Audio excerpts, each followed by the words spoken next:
And we're live here on week 3. It is Steelers versus Patriots, and you are watching the Steelers Talk Watch Party here. An hour before we kick things off in Foxborough here in week 3, the Pittsburgh Steelers are looking to bounce back after a tough home loss in their home opener last week versus the Seattle Seahawks. Lots of weird mistakes being made by the Steelers. Another kind of bad performance by this defense to start this season.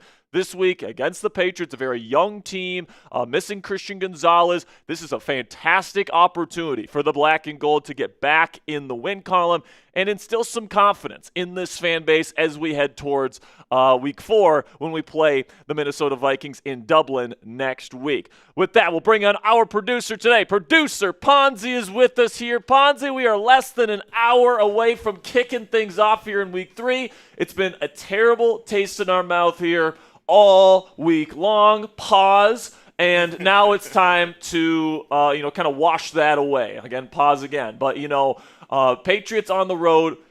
Traditionally, the Steelers haven't played super well in Foxborough. You can probably attribute a lot of that to Tom Brady and Bill Belichick.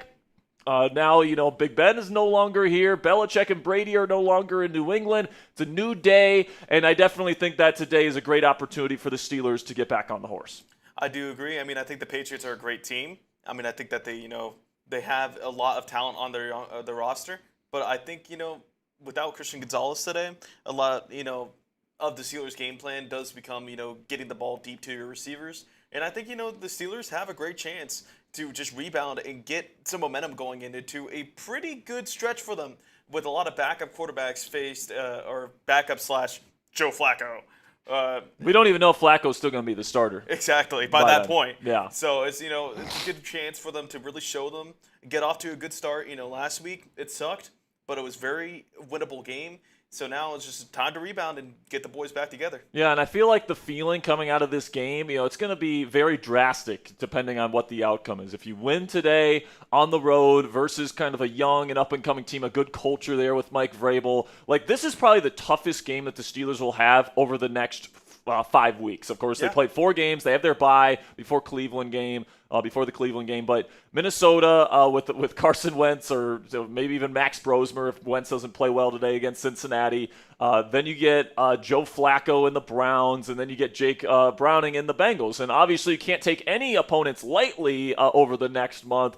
But, if you ask me to say which game would be the toughest, certainly the best quarterback in the next 4 games that the Steelers are playing against is today's opponent, Drake May of the New England Patriots. He's got a very underrated group of weapons as well. Stephon Diggs, Keyshawn Boutte has had a really good start to his NFL career with Drake May. Pop Douglas is a really good slot receiver. They got Hunter Henry.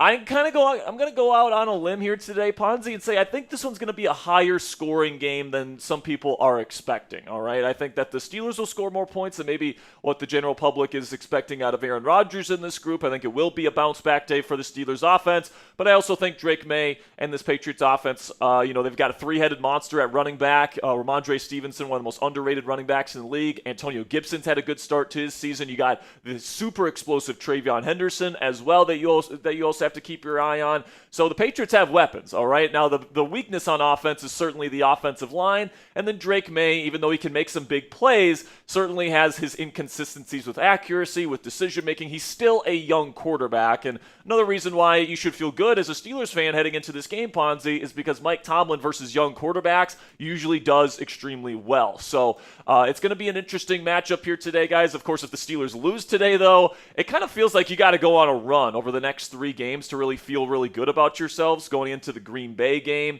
in about a month. So you really want to win this game to feel good about yourselves. I think if you win today's game, you feel good about your chances of maybe even going 4-0 during this next stretch. But if you lose today, then you kind of question whether or not you are even a good football team this season. So definitely a large swing depending on the outcome. I mean, I think, 2-1 sounds a lot better than 1-2. Yes, 100%. All right, so if you guys are here at the beginning of today's show, we have already got 250 plus people watching live. Spam those real ones down there in the chat. If you are here with us to start, we've got Beat Boy. We got my lovely fiance, Cassie Voth, in the chat as always. We got Brian Justice, Eugene Payne, Love Us, or I Love Us, Gary Frank. We got Tristan White, Seth, Eddie, Jack, Gary, Donna, Steeli, Colt Dog, Clifford, Lucas Q, Czar Craig. We've got Eddie, Tristan, Robert, Offsides Edits. We got Eddie, Tristan, Celery Stick, Colt Dog, Offsides Edit, Sebastian. We've got Willie Hull. We've got Eric Gender, Beat Boy. We got Steel City Six-Timer, Melanie Stevens, 913 Florida, Ali, Mark the Trucka. Got Ragu. We've got Misfit Trail Riders. We've got Ray Willits. We got Pandemonium. There it is. There you go. That's a hell of a name right there. Dean Smith, Jason Steele is here. Appreciate all the real ones that are here at the beginning of today's live program. We've got an hour-long pregame show for you guys here, and coming up, we got our Steelers pregame coverage. I've got my full roster breakdown for the New England Patriots, my keys to victory for the Pittsburgh Steelers today, and of course, Ponzi and I's score predictions will be coming up later in today's show as well. So make sure you guys don't go anywhere. But first, I want to let you guys know about a great opportunity to get this Steelers long-sleeve T-shirt today on sale, 40% off. And the reason why I like this T-shirt, guys, is it's perfect for just lounging around the house. All right, you got that very minimal, you got that Steelers logo there on the chest patch right there. But other than that, it's just pretty minimal, perfect for wearing around the house, watching the Steelers play on Sundays. So you guys can go to chatsports.com/PIT Week 3. Okay, so that's chatsports.com/PIT Week 3. That is down in the comments and description of today's show, and Ponzi is putting that in the comments as well. If you guys click that link and you make a purchase, we get part of the proceeds here at Steelers Talk. So if you guys want a super comfortable long sleeve Steelers t-shirt today, all sizes are available right now, and it's 40% off. All right, so that's a fantastic deal for you guys on the action today. We've already got a couple super chats rolling in, but if you guys want to get your super chat up on screen here and get in on our raffle today, you guys can super chat, Venmo, or PayPal to donate to the channel. We greatly appreciate all of your guys' donations and your guys' support for our channel. Every single dollar, guys, goes towards making our channel better. It goes towards the equipment that we use. It goes towards paying rent. It goes towards making better graphics, all that different stuff. So we greatly appreciate all the donations that you guys send in. And as always, we will be giving away a special item today in our raffle. And here in Week 3, we're going to be giving away a Steelers jersey of the winner's choosing. So you can choose Aaron Rodgers. I'm wearing my Aaron Rodgers number 8 today. Finally came in this week, so I'm going to be rocking my Rodgers jersey. If you guys want a TJ Watt jersey or a Derek Harmon jersey or a DK Metcalf jersey, it doesn't matter. Whoever wins the jersey raffle today is going to be able to pick the jersey of the player of their choosing. So you guys can get down there, send in those donations, and $10 gets you in on the raffle today, guys. As always, $20 gets you 3 raffle tickets, plus it gets your name on the Steelers Talk Gong here, and join Gong Squad. We've got a bunch of names on there already. Shout out to all the people that are already on the Gong Squad. And then $50, you guys can buy a Steelers Talk hat. Ponzi's currently wearing his right now. Plus, you get 10 tickets into the jersey raffle as well when you guys put in a $50 donation. Every $100 that we get on today's show, we're going to be doing the pickle juice shots again. I got the pickles right here. Brand new jar here of pickle juice. Because Ponzi destroyed the ones we had last week. And then every 250 we make on today's show, we will be hitting the Steelers Talk Gong. Right now we are sitting at about $50 in donations. We'll get to those here in just a second. But again, guys, we have this special club here at Steelers Talk. It's called Hat Club. Anyone who sends in a $50 super chat or more is going to get a Steelers Talk hat, as well as the Jack Sperry on Venmo or at Captain Jack Rabbit on PayPal. The reason why we give you double raffle tickets for Venmo and PayPal, guys, is because we get to keep more of the proceeds. YouTube takes a 30% cut, and Apple takes another 10% cut of every single dollar that gets sent in via Super Chats. But with Venmo and PayPal, we get to keep more of that money. So if you guys are going to help us out, we're going to help you out, and we're going to double your jersey raffle tickets today if you send in your donations to Venmo or PayPal. Again, guys, these are the two handles that you can find me at. But you might be saying, but Jack, I don't have any money to spend on a YouTube show, and that's perfectly fine, guys. All we care about is that you love the Pittsburgh Steelers and you want to hang out with us here for this Week 3 matchup. But if you guys want a free raffle entry to win a Steelers jersey today, all you have to do is follow me on X at Jack_Sperry for a free raffle entry. I'm just making a note here of the last person to follow me. Got it? We'll be taking tabs on that at the end of today's game. But rest assured, if you follow me on Twitter today at Jack_Sperry, you are going to be entered to win the Steelers jersey. Also, if you're already following me on Twitter, you guys can get a free raffle entry by sharing today's stream on X and tagging me in the post. So if you haven't followed me on Twitter yet, you can follow me on X at Jack_Sperry and share this video on X to get 2 free raffle entries today. If you guys aren't aware of how to share today's video and today's watch party, you guys can click the share button below this video. It's that little curved arrow. Then you can select the X icon, and then you can tag me in the post. You have to put my handle in the post itself at Jack_Sperry for me to be able to see it and put you in today's raffle. So if you do those steps, you guys will be in on the raffle for free today. Some other ways to help, all right, guys? And it doesn't, just have to be donated money to help out the channel, guys. Subscribe to the channel if you guys want daily and extensive, in-depth Steelers coverage every single day for free. Also, you guys can like today's stream. That's the easiest way to help out this watch party because it tells the YouTube algorithm to push this video out to other Steelers fans like yourselves. Again, you can follow me on X and share today's stream on X for free raffle entries. Those are some other free ways to help out the channel. Then we'll also be giving away free raffle entries throughout the course of the show every time we get to 100 subscribers. So right now we are just 3 subscribers away, guys, from giving away our first free raffle entry of the day. We're currently sitting at 94,197. What's that, Ponzi? Oh, he says we're not getting off until we get that. All right, so can we get 3 more subscribers right now? We've got 316 people in the chat. Can we give away a free raffle entry right now? I mean, I'm sure a lot of the people in here right now are real ones, but if you guys are just if you guys haven't clicked that subscribe button yet, this is a live sub counter. So if we can get 3 more subscribers, we'll give away a free raffle entry right now. We've also got 271 people in the chat right now. Once we get to 200 likes, we will give away a free raffle entry as well. So we're at 78 likes right now. If we can get to our first 200 likes, we will give away a free raffle entry as well. We're 1 away. Can we give away a free raffle entry right now?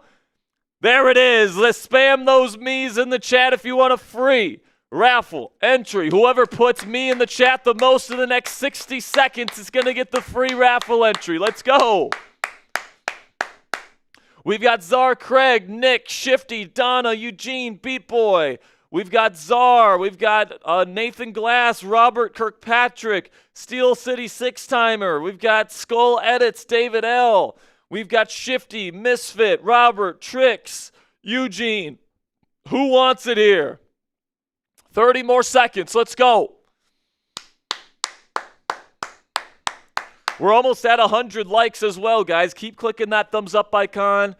Subscribe to the channel if you want free live play-by-play every single week with our watch parties like we're doing today, as well as extensive coverage on the Steelers every single day here on YouTube. 10, 9, 8, 7, 6, 5, 4, 3, 2, 1. I'm going to give the first to get to. Actually, we got a couple here, I think. Well, actually, no, just one. All right. Yeah, let's get to some super chats here before we get into our pregame coverage. First one coming in from Robert Locke, who says, "Here we go, Steelers. Here we go. Here we go, Steelers. Here we go. Here we go, Steelers. Here we go. Let's go, Robert Locke. I appreciate you, my friend. All right. And then we've got this Venmo coming in. There you go. Then we got $5 from Seth Bossert. Seth, if you put in another 5, we'll get you into the raffle to win the jersey today. Appreciate you for the 5. Eugene coming in with a 5 says, let's get this win. Absolutely, man. We got to get back in the win column today for sure. Seth with another 2 says, Sperry, you the GOAT. Best Steelers commentator. I appreciate you, Seth. Thanks for watching the channel. Now you're just $3 away from getting into the raffle, my friend. So thank you so much for the 5 and the 2. Zwap comes in with a 2, says, let's get this dub. Yes, absolutely, Zwab. We got to get into the win column here today. $20 from Rad Doctor. Let's go. One of the best profile pictures I've ever seen. The Uncle Sam with Spider-Man on there, man. That's just. Oh, is that Carnage? Okay. I guess I'm not up to date as you, Ponzi, on the Spider-Man lore. But $20, Rad Doctor, that gets you 3 raffle tickets. And then Steeli gets in on the raffle today with 6 raffle tickets with a $20 Venmo. And he says, here we go. Let's go, man. Let's go, Steeli. Let's go get a win today, huh? Let's go get a win, and let's start feeling good about this football team for maybe really the first time this year, all right? Like, yeah, you won against the Jets week 1, but the defense didn't play well. It was a very, very, sloppy football game. And then you go out last week and you make all the mistakes that you make. We got to get back to playing, disciplined, good, hard-nosed football here in Pittsburgh. And hopefully today is when things start to turn around. So coming up here on Steelers Talk, today's inactives and keys to victory, our extensive pregame coverage is coming up here in just a few seconds. But first, I want to give you guys another opportunity here to go check out our link here and get this awesome long sleeve Steelers t-shirt, which is super comfortable, man. I think that this is a perfect shirt to be wearing around the house on Steelers game days, all right? Or just in general. It can be your pajama shirt, all right? Like that, like this shirt here, you got that little Steelers patch on there, so you're always repping the black and gold, even in a kind of minimalistic kind of way. But it's 40% off right now, guys, if you want to get a brand new Steelers t-shirt. It's long sleeve. Personally, I like long sleeve a little bit better to be wearing around the house. I think it's more comfortable, especially when it's made with premium material like this one. You guys can go chatsports.com/pitweek3 to get this Steelers long sleeve t-shirt for 40% off. All right, so now let's get into this matchup, man, because obviously I think that this one feels a little bit heavy, all right? This one feels like if the Steelers win today, things are kind of getting back on track. You got 3 very beatable opponents coming up after this game.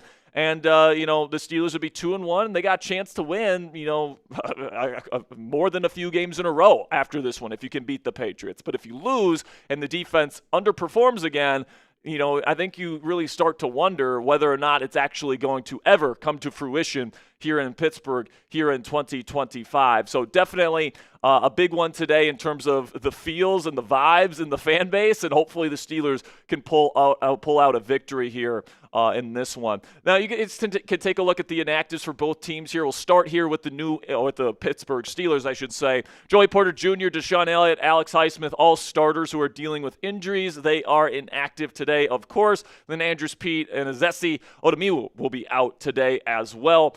So that means, guys, Derek Harmon, Caleb Johnson, and Trey Sermon are all active in this football game here today. We'll see what Caleb Johnson's role looks like. Mike Tomlin said that he was going to be benched and relieved of his kickoff return duties after that absolute gaffe that he had last week against Seattle. So we'll see who has the kickoff return duties today, and we'll see what Caleb's role looks like now that he's made the active roster here for week 3. Then you get to the inactives for the New England Patriots, and the big one there is Christian Gonzalez, top 5 corner in all of football, will not be playing today. Alex Austin will be playing in his stead. He absolutely stinks. So the difference there It's just everybody's matchup in the wide receiver room looks better because of Christian Gonzalez being out. But I can already hear you guys. Devin Witherspoon, the best corner for Seattle, didn't play last week, and the Steelers offense still had struggles. So Christian Gonzalez being out certainly doesn't guarantee a Steelers victory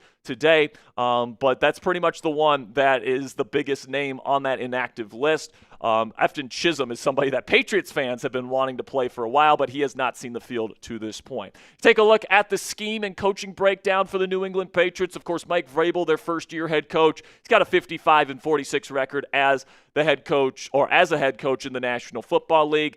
Of course, Arthur Smith was the offensive coordinator under Vrabel in Tennessee, so there's definitely that connection there. The offense run by Josh McDaniels. He runs an Earhart-Perkins system. Lots of spread, lots of shotgun usually, and certainly a lot of responsibility on the quarterback pre-snap. We'll see how Drake May handles all that today. He's handled it pretty darn well through the first 2 weeks, I should say. But then you get to the defensive scheme. Terrell Williams is their defensive play caller.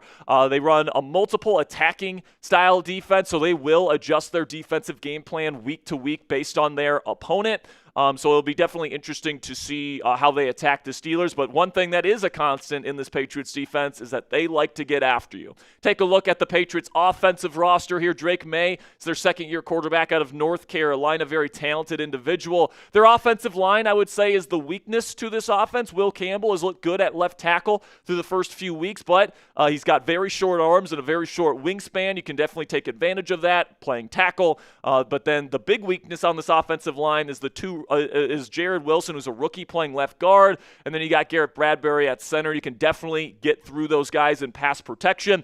But then you got Mike Onwenu and then Morgan Moses on the right side, two veterans, two pretty decent players, even though I would give the advantage to T.J. Watt over an aging Morgan Moses. Then in the skill position players, you got Stephon Diggs, Kayshon Boutte, and you got Demario Pop Douglas, a pretty darn good trio of wide receivers here in New England. Then you got a really good trio of running backs as well. Ramondre Stevenson is on the graphic, but they also have Antonio Gibson and Travion Henderson. And then Hunter Henry is a very reliable possession-type tight end that has some really good chemistry with quarterback Drake May. Then on the defensive side of the ball, these are the guys you're going to see the most today. Keon White and Harold Landry are the starting edge rushers. Then you're going to have Milton Williams and Christian Barmore, a very difficult interior defensive line duo there. Milton Williams has been an absolute beast to start his Patriots career.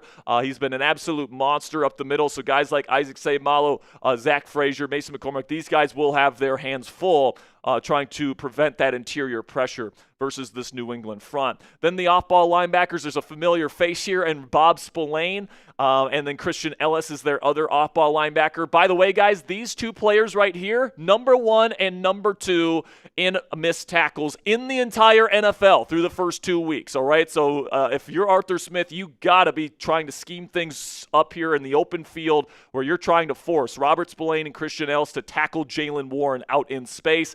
My guess is Warren's going to make these guys miss at least a couple of times today. Then you get to the secondary here. Carlton Davis will be taking the CB1 duties with Christian Gonzalez out of the lineup. He'll be going up against DK Metcalf. By the way, Metcalf had over 100 yards receiving the last time Davis attempted to guard him.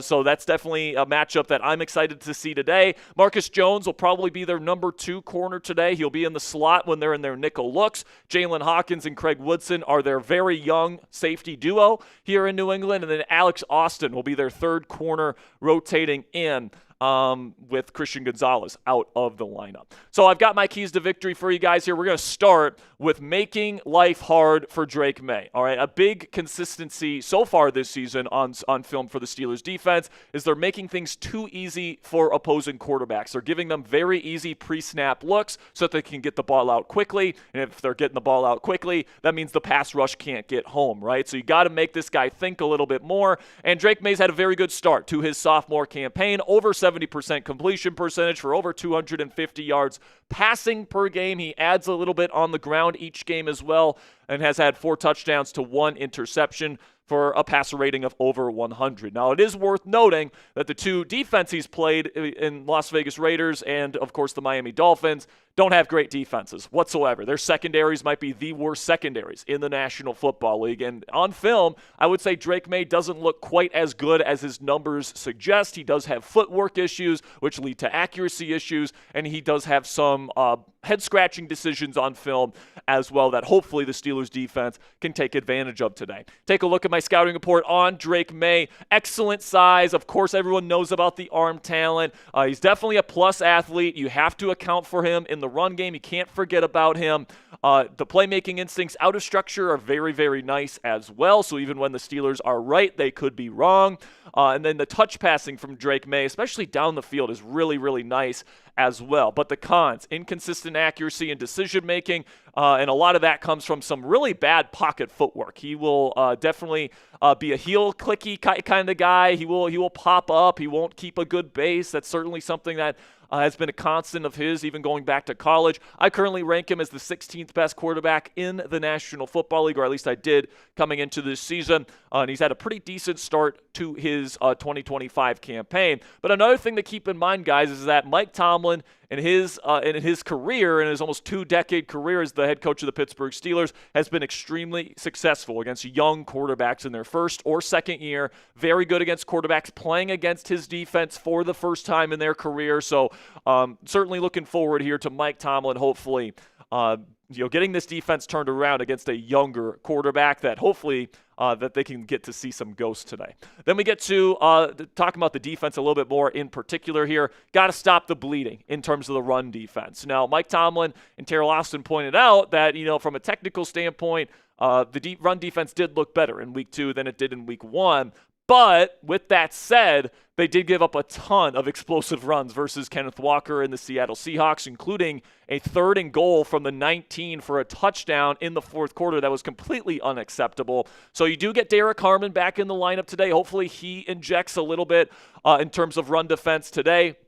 But also hoping that Keanu Benson plays better than he has. Hopefully they don't line him up at nose tackle as much as they have been doing. Hopefully Y.A. Black gets a little bit of time playing in the middle at nose tackle today. That's something that I have suggested. But also you got Jabrill Peppers playing today for the first time on defense for the Pittsburgh Steelers. He's probably going to be playing in the stead of Chuck Clark, who played over the last game and a half with Deshaun Elliott dealing with an injury. I think Peppers is an excellent run defender and a great tackler. He can bring you a lot of the same things Deshaun Elliott can bring to the table and kind of limit some of the missed tackles we've been seeing from the Pittsburgh Steelers as of late. And then also Cole Holcomb, expect him to get some early down work today and see Peyton Wilson kind of rotate in as a 3rd down, kind of passing down type of linebacker with Jawan Bentley still on the practice squad as we speak here today. Then on the offensive side of the ball, feed Jaylen Warren. I want to see him get at least 20 touches in this football game, maybe even more than that. All right, Jaylen is an absolutely dynamic playmaker with the ball in his hands. We saw that last week. He hurdled a man. He broke 4 tackles on a crazy catch and run that went like 70 yards. Like, this guy with the ball in his hands out in space, especially against these linebackers that are not very good tacklers, at least not to start this season, could mean Jaylen Warren has a huge football game today. I know Aaron Rodgers has been a big advocate for Jaylen Warren, especially this week, saying we got to get him the football more. So expect Jaylen Warren to have a very heavy workload today. And then another thing, get back to play action. All right, Week 1, outside of the pop pass to Jonnu Smith, all 3 of Aaron Rodgers' touchdown throws were on play action. So I want to get back to that under center run game, setting that up with Jaylen Warren, and then setting up that play action game to guys like Calvin Austin III, DK Metcalf. Keep this Patriots defense off balance. Last week it was a lot more shotgun from the Pittsburgh Steelers offense, which I think kind of led to a little bit more of a static type of game plan. Seattle kind of knew what was coming at them every single play. Then the final thing here, guys, is to avoid dumb mistakes. And if the Steelers would have followed this last week, then they would have very much been in the ball game. They might even won the game. All right, like you look at the swings that were in that football game, giving them a touchdown with the Caleb Johnson play, not knowing the rules on the kickoff. Then you also give them another 7 points by Calvin Austin III not abiding by the scramble rules, tipping the ball up in the air, and what would have been a beautiful touchdown pass from Aaron Rodgers to Pat Freiermuth gets tipped up in the air, and it's intercepted. That's a 14-point swing right there. That's the difference in the game. And then there's some other really terrible mistakes as well that shouldn't have happened, like that 19-yard touchdown run that I don't think is going to happen every single week. So if the Steelers can avoid the dumb mistakes, if they allow the Patriots to beat themselves today, if the Steelers play the cleaner football game, I believe they're the more talented football club, and I think they're going to come away with the victory today. So still to come here on the show, guys. Ponzi and I are going to give our predictions, all right? We got about 30 minutes to go until kickoff here on Steelers Talk. So we'll give our predictions closer to game time here. But you guys can check out this deal that we have right now going on our website, chatsports.com/Pitt Week 3. We've got this long sleeve Steelers t-shirt for you guys to purchase today for 40% off. It's an excellent deal, super comfortable, with the really great premium material as well used for this t-shirt. So if you guys want a really comfortable lounging around the house type of shirt here with the long sleeves, I couldn't recommend this anymore. Go to chatsports.com/Pitt Week 3. It helps out the channel, and then you also get a 40% off discount when you use our link. Ponzi just put that in the comments and description of today's show. All right, so now we still have some more super chats rolling in here, guys. We'll get to those in just a moment. But if you guys want to get on the show today, if you want to help us out, you guys can super chat to get your thoughts on the pregame show today. If you got a prediction that you want to share, if you got a question, if you've got a comment, if you got something that you want to put on screen next to me and Ponzi here, make sure you guys super chat. And now we'll catch up on some supers here. We got $10 from JT JB who wants to get in on the raffle with that $10 super chat. We appreciate you, JB. Thank you for the 10. And then we've got a $50 super chat rolling in from Seth Bossert.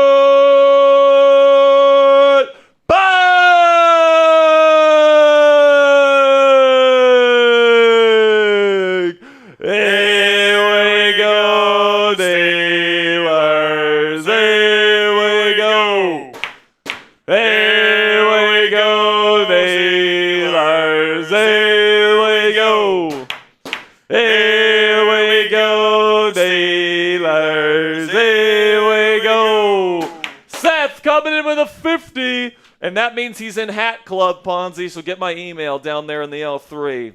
Yes, sir. So, Seth, Ponzi's going to put my email address down at the bottom of the screen. Make sure you send me an email with your shipping address, and we'll make sure to get you a Steelers Talk hat. It's the same one Ponzi's wearing on screen right now. So shout out to you, Seth. That's also 10 raffle tickets for Seth. Appreciate you, man. He says, I'll take the hat. You deserve it. Can we get a pickle shot from you too, Sperry? 100%. All right. You guys ready for this? Here we go. All right. Pickle shot. Got the pickle juice. All right.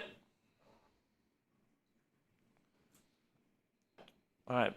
See, it's in there. See the pickle juice in there? All right. Got the Steelers shot glass. Let's go, Seth.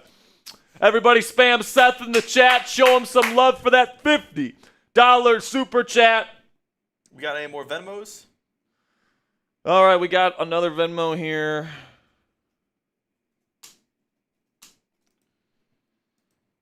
There we go. Got one. Gary, I see it down in the chat. He says he hasn't gotten his Aaron Rodgers t-shirt yet.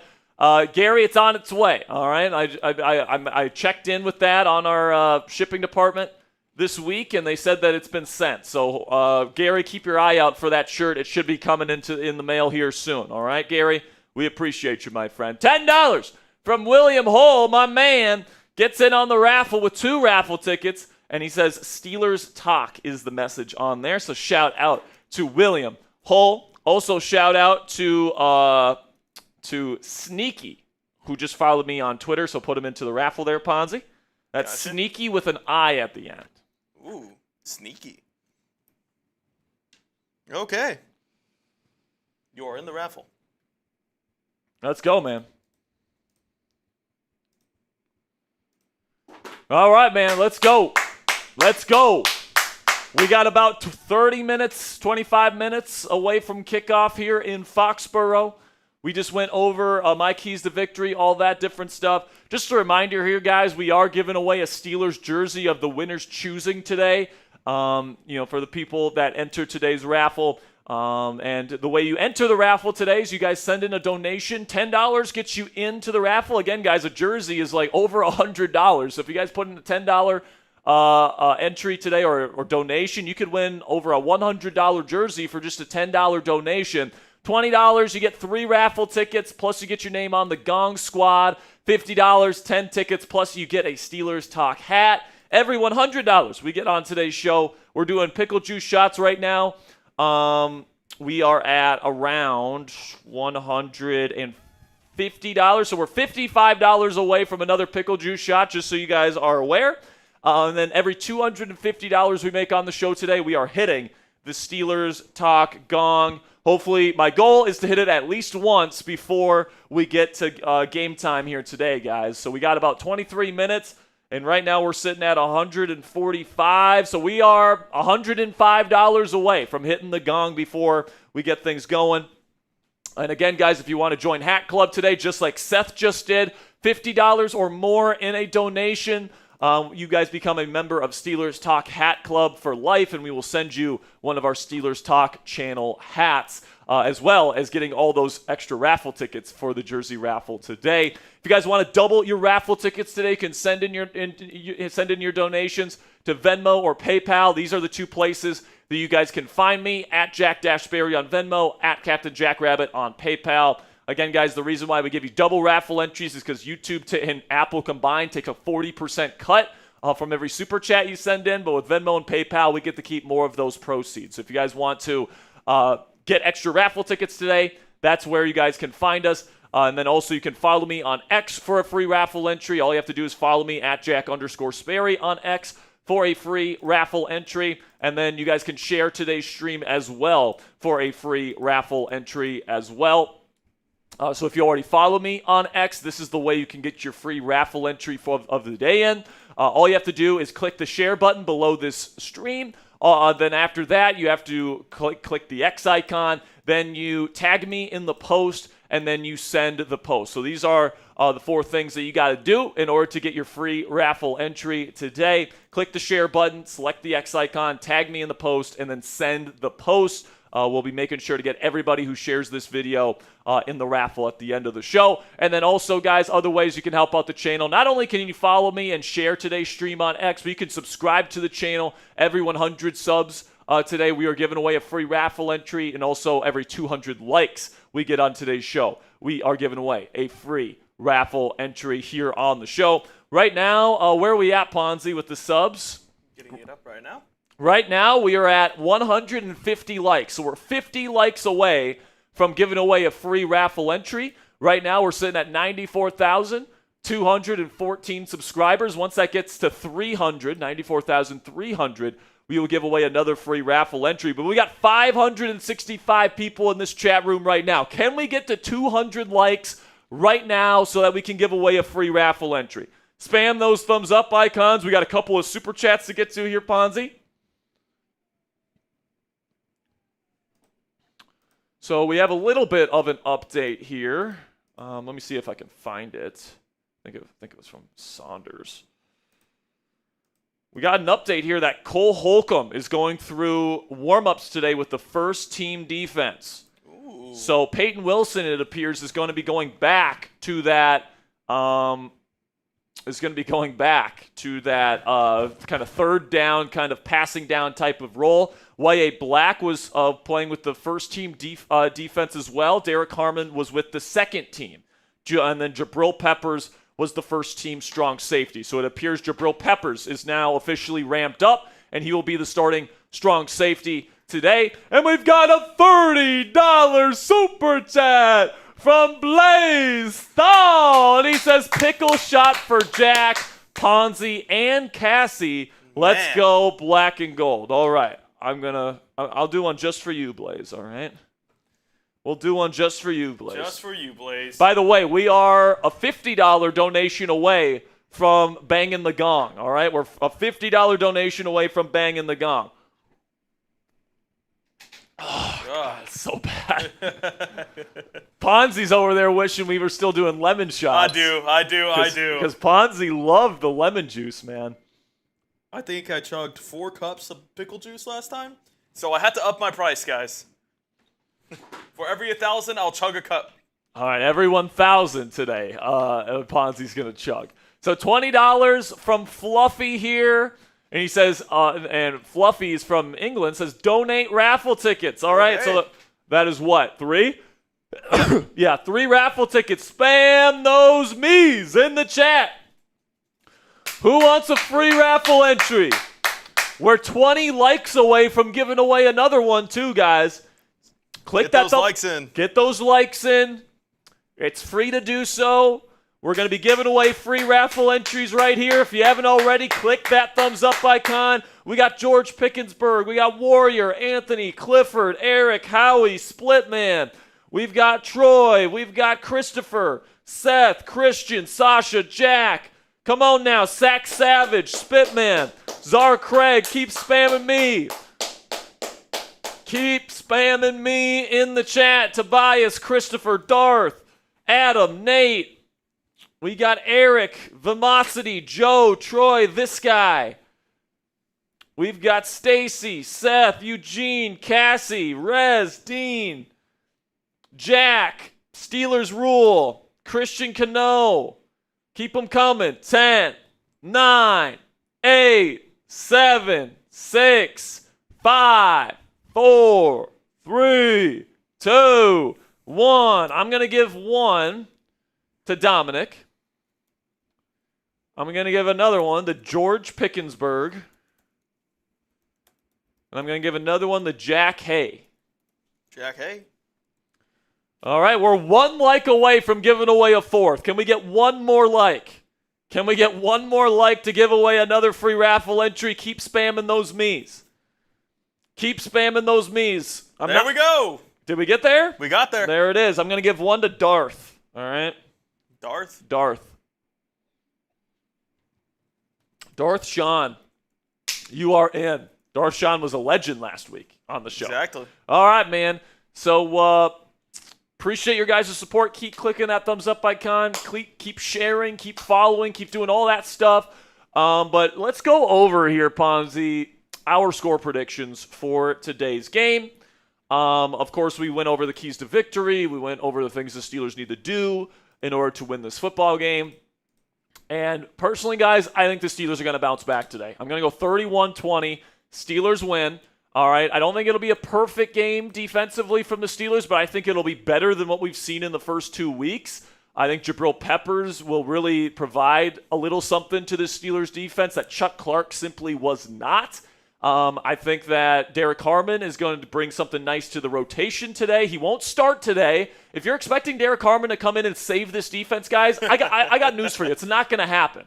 All right? Like, the other things are going to have to be what saves this defense. Cole Holcomb looks like he's going to be playing an early down role today instead of Peyton Wilson, and Wilson will probably come in on passing down situations. You got Jabrill Peppers, who is a big-time upgrade, especially from a tackling perspective compared to Chuck Clark, also from an athleticism perspective. Hopefully the defensive line holds up better than what they have in the previous few weeks, right? And then on offense, I think it's really going to be a bounce-back game. No Christian Gonzalez today. That defense has been kind of a mess to start this season, if I'm being completely honest with you. And DK Metcalf, I think they're really going to try and get him the football today. I think they're really going to try to get Jalen Warren the football today as well. I think Calvin Austin III is going to have a nice play or two today as well. So really excited to see what this team is going to be able to do today. I know there's a lot of negativity in this fan base right now after kind of 2 very lackluster defensive performances. And by the way, I get it, all right? This defense was billed to be like the best defense in the league, and they've been one of the worst defenses in the league the first 2 weeks. They got to play better. They lead the league in explosive plays allowed and missed tackles. That's unacceptable. That needs to start being fixed here today. I'm going to go out on a limb here and say they start that process with a 31-20 victory over the New England Patriots. Ponzi, what is your score prediction? I got 28-17. I think the Steelers will pull it out. I think, that defense will figure things out this week. I'm hoping they figure things out this week. I think they'll hold them under 20. I think, the offense will get a good day going late in the game. They'll be able to seal it away with a touchdown. I'm really hoping that, at least the defense. That's what I want. I want them to hold them to 20 points or less. That's what I'm looking for, and avoid any big play with runs. Every big play can happen with a pass every now and then, but the fact is that the Steelers have had way too many big plays on run. Last week, the third down at the goal. It's not a good look whenever your run defense is that bad. So I'm hoping they can get the run defense figured out. I'm hoping Derek Harmon can help out.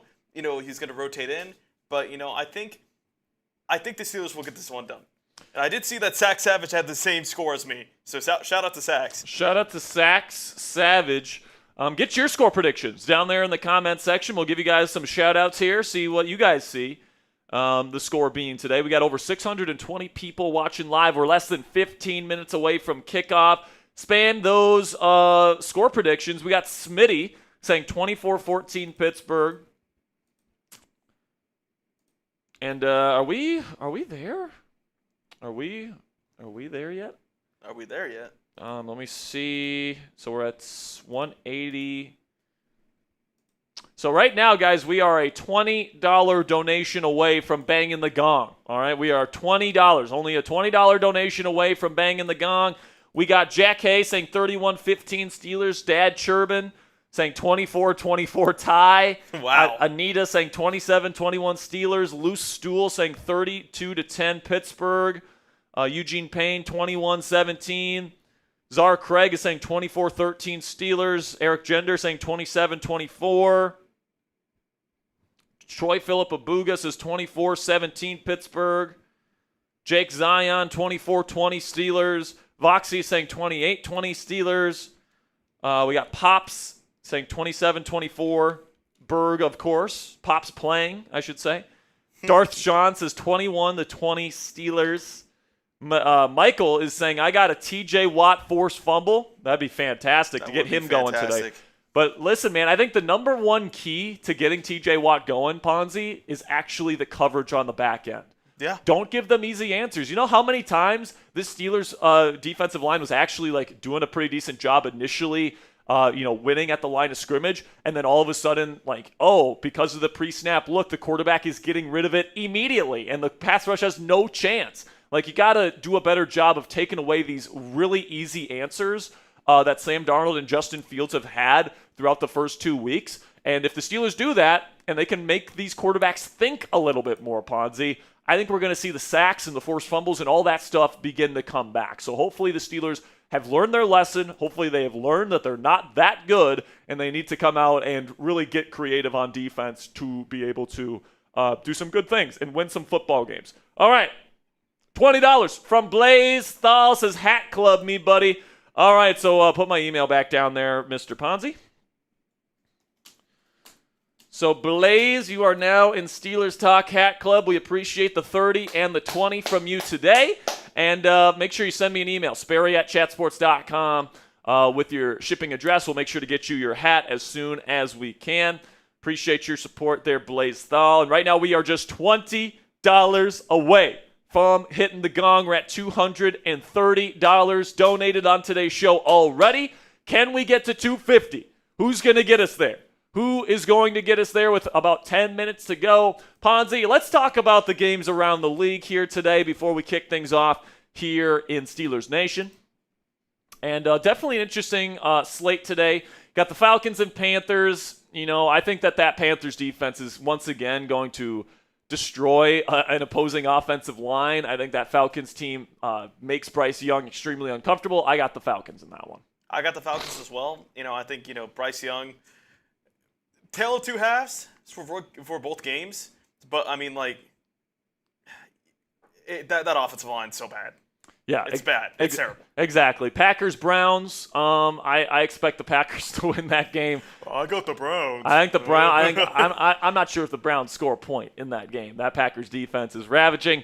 Texans-Jags, that's an interesting one because if the Texans lose, it feels like their season's over with an 0-3 start. They're on the road against a division rival, but the Jaguars have certainly had a little bit of a shaky start as well through the first 2 weeks. All I got to say, man, if the Texans are for real, they should win that game pretty easily, I think. And I feel like they've had opportunities in both games, but they just let it slip away. And that's not really a good sign of a good football team, of letting your opportunities slip away. 100%.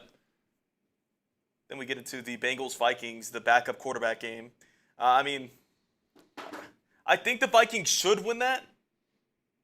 However, I don't know. I'm going to go with the Bengals. I think that Yeah. I think Carson Wentz is not going to be able to play mistake-free football. It's his first start in a long time, like an actual, legit big boy start where the game actually matters. And I know the Bengals defense isn't great, but I think Jake Browning is a pretty decent backup quarterback. I think he's the better quarterback in this game. I'm going to take the Bengals on the road. And to start 3-0 without Joe Burrow. Yep. Come on now. And then we get to some more games here around the league. Previewing here Week 3 in the National Football League.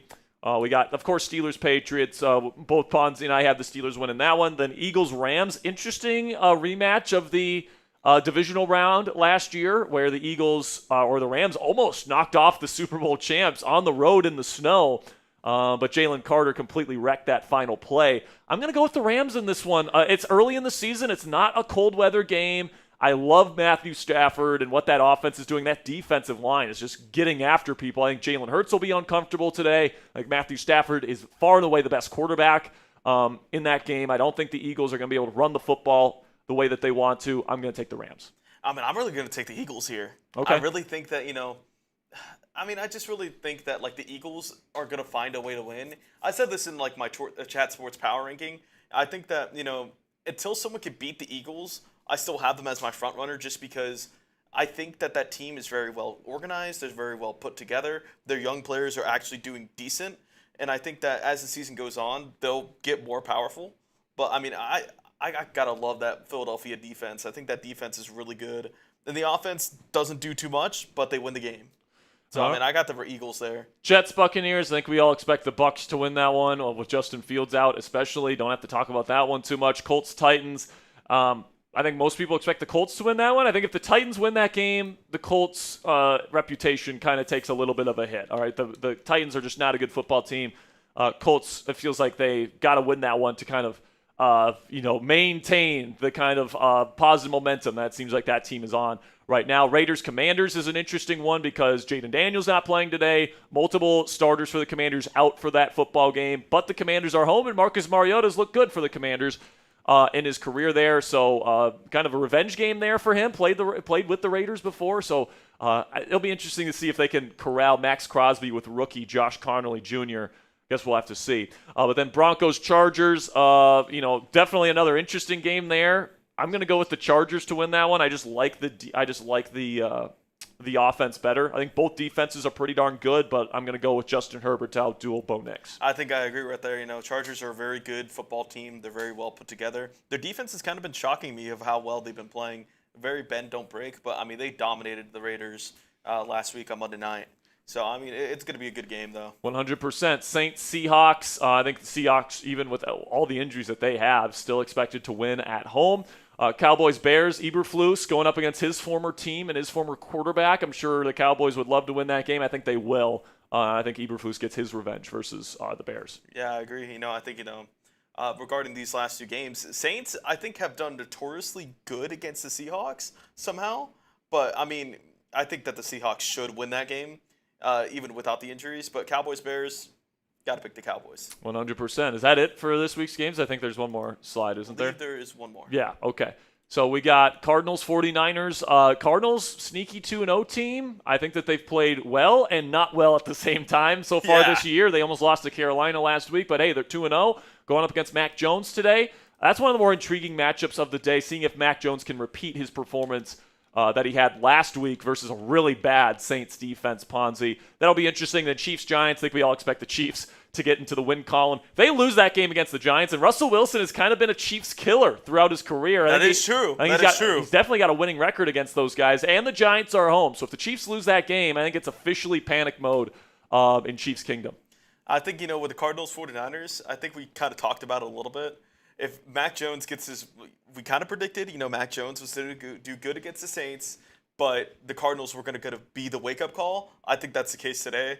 I think 49ers fans are going to be wanting Brock Purdy back by the end of this game. 100%. All right. So we got a couple Venmos to get to and some Super Chats to catch up on here before we get into this game. Mike Tomlin with rocking no hat today. He's just rocking the bald head today. Yeah. So we'll see if that switch up leads to a victory here in week 3. Get some momentum for this team. But hey, man, I said if we needed a 20 to get to our first gong hit of the Here day. we go. And this one's rolling in road.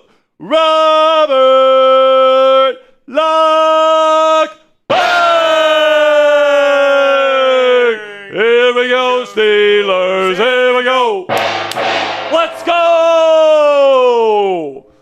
Robert, we appreciate you getting us a 250 here before kickoff. And now we got a 10 coming in from Angel Martinez. Says TJ better get more sacks. And here's the thing, man. Like, I think people just look at the box score and they look at the total impact numbers there, and they say, oh, he doesn't have a sack, therefore he didn't have a good game or he didn't play well.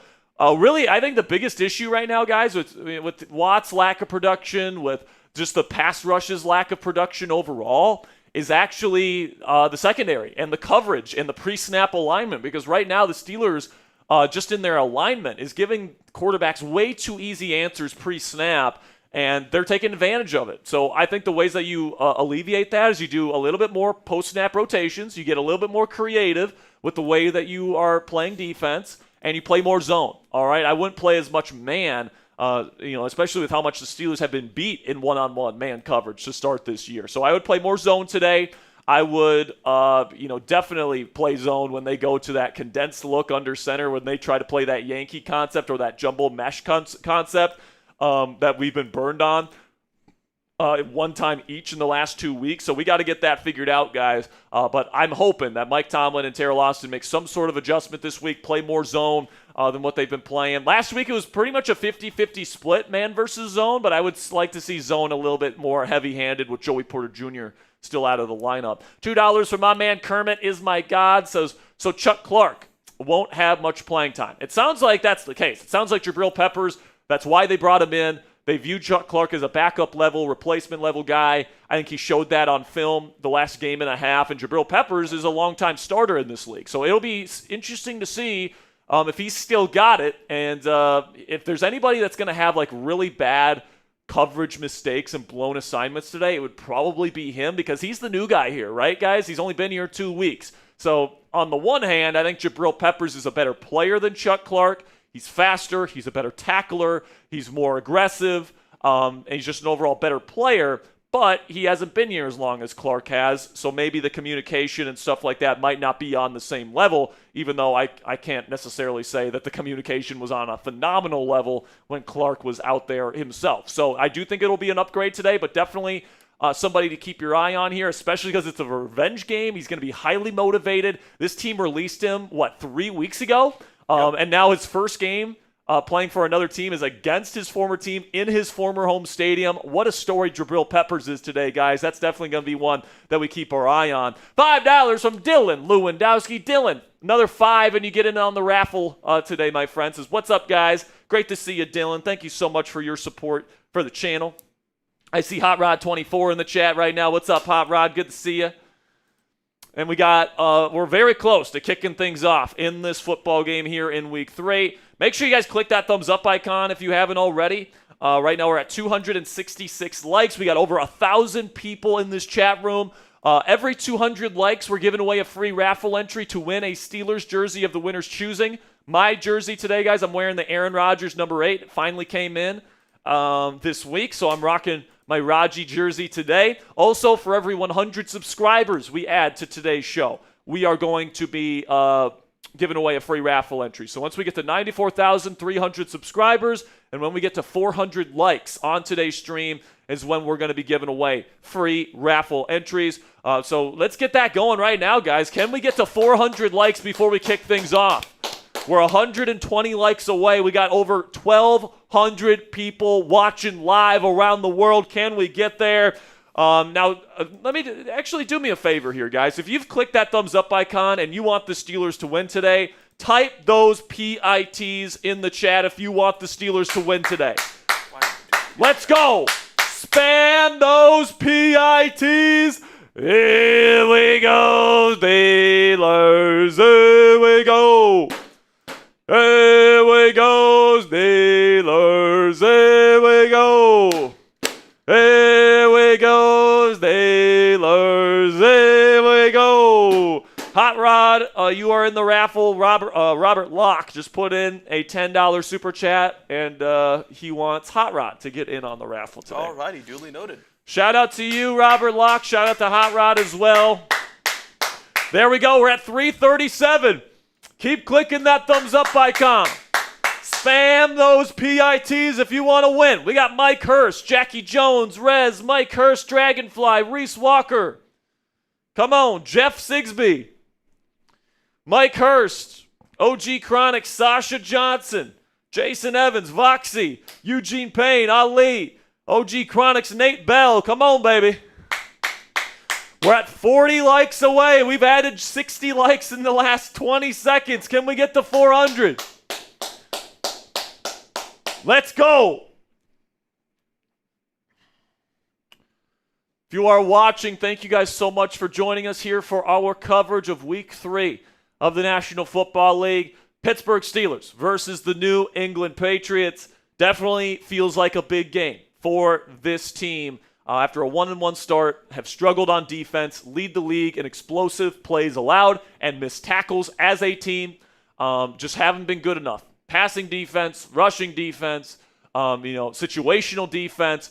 Nothing's been good enough to this point. And this Steelers defense still has a lot of talent on it, guys. Derek Carman playing for the first time today in a rotational role. Y.A. Black will get the start at the other defensive end spot today, though. Then, also, Cole Holcomb looks like he's going to be playing a little bit. On early downs today, he was playing with the first-team defense. And let's see. And then Jabrill Peppers will be making his first start today. And it looks like the Patriots will get the football first. It looks like the Steelers won the toss for the third straight week and will choose to defer. And we will see the Steelers defense go up against Drake May and the Patriots to kick off this football game. Spam those PITs. Let's go. Boswell lines it up, and we are underway from Gillette Stadium in Foxborough, Week 3 here on Steelers Talk. It is fielded by Antonio Gibson, their excellent return man, and he's going to be stopped short of the 30, and that is where Drake May and the Patriots offense will take the field. They are in their red alternates. Very good look. I like the aesthetic of this game, Ponzi. You got the red with the yellow out there. I think that's a good combination of jerseys today. Let's go. Over 1,400 of you guys in the chat. Thank you guys for watching our Week 3 watch party here on Steelers Talk. Click that subscribe button. We are live for every single Steelers game this year. Under center, starting from the 27, Drake May, single back formation, hands it off to Ramondre Stevenson up the middle. He will pick up about 4 on the first down carry. Looked like it was a little soft up the middle for the Steelers' run defense, which you don't want to see. Looked like they lost the line of scrimmage battle there. Looks like Keanu Benton is out there at the nose tackle position. Cole Holcomb is currently out there as the early down inside linebacker next to Patrick Queen. Jabrill Peppers, the starting strong safety. Y.A. Black, the other starting defensive end.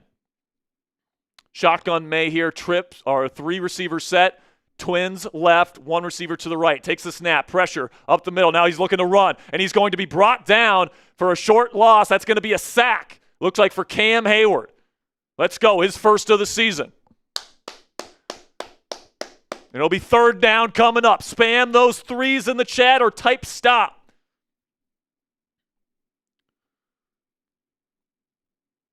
Good job there by the Steelers coverage, holding up. That has not been the case the first few weeks, and look at the result. We get a sack, folks. Hold up in coverage. This pass rush will get home. Third down and manageable here for the New England Patriots. They go empty. Takes the snap. May steps up. Pressure there. He has to throw, and it's intercepted. Oh, it's dropped. Oh, Chuck Clark dropped an interception that goes right in his hands. Looked like a Patriots receiver fell down. T.J. Watt had the pressure, and that would have been huge to start this game if Chuck Clark would have just caught the damn football. Is there a flag on the play?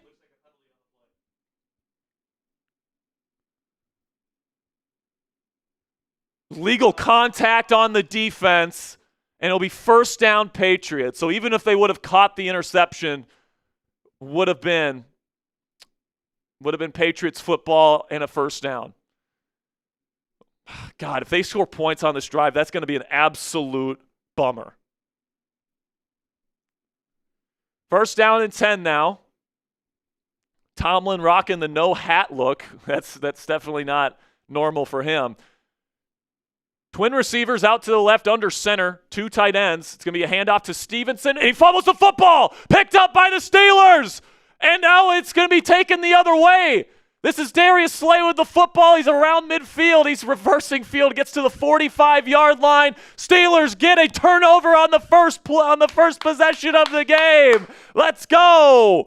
Here we go, Steelers. Here we go. Cole Holcomb getting the start over Peyton Wilson today, forces the fumble.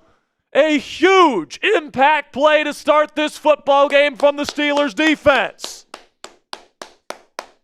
Let's go score. Let's go score, Aaron. Let's go. First down and 10 for the Steelers offense here. Great field position to start this game. Let's get this game started on the right foot here, Steelers Nation. Let's go.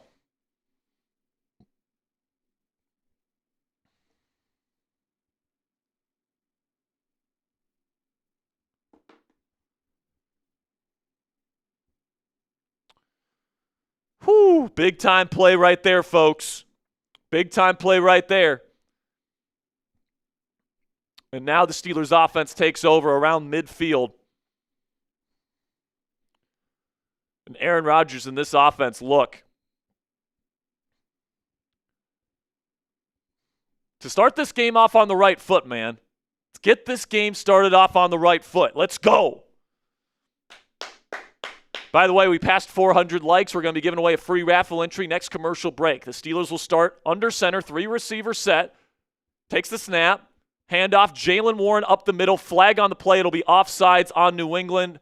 No push from the Steelers offensive line. No gain.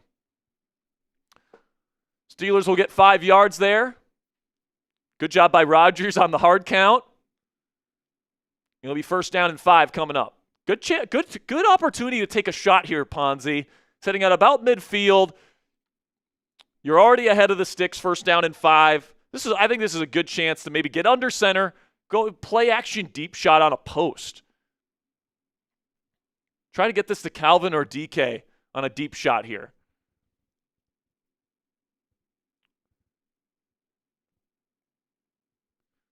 Rodgers' next touchdown pass, by the way, will pass Brett Favre on the all-time touchdown list. Quick throw, screen to DK Metcalf. He's got a blocker in front of him. There he goes, all the way down to the 34-yard line. First down, Steelers.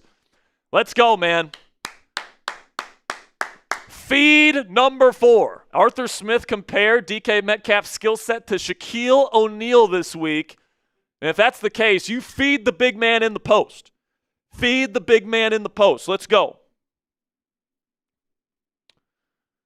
First down and 10 for Pittsburgh. Now well within Chris Boswell field goal range, but we don't want a field goal here, folks. We want a touchdown. Under center, single back. 2-by-2 formation. It's going to be toss play to Jaylen Warren. Cut up field, Jaylen. There it is. Plenty of room. He's going to pick up about 10 yards and another Steelers first down. Nice spacing there from the Steelers. The first toss play I think I've ever seen called by an Arthur Smith team that actually worked. We got over 2,200 Yinzers in this chat room right now. We are 16 subscribers away from giving away a free raffle entry to win a Steelers jersey of the winner's choosing. We'll be doing the raffle at the end of the game. Make sure you click that subscribe button. $10 super chats get you into that raffle as well. Under center. Did not pick up a first down on that first play. Handed off to Warren again. He scoots through, gets a nice little gain again, and now they are inside the Fanatics red zone down to the Patriots 14-yard line. Jaylen Warren getting going early on in this football game. Great vision, makes a man miss. Looked like that was Christian Ellis who he made miss in the backfield. That's why you give the ball to Jaylen Warren. Down to the 14-yard line. Let's punch this in. Let's go. Rodgers surveying. Patriots in a too-high shell. Takes the snap. Hands it off Warren. He's got plenty of space again. Trying to bounce out. Makes a man miss. He's going to pick up about 6. Good start for the Steelers' run game in this one. Good start for Jaylen Warren. They are feeding the guys they should be feeding, Ponzi. Get the ball to DK Metcalf on the screen, and you're getting the ball to Jaylen Warren. These are the 2 people that need to be touching the football in this offense. 2nd down and 4 from the Patriots, 8.5. Twins left. Sniffer takes the snap. Warren powers his way up the middle, close to first down yardage, moves the pile forward. Who said this guy's not a power back? First down, Steelers.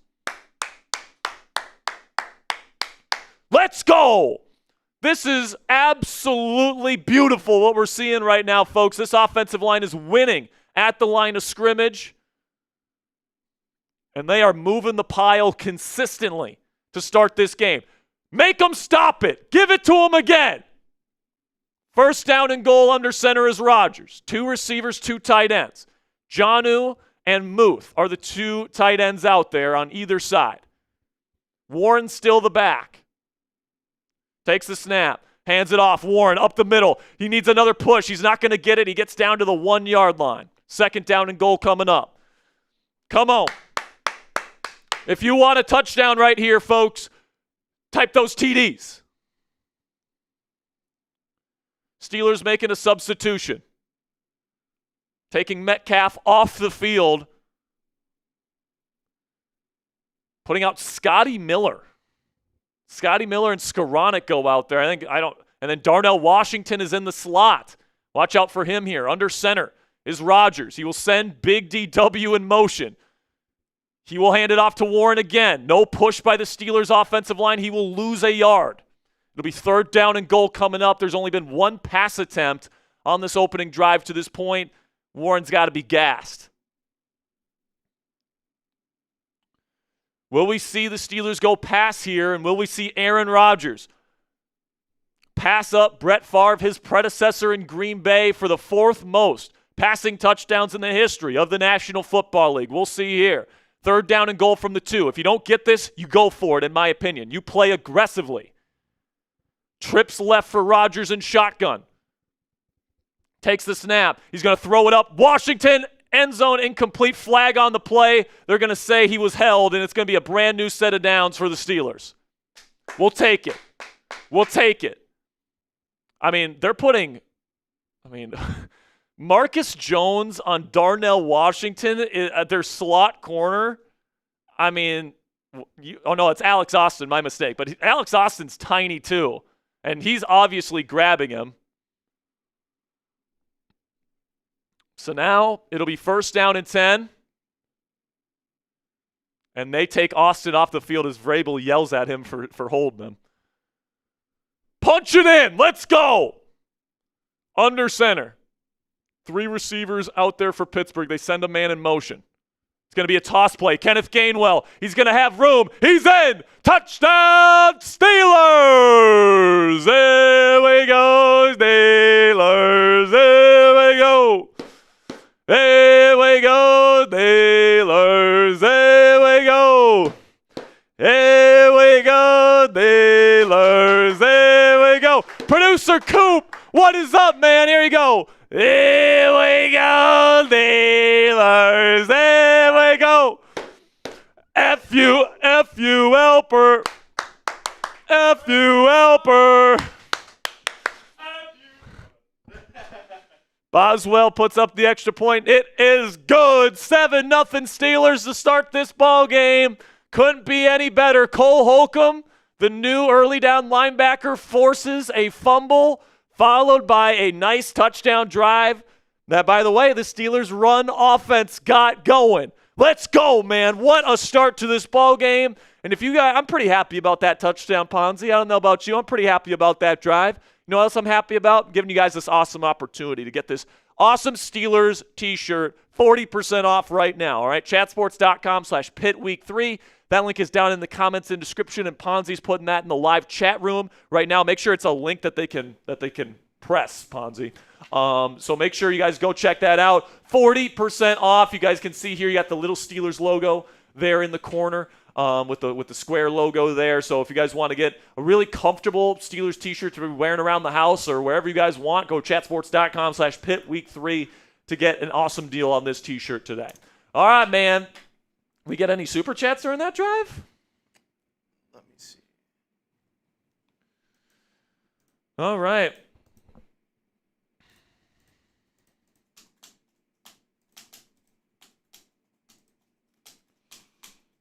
No super chats.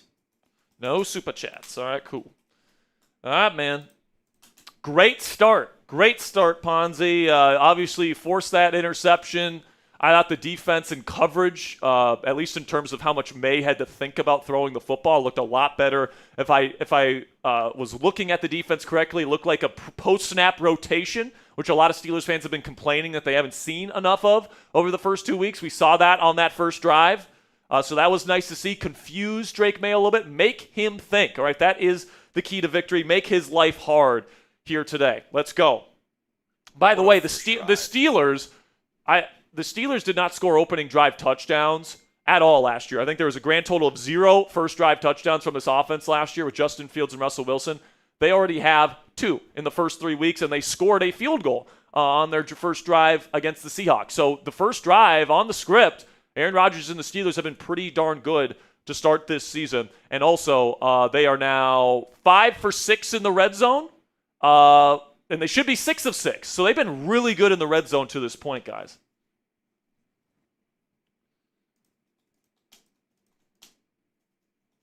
Got some supers rolling in. Sounds good. If you want to read them up. Seth says, not Kenny sharking my fantasy TD for fantasy. That sucks, Seth. That sucks, bro. That sucks, man. That's why you always have to rock the tandem sometimes. If Jalen continues to run the way that he's running, he's going to get a touchdown for you today, man. He's going to get a touchdown for you today, man. I can feel it.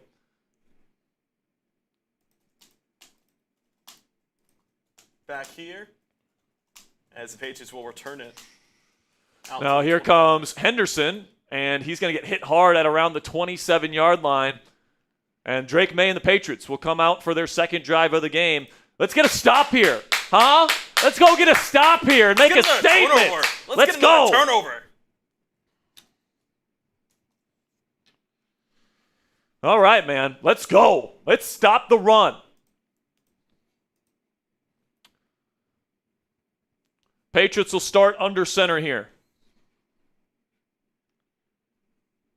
Twins right, 2 tight ends. It will be a handoff here to Ramondre Stevenson. Or is this, no, that's Henderson, my bad. He gets about 3.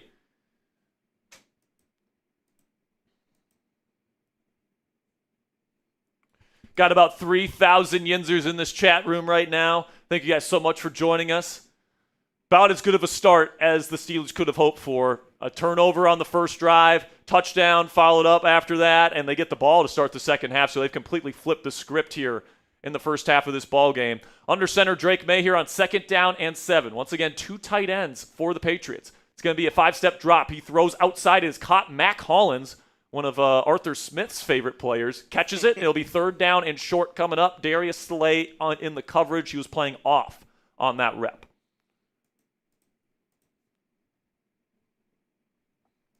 Type those 3s. Spam those 3s. Let's go.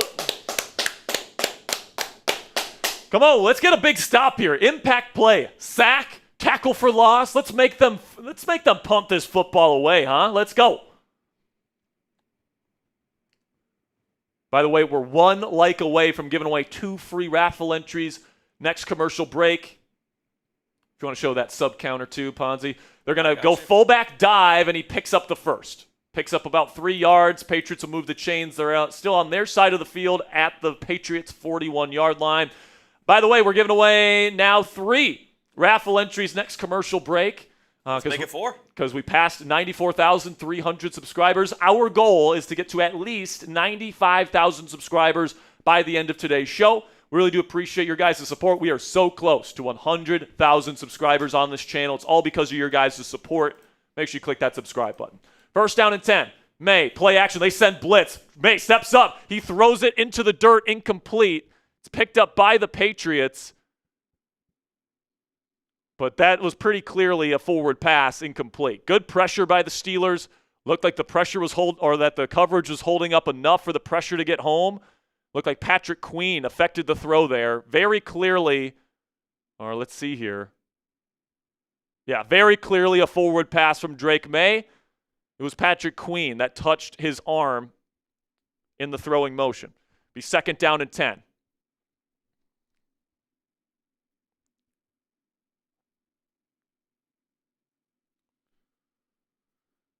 Sean McVay, I think, has just been thrown out of the Rams-Eagles game. Under center for May. Play action. May dumping it off to a screen. Henderson's got a little bit of room to run, and he's going to be taken down. Good stop by Pittsburgh. It'll be 3rd down and medium coming up. Is there a Steelers injury here?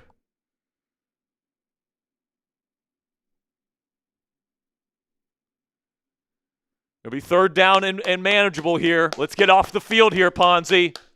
Let's get off the field here. Spam those 3s. Let's go. It's 3rd down.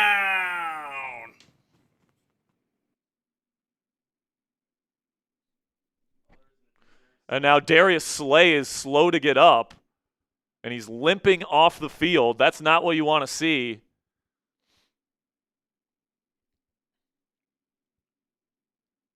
So you're already down Joey Porter Jr., and now Darius Slay goes down.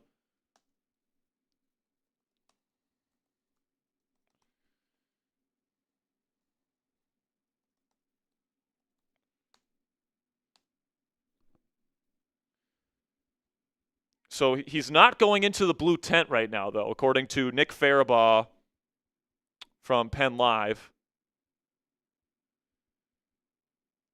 So I think he's going to be okay. I think he just got stepped on, Ponzi. I think he just got stepped on. I think he's going to be okay. But listen, man, give the Steelers defense their credit. They look way better to start this game. All right, the pressure is getting after them, and the reason why the pressure is getting after them is because it looks like the coverage is holding up. It looks like they're doing post-snap rotations to make Drake May hold on to the football a little bit longer. They're not giving him the same easy answers. And, guys, Nick Herbig is looking awesome out there right now. Nick Herbig is affecting that outside edge with the speed rush, big time.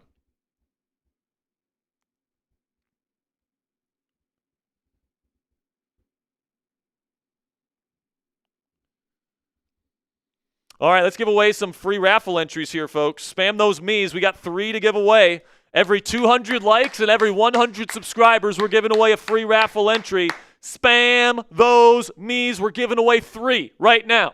We got Joshua, Bryson, Voxy, Robert, Tim, Amanda, Mark, Bryson, Jake, Daniel, Jim, Stacy, Chuck, Zach, Christian, Martin, Kimberly, Jim, Eugene, Will, Eric. Come on now, who wants them?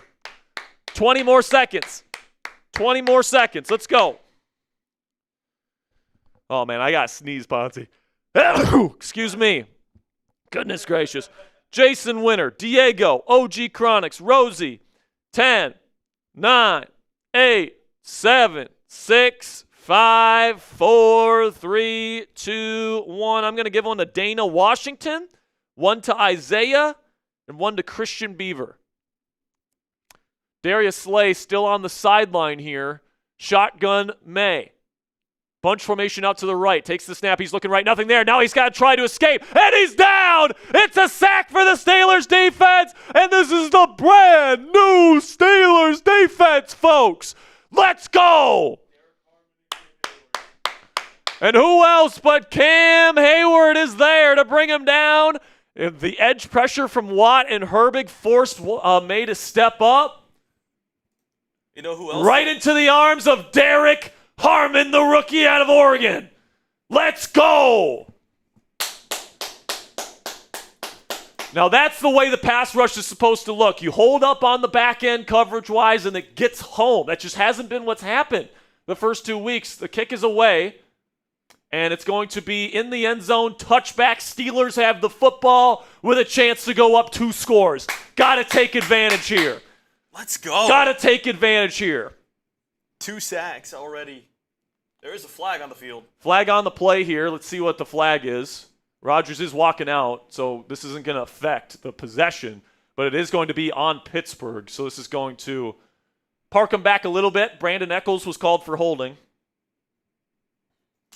Man, I'm pumped, Sperry. Me too, man. What a start.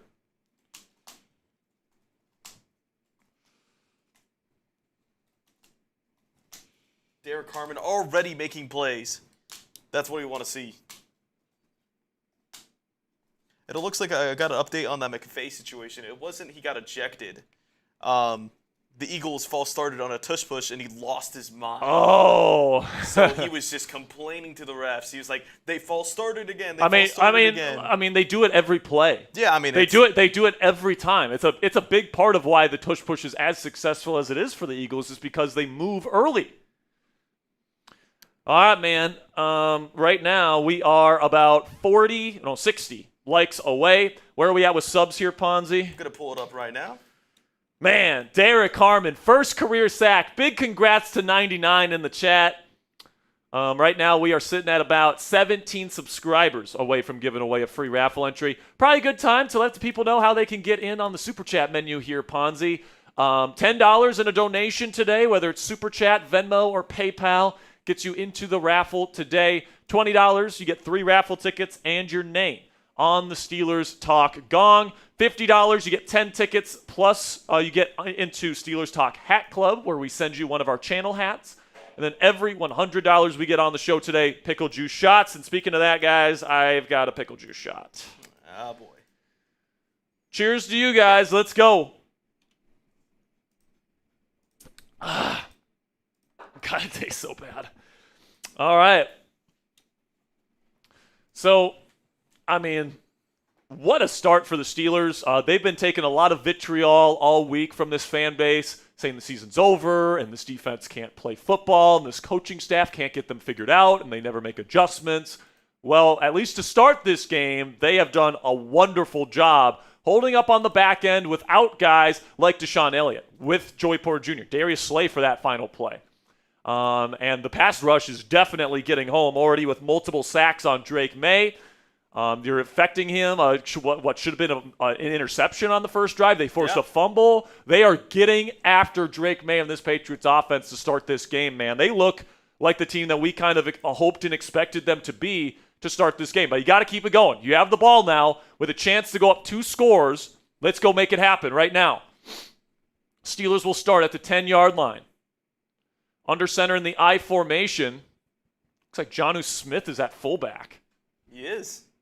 Multiple tight end set. They will hand it off to Jalen Warren. And 2 Patriots meet him in the backfield. Poor blocking by the Steelers. It'll be a TFL. That is Jordan Farmer, the rookie out of Florida State, on the tackle.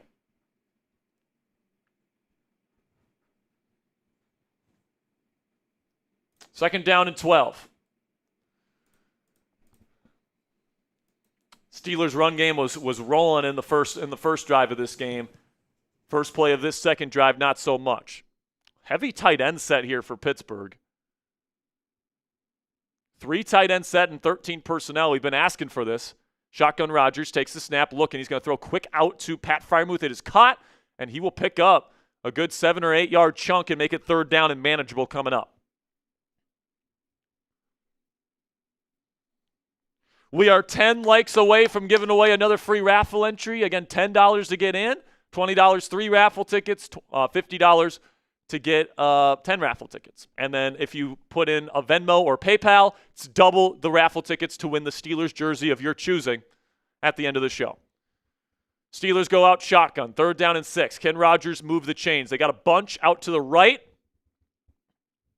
The single receiver out to the left. They send Calvin out in motion. Takes the snap. Rodgers looking left, nothing there. Now middle, nothing there. Trying to escape, and the ball comes out. It's picked up, and it's going to be brought down at around the 10-yard line. So it'll be fourth down.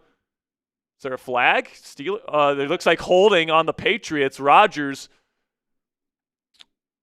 pointing out a holding on the Patriots that will keep the drive alive. Now imagine if Warren ran for that first down.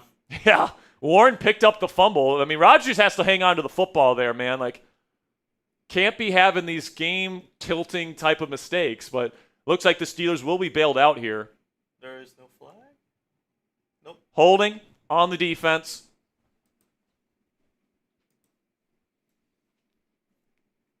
And that's once again Alex Austin, who's had a pretty rough start to this game with 2 penalties already. 2 holding calls, and it'll be first down and 10 for Pittsburgh. By the way, thank you guys so much. We just passed 94,400 subscribers. We put out Steelers videos.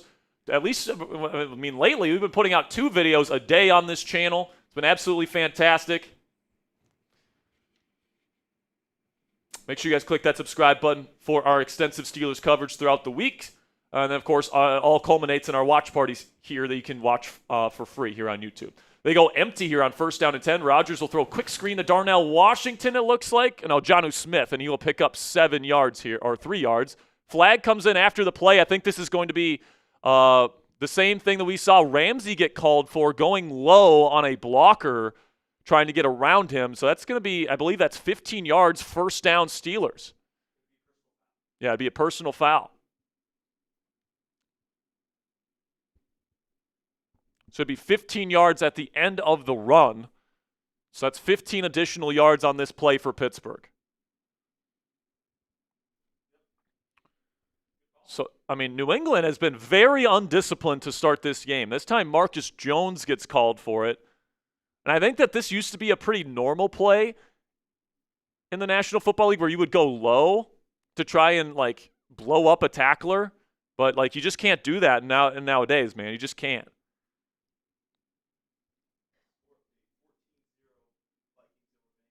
Carson Wentz starting off hot. Oh, he did? Okay. Shotgun here for Rodgers. 2 tight ends set, 2 receivers. Austin and Metcalf look like to be the receivers. Takes the snap. Going to hand it off. This is Kenneth Gainwell. He finds a little bit of a crease on the outside, and he's going to pick up about 12 yards. Good job by Kenneth Gainwell here.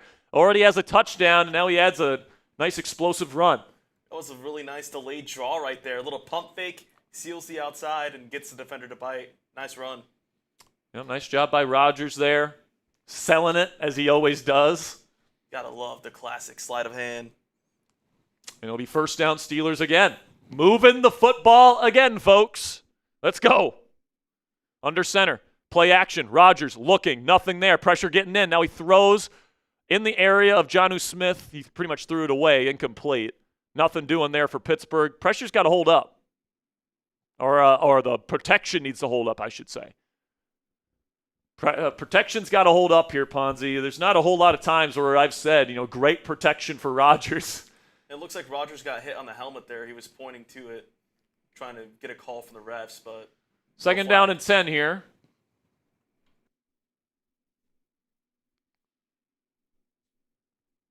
$3,500 people watching live. Make sure you click that subscribe button every 100 likes, or every 200 likes, every 100 subs. We're giving away a free raffle entry. We're giving away 2 next commercial break. Shotgun takes the snap, and it's going to be stoppage here. It looks like false start. On who?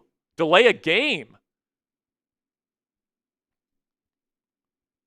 So I guess they didn't get the ball off in time. I'm sure Rodgers won't be too happy that he got called for that. I'm sure he wants the extra half second after the clock strikes 0, but that will park him back here, make it second down and 15. But, this is a hell of an opportunity here, man. If they can go long field and even just get a field goal here, just a field goal makes it 2 possessions, all right, and gives you a little bit of a cushion here. Second down and 15. See if Rodgers can dig him out of this hole. It's going to be a quick screen pass to, it looks like Caleb Johnson. Is this right? Yeah, that's to, no, it's to Jalen. My bad. I thought I saw 20. It was 30. Picks up some yardage here. It'll be third down and relatively long coming up. Oh, Jake Browning. Oh, Jake Browning.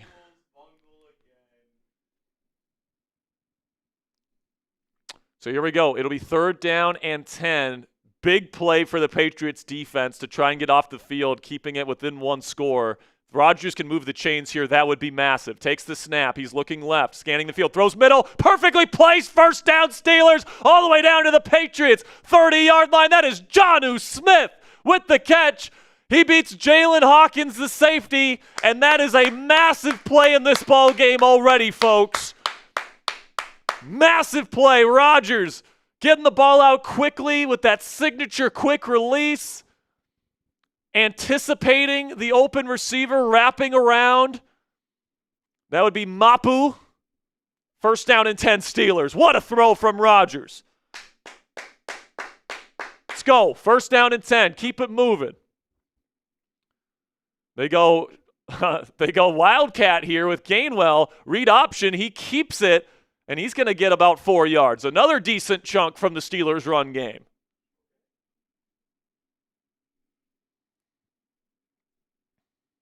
Rodgers out wide was crazy. I think Rodgers was John a little bit, saying, you're not scared of me? At least he gave a better effort than Jay Cutler.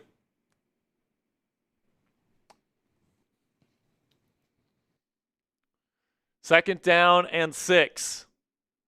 Getting closer to the Fanatics red zone here are the Steelers. Quick throw to Jalen Warren. He's going to be brought down. Horse collar! What the hell? He's got it. It's very clearly. He picks up 9 yards. It's a good gain. And that's the end of the first quarter. Steelers knocking on the door again, trying to go up 2 touchdowns with 2 straight touchdown drives to start this ball game. Let's go. All right. It'll be second down and 1 when we get back from this commercial break. But Ponzi, I continue to say it, that first quarter dominated by the Pittsburgh Steelers. Absolutely and utterly dominated by this football team. Woo! All right, we got 4,000 people in the chat. Let's give away 2 free raffle entries right now, folks, while we're at commercial. While we're at commercial, spam those me's in the chat. We've got Mark, Mike, we've got Zach. Ponzi, give some shout-outs while I rehydrate here. All right, we got Jake, we got Mike, we got DS, we got Heel Fan, we got Diego Perez, we got Glass Dragon, OG Chronics, we got Jaden Feller, Diego Perez, Mike Hurst, Levi Greer, Will Chestnut, Kenny A. I see Kareem Richardson, Coop, Mark, Number, DJ Evans Fishing, B. Smith, Sunflower Girl, Christian Beaver, Diego Perez. I got What the Yanko? Josiah, Melissa Martin, Kareem Richardson, Hot Rod 24, always watching the game. Love you, Hot Rod. Got Tanya here. We got Edmund. All right, we got T. Bolware, Justice for Charlie. You got Number, Edmund. All right, Marie. Here we go. Let's give away 2 here. I'm going to give one to Terza Bolware. Terza, you're in. Okay. I'm going to give another one to Levi Greer. You 2 guys are in. Or Terza's not a guy, but you get what I'm saying, Terza. you know what I mean. All right, we are less than 70 likes away from 1,000 likes here, guys. And make sure you click that subscribe button if you haven't already as well. We're going to be here live for every single Steelers game this year. We're going to be reacting to the events of this season with you guys live on this channel. And then also later today, we'll have extensive postgame coverage. We'll have a postgame cut in our live show today that'll go out on the channel later this evening. And then also I'll be doing an at-home kind of video breaking down the injury updates, what's said during the press conferences, all that stuff during halftime of Sunday Night Football tonight. All right? $10 here from Robert Locke says, eat this super chat, my guy Sperry. Here we go. Appreciate you. Appreciate you, Robert Locke. Real one right there. By the way, 3 likes away. Then this one's rolling in Rome. Darren Pretzel. Bang! All right, Steelers have the football here. The 21-yard line. They will hand it off on second down and 1 to Warren. He fights through 2 tacklers. He'll pick up a first down. This is why I love Jalen Warren. Top 10 running back in the league. Flag on the play. Let's see if this is brought back. Oh, my goodness. God, I hate to see Jalen fight through 2 tacklers to pick up a tough first. And if this is holding on the offense. Holding on defense. Holding on the defense. Be a first down Steelers. Wow. Kaylavon Chason with the hold. Let's go. Good call, refs. Good call, refs. Did anyone see if Slay was back out there for that? Well, I guess he just came out in that last drive. This has just been another methodical drive from the Steelers. I mean, the penalties are just killing the New England Patriots to start this game. Now the Steelers are down inside the Fanatics red zone at the Patriots 13, under center. 2 receiver, 2 tight end set here for Pittsburgh. They hand it off to Warren, trying to find the outside. Cuts inside. He'll pick up just 1, maybe a half yard. A lot of Jalen today. A lot of Jalen today, and that's the way it should be, Ponzi. He's our best offensive player. He makes guys miss. He breaks defenses. Hopefully he can score a touchdown here for that one fan in the chat who has him. 2nd down and 9. My guess is they put it in the hands of Rodgers here. Patriots have been penalized 5 times on defense alone to start this ball game. Shotgun Rodgers. Come on, Raji. Got trips left. They send the running back out in a McCaffrey motion. He's looking right. He throws end zone jump ball. Caught. Is that DK? It is. Touchdown. DK. Have it your way. We score. Let's go. Woo! Aaron Rodgers officially becomes the 4th highest touchdown getter in the history of the National Football League. Beautifully placed fade to DK Metcalf. No question, that's a touchdown. Who beats Carlton Davis in coverage. Touchdown, Steelers, and we're an extra point away from a 2-touchdown lead after just 2 drives. Let's go. Let's freaking go, man. Kick is up, and it is good as always. Boswell with the make. It is 14-0 Steelers. Man, what a drive. What a drive. What a throw. Ponzi, this is the way that we expected this football team to look this year, all right? The first 2 weeks, certainly getting used to each other, certainly working through some things. And I know the Patriots are not that good, all right? But remember, a lot of people picked the Patriots to win this week, all right? A lot of people predicted the Patriots to win this week. And they might still. This game is far from over, right, guys? It's far from over. But what a start for the Steelers. I know that they're getting a little bit of confidence going right now. Let's keep it going. Let's keep it going. Here we go, Steelers. Here we go. Here we go, Steelers. Here we go. Let's go, man. All right, we're giving away a free raffle entry. Ponzi, give some shout-outs while I... Type DK for this one. Type DK if you want a free raffle entry. Where are we at with subs, too, by the way? Are we giving one away for that, too? We will be. All right, 2. We're giving away 2 free raffle entries right now. Let's go. I see Edward, I see OJ Connix, I see Zach, I see C-Ray, Daniel, Jake, Steele, I see B. Smith, I see Jim Johnson, I see this guy, I see Jason Winter, Tristan Holmes, Levi Greer, I see Bradley, I see Daniel Teets, I see Emily, Mason, Celery Stick, Christian Beaver, 304 Ghost, I see Mason, I see the Bomers, I see Jaden, I see Levi Greer, MME Brothers, SR, Mason Ingleby, I see on my chat. 10, 9, 8, 7, 6, 5, 4, 3, 2, and 1. Who you got, Sperry? I'm going to go Mason Engleby. And I will go 304 Ghost. You 2 are in on the raffle. Appreciate you. Man, what a play. All right. What a play indeed, my friend. All right, we got a PayPal here that we should get to. Okay. Boom. All right. We are back in Foxborough. The Steelers have a 14-0 advantage to start this game. Steelers are 2 for 2. They should be 7 for 7 in the red zone right now.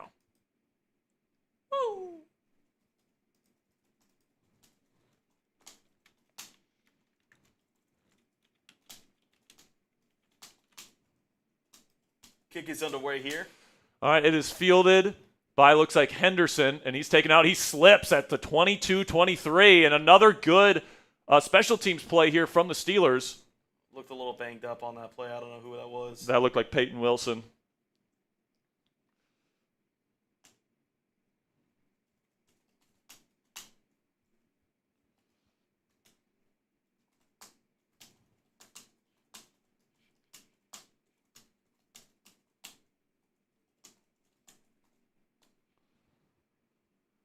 All right, man. Aaron Rodgers, 509 career touchdown passes. He has looked really good today. Had that big 3rd and 10. That play was huge because if you don't get that, you're punting it away and you only have a 1-score advantage. Instead, you get that in the field goal range at least, and then you're able to finish the drive after that. So Rodgers has looked really good. Warren has looked really good. They're getting it to the guys that they should be getting it to. This looks like the offense that we thought we were getting when we signed Aaron Rodgers. Under center here, condensed alignment here with twin receivers out to the left. Takes the snap, handoff up the middle, and there goes Gibson for a nice gain of about 10 or 11. That sight has been a little bit too frequent here in Steelers Nation the first 3 weeks of the year. Looks like Keanu Benson once again got swallowed up. Pause. Derek Harmon also looked like he lost his matchup there. Left a big chasm in the middle of the Steelers' run defense there. I would expect New England to try and continue to get that going. Darius Slay is back out there on the field, by the way. Under center, May play action, roll out to the right. Harmon tracking him down. He can't get to him. Now he's running, and now he's got room to run to the 40, and he's going to get to the 50 as he runs out of bounds with Patrick Queen going to try and get him. Derek Harmon couldn't quite get to Drake May there.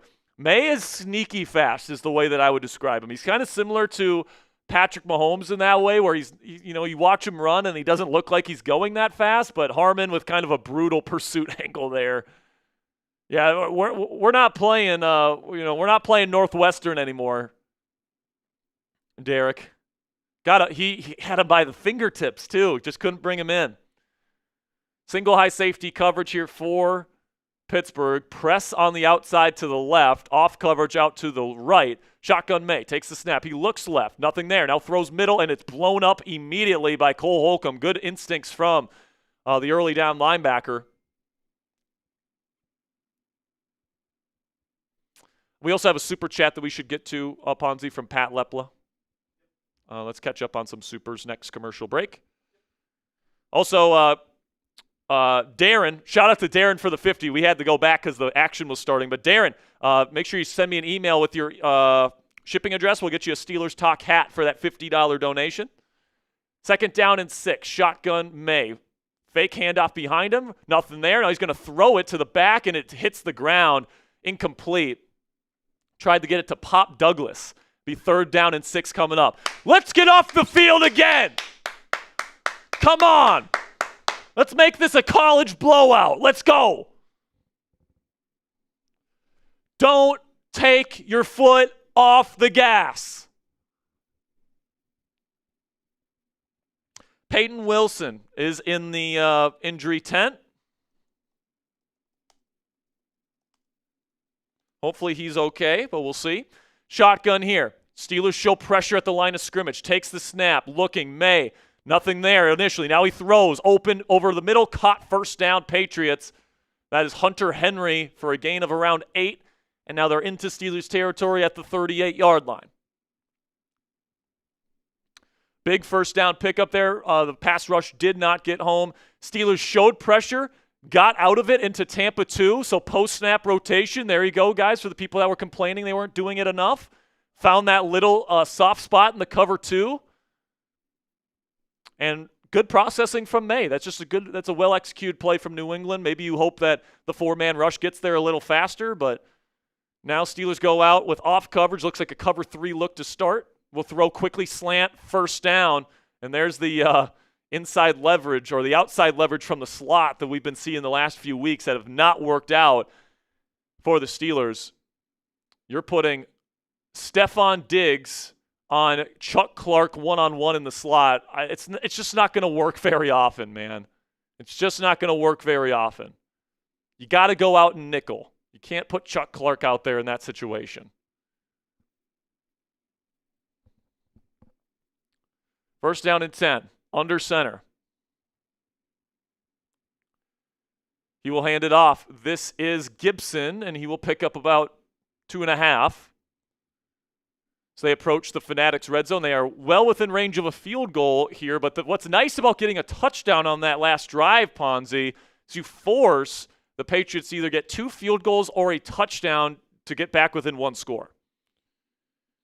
Come on now.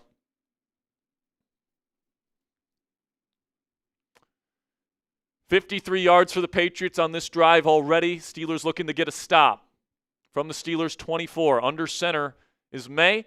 Play action, roll out to the right. He's got an open Matt Collins in the flat. Good pursuit by Jabrill Peppers. He's only going to get about 2 yards. It'll be 3rd down coming up. Let's get off the field. Spam those threes. You want to call yourselves the best defense in the league? You got to fucking earn it on these downs. Let's go. You've got to earn it on these downs. Derek Harmon and Cam Hayward, the 2 interior linemen with Watt and Herbig out on the edges. Steelers showing 2 high. Shotgun May. He will take the snap. He's looking. He will throw quickly. Fade to the end zone. Out of reach, but it's going to be called for a flag on Darius Slay. Keyshawn Boutte. There was contact, and this is going to put the Patriots at the 1. By the way, Peyton Wilson was back out on the field, so that's good news. No, never mind. Sorry, it was Brandon Eccles. This is pretty clearly a push-off by New England. That's BS. Look at this. Look at that. Pushes off of him. I think that's ticky-tack. I think that's bullshit. I think that this is an officiating crew that ate some crab cakes before this game. So they're going to say that the flag occurred at the 5. So now inside the Fanatics red zone, under center for Drake May from the Steelers' 5-yard line. Let's see if the Steelers can make a stand. Takes the snap. Play action. Pressure up the middle. He throws wide open. Is Hunter Henry. Touchdown. Nobody accounting for him. Steelers sent an all-out blitz, and it is a big answer here. Big answer from the New England Patriots as they get back in this football game.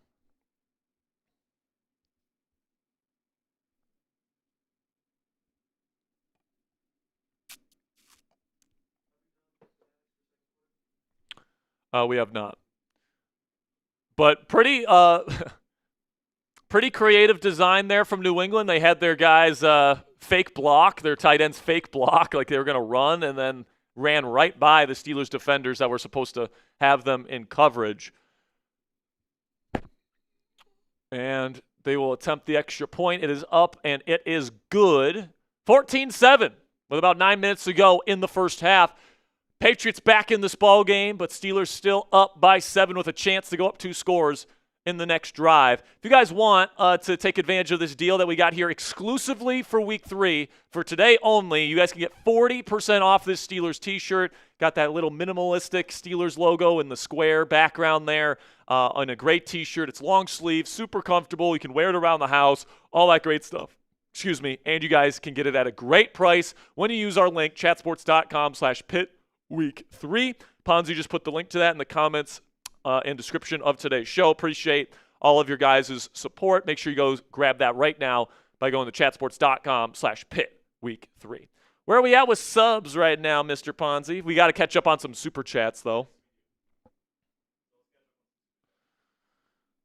I mean, I can kind of understand why the refs called the pass interference there, but at the same time, I kind of don't. And I like the design from Josh McDaniels there to get into the end zone on that play action. It says, it's about time. Hi, guys. I am here. Great to see you, Pat. Thanks for stopping by here today. Shout out to Pat. Shout out to Pat. She's a real one.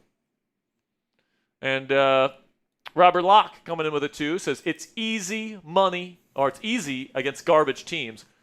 I mean, all I heard all week was that the Steelers suck and they were going to lose to the Patriots. I heard the Steelers were a garbage team. It's all I heard all week. Not from you, Robert Locke, but all I heard from national media, even from Steelers media, is that this team sucks. They're poorly coached. all this stuff. And we'll see if the Steelers can hold on here and win this game. But it's been a pretty good start. All right. I think there was a couple of third down plays that went the Patriots' way there, but I think the Steelers defense looks a lot better today with Cole Holcomb getting the start. I think Jabrill Peppers is a big-time upgrade over Chuck Clark, and honestly, the biggest plays they've given up today is because Chuck Clark sucks. Yep. Drops an interception. I know that it would have been a 5-yard penalty anyway, but how do you drop an interception right in your lap? Yeah. And then he gave up the third down, and then he gave up that big glance route over the middle as well. Loose stool with a 1. Ponzi's favorite. Come on. Ponzi's favorite member of the chat. $10 from Blaze. Blaze has been awesome. I think he's been our Super Chat MVP so far today. He says, a promise is a promise, 10-4-7. There we go, Blaze. Appreciate you, man. Pat saying. I'm gonna do another pickle juice shot for you guys here. You guys might not see me, but I'm here. We see you, Pat. All right, Kenneth Gainwell takes out the kick, and he will get it past the 30 to the 34. Decent field position for Raji and the offense. Steelers have scored 2 touchdowns on their first 2 drives. When was the last time that the Steelers did that? Was it the Cincinnati game last year? It might have been the Cincinnati game last year where the Bengals and Steelers traded touchdowns throughout the first half. But, yeah, man, it just hasn't happened very often where this Steelers offense is moving the football as well as they have to start this game. First down and 10. Got about 9 minutes to go in this first half. Steelers will get the ball to start the second half. Shotgun Rodgers in a condensed split. Nothing there initially. He will dump it off to Jaylen Warren, getting him the football a lot today. He picks up 5 yards. I mean, Jaylen Warren, man, how many times has he touched the football in this game? 17? Warren has 9 carries, and he has 2 receptions. So he's in the double digits. But, yeah, definitely making it a point to get Jaylen Warren the football. It's second down and 6 here. 3 receivers out there for Pittsburgh. Warren, the back. Rodgers is under center in the single back. He will hand it off to Warren. He will cut upfield, and he will get minimal yardage here. It will be third down and manageable for Pittsburgh. But the last thing that you want here, Ponzi, is to get a 3 and out and put the ball right back in the hands of the Patriots offense coming off a touchdown. You want to kind of dash their momentum here. Crowd's going to get involved. Third down and 5. Got to execute here on third and manageable. Let's show the NFL world what kind of offense we got here. They go empty with Rodgers. Trips left, twins right. They look at pressure up at the line of scrimmage. They're going to send it. Rodgers looking, rolling out to his left. He's going to throw it. Incomplete. He looked like he wanted Muth to settle down. He did not, and he is yelling at Muth. And it'll be fourth down. Rodgers is pissed.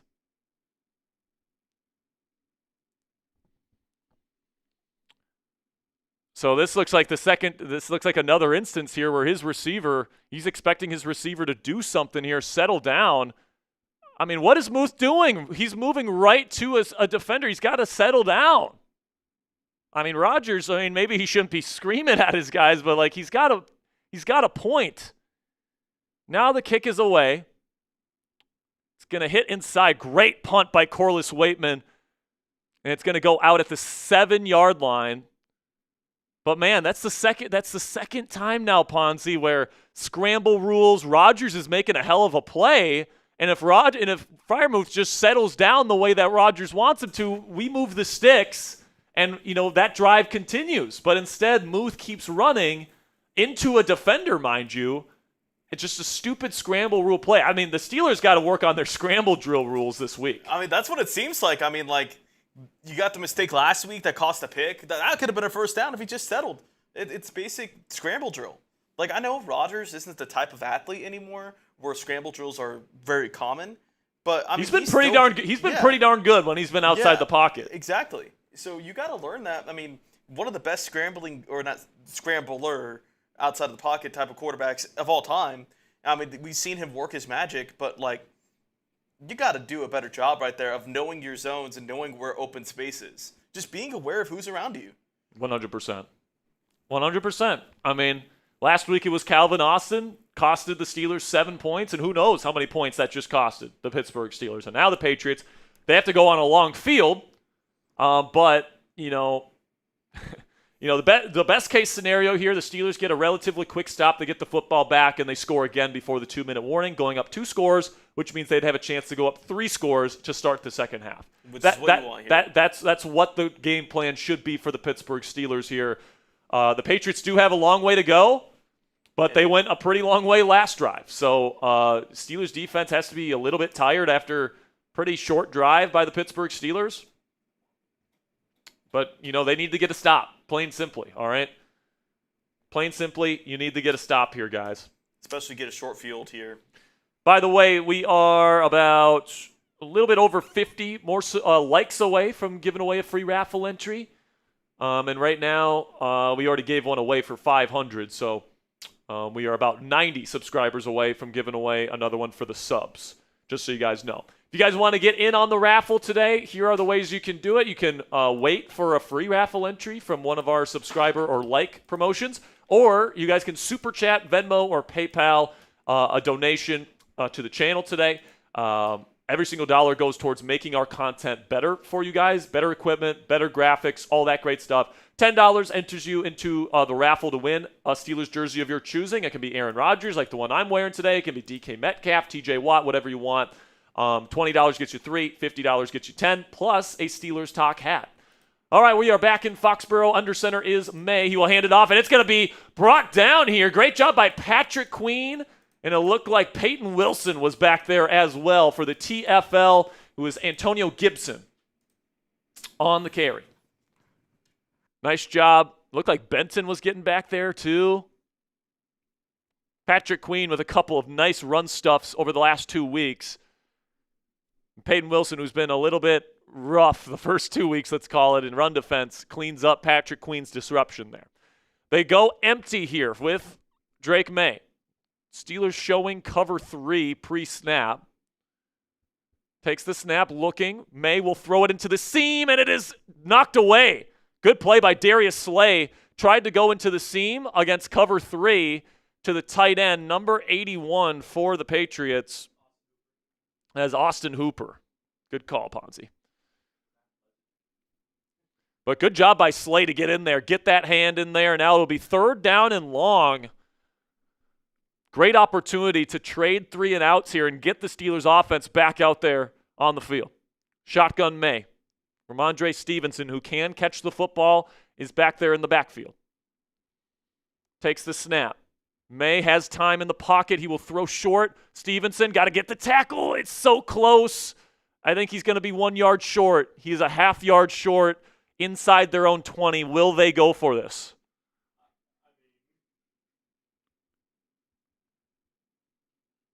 I think the Patriots are going to go for this. He is pretty clearly short.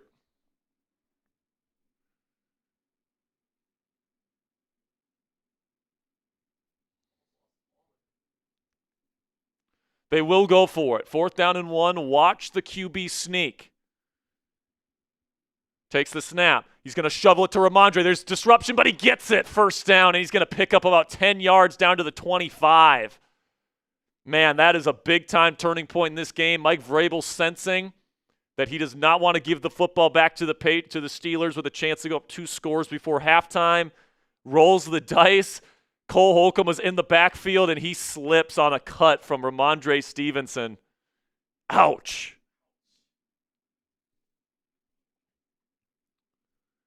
Got to stay upright, man. Can't be slipping. 1st down and 10 for the Patriots. They'll start under center. Ramondre Stevenson, the back is offset off to the left in a single back formation. It's going to be plenty of time for May to step up and throw over the middle, and it's intercepted. It's picked off. That's Chuck Clark. He caught it this time. He's at the 40. He makes a man miss. He's still running down to the 30, to the 25, and he is knocked down at the 25-yard line. Chuck Clark with the INT Steelers football. Here we go, Steelers. Here we go. Here we go, Steelers. Steelers, and it's going to be – he dropped it. He dropped it. Damn it. I mean, you know what they say, Ponzi. If he could catch, they'd be playing offense. So that's going to be a big turning point in this game. What looked like the second turnover of the game, giving the Steelers a massive advantage. It's going to be another break for the Patriots. I mean, that one was a lot tougher. He had to slide and make it kind of a tough catch on a tough play on the ball. But, man, Chuck Clark with two dropped potential interceptions today. Get this guy off the field, dog. Use your hands. Jabrill Peppers. Use your hands. Jabrill Peppers should not be taken off the field the rest of this game. You got to catch these balls, man. And guess who just substituted in? 2nd down and 10. Got to catch the football, guys. Got to catch the football. I mean, those are the plays that we're going to be looking back on if we lose this game and say, man, that was a big play. If the Patriots score here, it could be it could be up to a 14-point swing. Shotgun here for May. He's going to throw middle. It is caught. Fumble! Ball's out! Steelers get it anyway! Are they saying incomplete? They're calling it incomplete. There is a clear recovery by Nick Herbig. So they're saying this is another incomplete pass. Oh my gosh, the Patriots are getting so lucky. Oh yeah, he never possessed it. God, I was gonna say the turn was a football move, but he never possessed that football, unfortunately. It looked like a fumble because he was turning around. But here we go. Gotta get off the field here. If you're not gonna convert on these turnover opportunities, you gotta get off the field on 3rd and 10. Steelers threatening blitz. Takes the snap. They send 5. He throws. Ramondre Stevenson's got a lot of room to run. Down to the 40, to the 45, all the way down to the 48-yard line. The Steelers just can't catch a break in this second quarter, man. Nobody accounting for Ramondre Stevenson out of the backfield. It was Patrick Queen's man, and he got blown up by Stephon Diggs on the rub. So Steelers playing man coverage on the back end, and they did a very well-executed rub to give Ramondre Stevenson a ton of running room. Now they're at the 48-yard line as the Patriots continue their march to try and tie this football game before the end of the half. Under center May. Under center. He's going to give it. And he's going to get about 3 or 4. Looks like about 4 or 5, actually.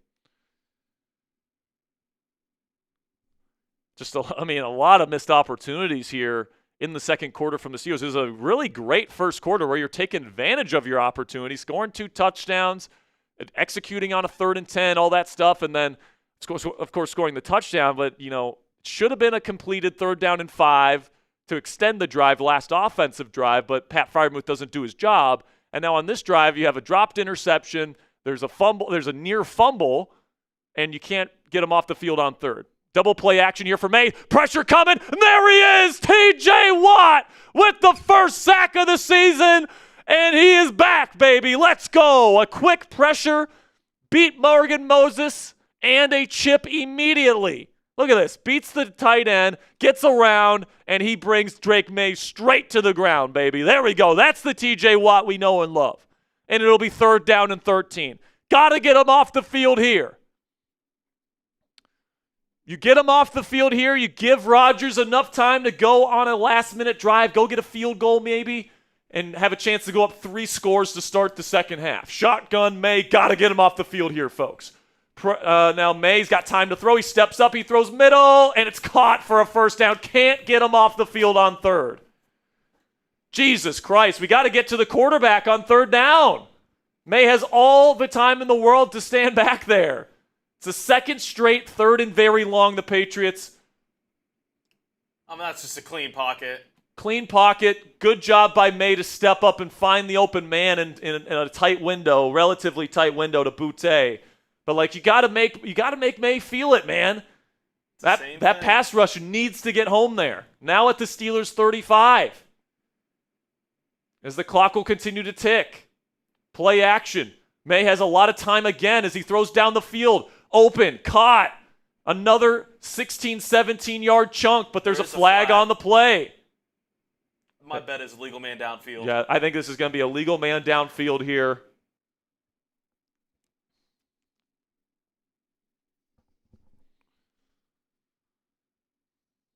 It's just not a whole lot going the Steelers' way. They're not getting penalized or anything like that. But, man, if Chuck Clark makes that catch, if Deshaun Elliott is healthy, does he make that play? I think he probably does. It's no question who the better team on the field has been so far in this game. It's just, man, nice layered throw from May. Right over the head of the linebacker underneath the safety.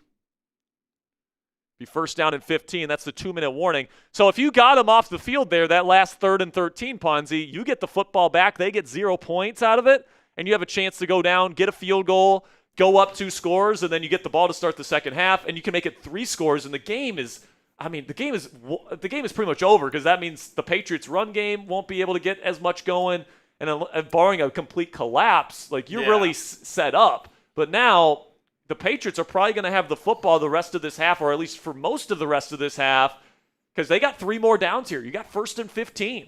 And it's the same thing, Sperry. It's the same thing we've seen these first 2 weeks. There has been pressure, but on the key downs, there's no pressure. There's just nothing.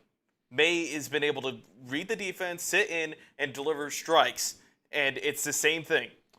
Yeah, I think in previous weeks, a lot of it was secondary alignment pre-snap, just giving opposing quarterbacks and offenses easy reads and easy yardage on 3rd and long. Today, it's to my eye, it's just the pass rush isn't getting home. Yeah, but it's just not getting off the field on 3rd down. It's the same thing we've seen. It's not like it's 3rd down and easy. It's 3rd down and long. Get to the quarterback.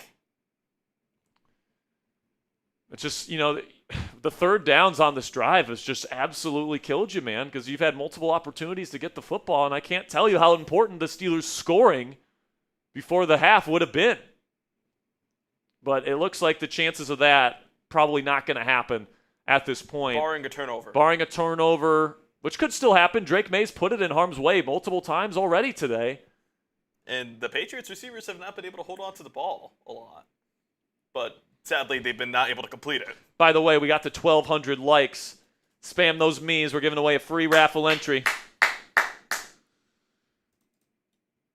So Darius Slay, once again, out. James Pierre in. And man, you guys know if James Pierre's in the game, that's not terrific. That's going to open up some opportunities. Patriots will be a big fan of him. Spam those me's if you want a free raffle entry. 10, 9, 8, 7, 6, 5, 4, 3, 2, 1. I'm going to go Ray Zilla. Ray Zilla, you are in. Ray Zilla's in the raffle. So here we go. Patriots at the 40-yard line. This will be a very long kick. So they're going to have to gain some yardage here in order to try and get a field goal before half. Play action, roll out to the left. May, wide open, throws caught. This is Pop Douglas, who's going to slip underneath a defender. It looked like Juan Thornhill missed the tackle there. Oh, no, Brandon Eccles, my fault. Be 2nd down and short coming up. As he gets out of bounds, clock stops. Steelers lead the league coming into this game in missed tackles, and that's part of the reason why. Oh, no, he was down. Did he touch him? Yes, yeah. He did. All right, so he's going to be brought back here because he went down to a knee and Eccles touched him. So he will be down by contact and he won't get that extra yardage.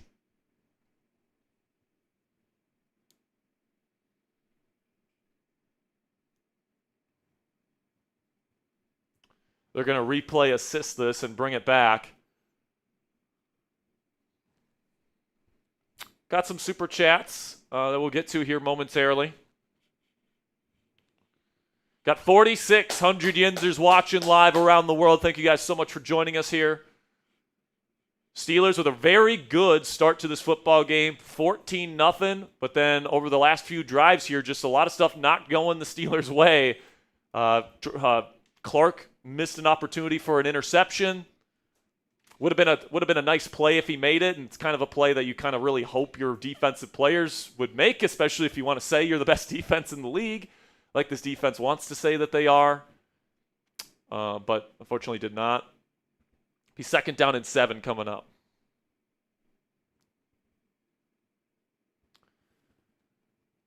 But yeah, and then on 3rd downs on this drive, just not able to get them off the field. Yeah. You know, they just keep converting, and the Steelers either A, can't hold up in coverage, or B, the pass rush doesn't get there in time. And they've had multiple 3rd and long opportunities to get off the field. You expect your defense to get off the field in those instances, man. Highest paid defense in the league. Highest paid defense in the league, and you're giving up multiple 3rd and very longs. Like, that just shouldn't happen, man. It can't happen. Unfortunately, we've seen too much of that. And, you know, first couple drives, the Steelers defense looked great. We've seen really good plays in bunches to get them into 3rd and long. But it's just they keep getting those first downs, and you got to play better on those 3rd downs, plain simply. What is taking so long? I think they're trying to figure out exactly what the timing is and where to mark the football. It's taking way too long, though.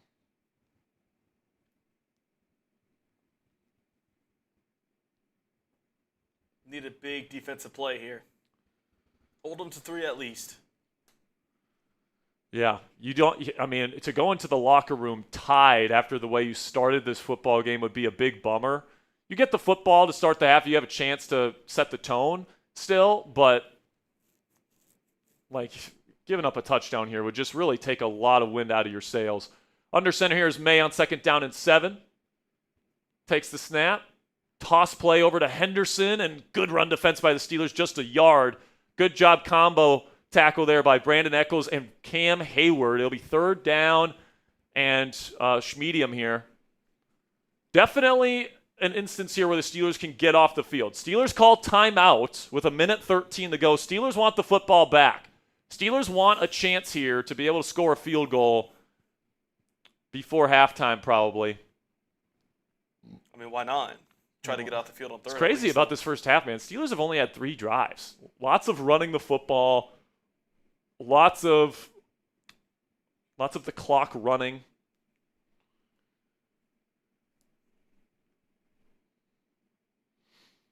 And keep in mind, Borigalis, the kicker for New England, I believe is a rookie. Yeah, I believe so. And I don't know if, you know, he's I know he's at home, but like this would be a difficult kick from this range if it's an incomplete pass. So 3rd down and 5. Let's see if this defense can get off the field. Steelers showing pressure at the line of scrimmage. It's going to be a dirty bunch look at the top. He's going to throw Stephon Diggs, cooks James Pierre in coverage, picks up the 1st down just barely. Steelers in man coverage once again on 3rd down. And listen, man, the corners on this Steelers defense are not good enough right now to play man coverage. Outside too. And we had pretty quick pressure on May. It's just he had a quick answer there on the whip route from Stephon Diggs, and James Pierre, who you do not want out there, is out there one-on-one versus their best receiver. So well schemed up by New England, but now the Steelers are in trouble. So they're just outside the Fanatics red zone with 1:07 to go. Takes the snap from pony formation. May looking, throws, perfectly placed to Hunter Henry, 1st down. Patrick Queen in coverage, Chuck Clark on the tackle. They're down to the 5. Man. A tale of 2 quarters, man.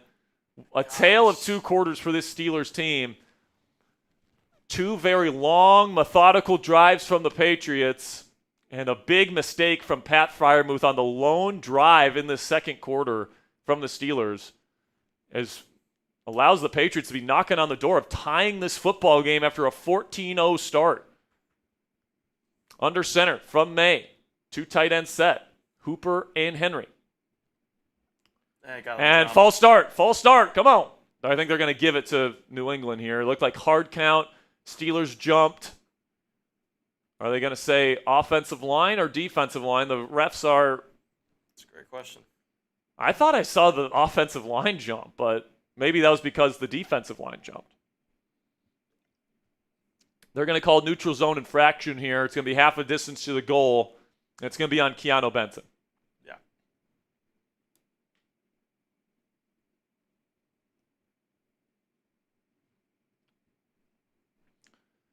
Just a tough drive, man. You got to get off the field on third down. Got to get off the field on third down, especially if I'd like to see how many third downs they had. I mean, maybe at least 3, where it was third and at least – it wasn't third and short on at least 3 of them, and they completed all of them. Under center's May. Play action. Guitar fake. May looking. Nothing there. He's just going to chuck it out of the back of the end zone while he gets absolutely destroyed. I don't know why that's not intentional grounding. I always didn't like that. When it's very clear they're throwing it out of the back of the end zone and it's very clear they're not trying to throw it to a receiver, I don't know why that's allowed to happen. T.J. Watt, Nick Herbig. He took a huge hit, though. Yes, he did. T.J. Watt on Hunter Henry. Good luck winning that matchup, Hunter. Nick Herbig also with the pressure. We'll get to some super chats here once we get into halftime. During halftime, I'll do a special deal, $10 pickle shots during halftime. Shotgun May takes the snap on second and goal. He will throw, fade in the end zone, diving in, couldn't grab it. It looked like James Pierre trying to get an interception. Couldn't get it. It'll be third down and goal, 12 seconds to go. Drake May hit his head very hard on the turf, and he's holding his head after the play. I don't know why the NFL is not taking him out of this game. Yeah, that's a bad look. Isn't this what the watchers are here for? Where, like, if someone gets hit hard in the head and then they're showing, like, holding their head signs, like, I don't know. 12 seconds to go. Huge play here on third and goal. The Steelers have been putrid on third. Takes the snap. May looking. End zone. Intercepted! Huge play, Brandon Echols! What a huge 7-point swing at the end of this half. What a play! The Steelers couldn't make a play on third down this entire drive. They should have had an interception earlier in the drive and should have given them points, but we'll take the interception here. Great job by Brandon Echols to read the eyes of Drake May. Cam Hayward tipped it. And Cam Hayward tipped it. That's the second time this season where Cam Hayward's had a tip pass lead to an interception. So the Steelers will be up 7 points going into the half, and that is a big momentum swing as the Steelers are set to get the football to start the second half. JP said they should have took May out. He's not right. Offensive offsides there, but they're not going to call it. They just knee it down, and it will be 14-7 going into what a swing. The half. And just what a swing there at the end of the half, guys. I can't tell you how important those 7 points are. Steelers offense only has 3 drives in the first half. That wasn't the kneel. Yeah, exactly. That wasn't the kneel down. But, overall, Aaron Rodgers looks great. Jaylen Warren has looked good to start this game. If it wasn't for Pat Freiermuth, kind of botching that last drive in the second quarter, this offense is absolutely humming. Jaylen Warren has 35 yards on the ground and 10 carries. That's an average of 3.5. That's not bad. The leading receiver is DK Metcalf with 2 catches for 27 yards and a touchdown. Jaylen Warren has 3 catches with 14 yards. By far, the person that has touched the football the most is Jaylen Warren with 13 touches. The only person that has more than 2 is Kenneth Gainwell.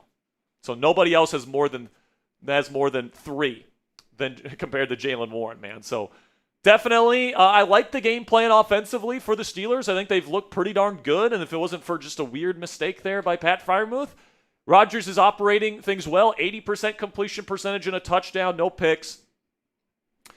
Defense, I thought looked really good at the start of the half, and they showed up in moments, but then they kept prolonging drives and they kept giving them opportunities, and the pass rush wasn't getting home when it needed to, and on third and longs, and Drake May, he's a good quarterback. He's going to be able to convert if you give him time on third down and long. So really good half from Cam Hayward, I must say. T.J. Watt got his first sack of the year. Derek Harmon got his first sack of the year.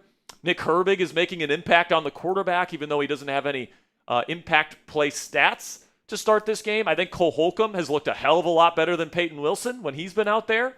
Jabrill Peppers has looked pretty decent, I would say. Chuck Clark has been a little bit of a, how do I say this nicely? Not a liability necessarily, but liability, yeah. He hasn't been great.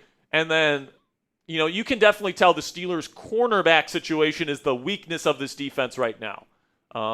And because of that, the Steelers cannot rely on man coverage in the second half. You're going to have to play whatever is wrong with Darius Slay here. If he can't play the rest of this game, you got James Pierre out there. Just play zone, all right?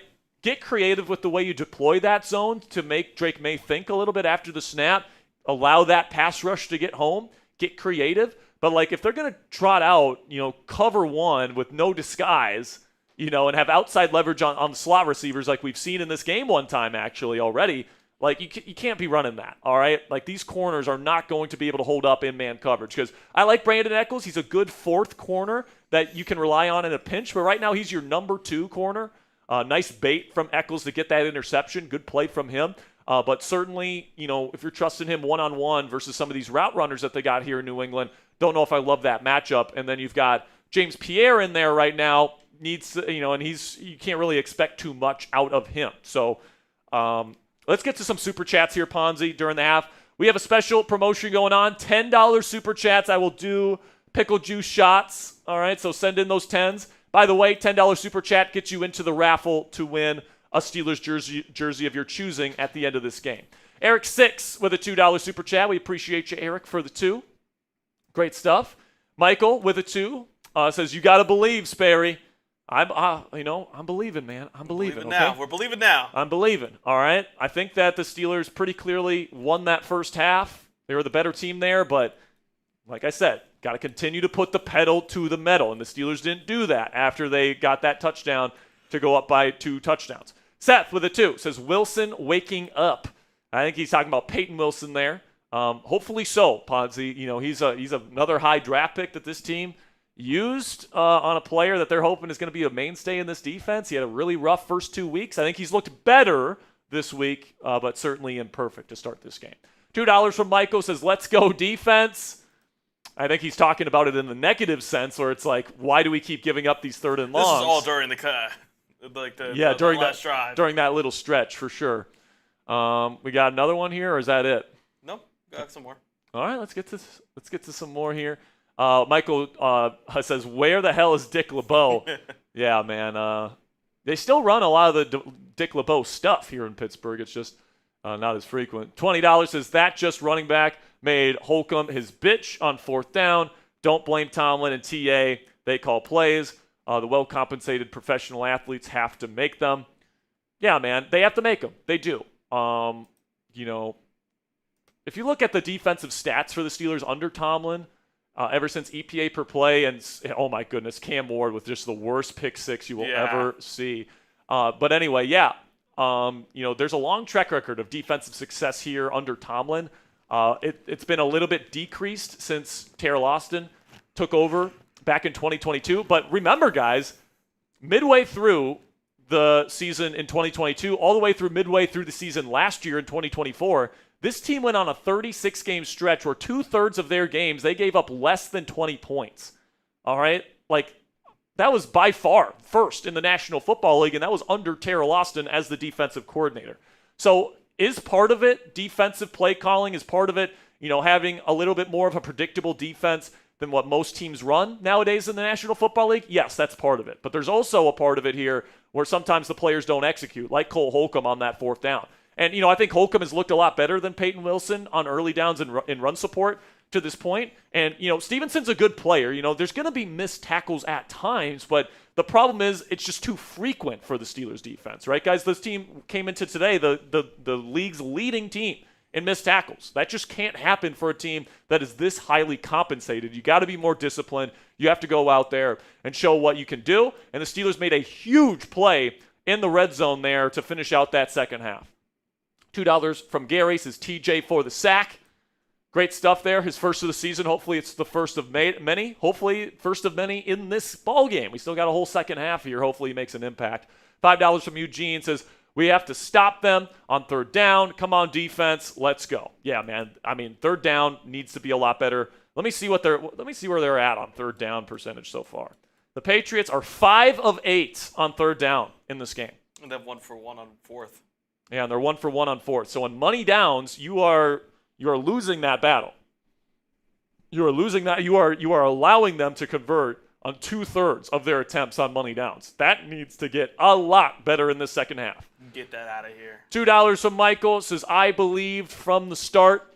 Good for you, Michael. I really do believe in them too. $2 from Seth. Says Chuck Clark got a hole in his glove. Something, dude. Man. I mean, you know what I like to say, Seth. If he could catch, he'd be playing offense. And that second one, it would have been a nice play. But I do think that's probably a play you expect a starting safety to make. And I just think this defense this defense really misses Deshaun Elliott, Ponzi. Troy Polamalu would have made that catch. Troy Polamalu would have made that catch. He might have taken it all the way for 6. Exactly. $2 from Eric again. Appreciate you, Eric.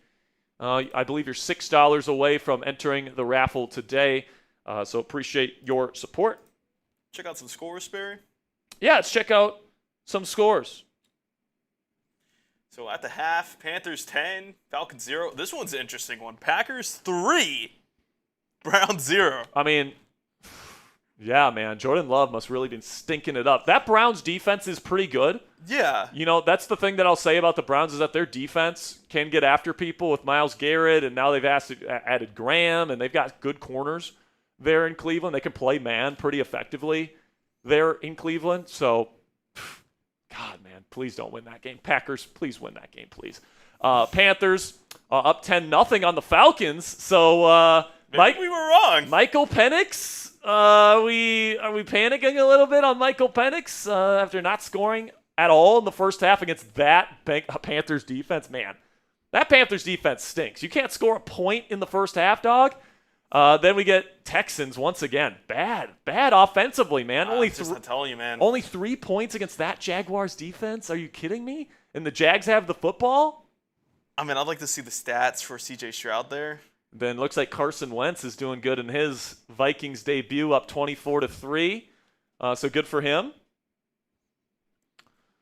Then some other scores around the league here. Of course, Steelers are up 14-7 at half over the Patriots. The Rams. Look at that, Ponzi. I know. Look at that. Sperry might know ball over here. Sperry might know ball, but some are saying Ponzi knows ball with the Vikings pick. 19-7. Rams are up. Buccaneers up 13-6 over the Jets, and then the Colts are up 20-6 versus the Titans. I gotta say, Ponzi, I don't think Daniel Jones is like a top 10 level quarterback or anything like that. Probably not even a top 15 guy.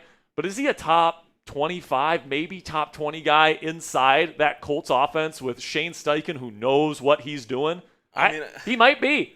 I saw a play on Twitter just now of Daniel Jones escaping a sack, running all the way around and getting a first in like 20 yards more. Yeah. So he's got the athleticism. That Titans team is kind of just a joke. Is that it for the noon slate here, or we got more? We got one more. All right, and then the Raiders are playing the Commanders. Commanders have 20 points at half, so good start to their game offensively with Marcus Mariota in at quarterback. So, yeah, man, we got another super chat here from Seth. Want to give you guys, or actually, let's go to the super chat menu before that. Ponzi, want to give you guys an update here. Right now, we are about $100 away from hitting the gong again with $500 made on today's stream. But if you guys want to enter into the raffle to win a Steelers jersey of your choosing, like the one I'm wearing right here, it can be Aaron Rodgers, DK Metcalf, Jalen Warren, TJ Watt, whoever you want, all right? $10 gets you into the raffle. $20 gets you 3 raffle tickets, plus your name on the Steelers Talk Gong. $50, we put you in the Hat Club, and you get 10 raffle tickets. What you get when you join Hat Club is you get the same Steelers Talk hat Ponzi's wearing right now. Limited edition, by the way. So if you guys want to join Hat Club, $50 in a donation to get your hat today. Every $100, I'm going to do a pickle juice shot just because I think we already passed 100 since last time I did my last one. And if you want double the raffle tickets, you can find me on Venmo or PayPal, at Jack-Sperry on Venmo, or at Captain Jackrabbit on PayPal. Never gets easier. So in terms of the second half here, Ponzi, I would love to see this offense get the football, take advantage of having the football first here, and set the tone for the second half. Say, we're not giving up that momentum after that interception in the end zone. We're going to go right down the field. We're going to score, and this is going to be, a 2-score game that you got to fight your way back from. All right? And a field goal on your first drive isn't going to be good enough to get you back within striking distance, all right? I want to make it tough on this Patriots team to get back in the game after this first drive, all right? And, you just got to do your job, all right? That is the message on offense. When Aaron Rodgers has his guys doing their jobs, they're 6 for 6 in the red zone, and they would be perfect on third downs today, all right? If you do your job, good things will happen. No stupid mistakes, like not settling down in the open space. I mean, that's you gotta know what a scramble drill, Gotta know the scramble drill rules for sure, man. I mean, it's just you gotta sit in your spots, get open, and offensive line still has to protect him too. Pat Lepla says she has another super chat that we didn't get to. I believe we did. She says she has 2. I think we've only seen one. No, we hit both of them. We hit both of them? Yeah, all right, both cool. of them. All right, we hit both of them. All right, man. Seth. So we are back in Foxborough. Shout out to Seth with a 2, by the way. Says Troy would take it back every day twice on Sunday. Exactly. So I kind of like this CBS throwback kind of thing that they're doing this week. I like the retro kind of 70s look that they got.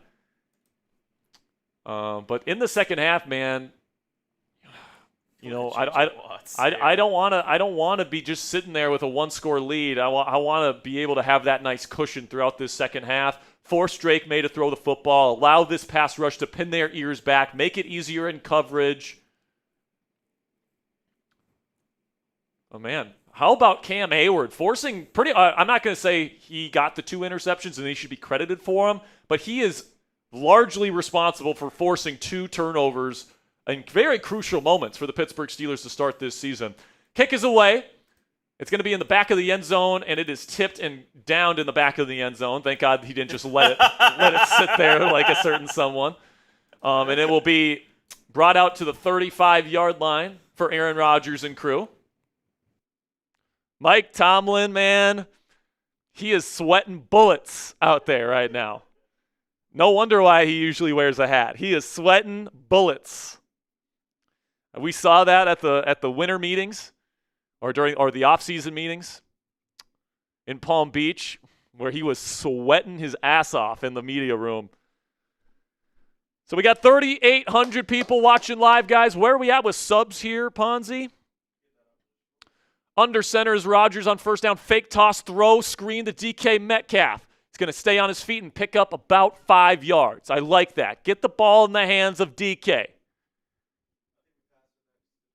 We did. We also passed 1,200 likes. So we're going to be giving away 2 free raffle entries next commercial break, guys. If we can get to 94,700 subscribers or 1,400 likes, we're now about 70 likes away from getting to our next milestone. We're for sure giving away 2, but if you guys click that subscribe button and that like button, we'll make sure to give away more. We're giving away a Steelers jersey of the winner's choosing at the end of today's game.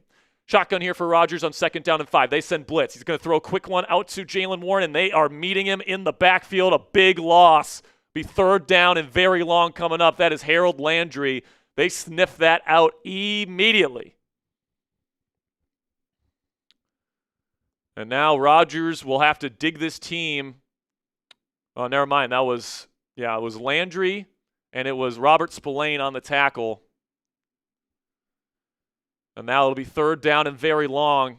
3rd down and 10. Steelers converted on a 3rd and 10 in their second drive. Can Rodgers do it again? Shotgun takes the snap, looking.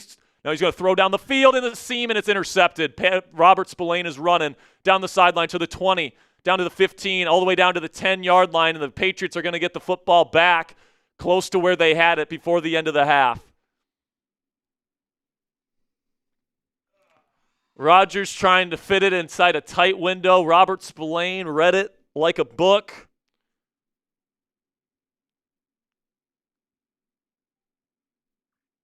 And he threw it right into Spillane's window. Rodgers really trying to fire it in there. Tried to get it to Calvin, who was trying to go in on the in route. Rodgers nearly threw an interception. And now Tomlin yelling at his guys to go get a stop. Big swing in this ball game. Last week, Rodgers had his clear turnover-worthy play over the middle dropped. This time, it is intercepted. Drake May will start at the 11-yard line inside the Fanatics red zone, trips left, takes the snap. May looking, throws, middle caught, and he gets about 9 yards down to the 2-yard line. Hunter Henry comes up a little bit limpy here after Patrick Queen brought him down. He was in coverage. Once again, looked like man coverage, beating the guy over the middle in man coverage versus the Steelers offense or defense. Ponzia sent in a PayPal a while ago. If we can hit that next commercial break. Looks like Henry's knee or ankle got twisted up. He's on the ground right now. Hopefully he's okay.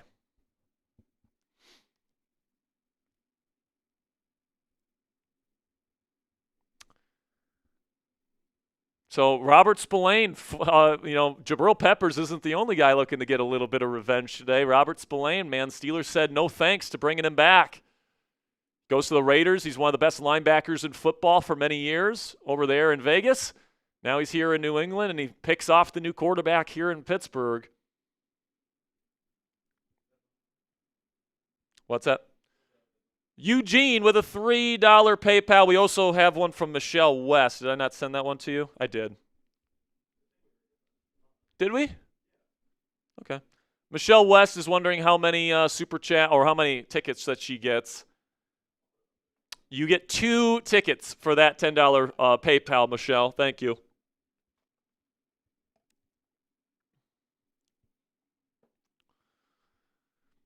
So, question is, can the Steelers get a stop? It's looking unlikely. They're down at the 2.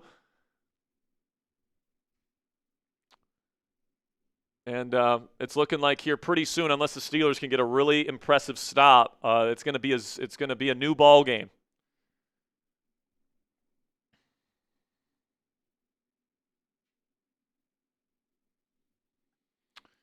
It's not what you want to see, man.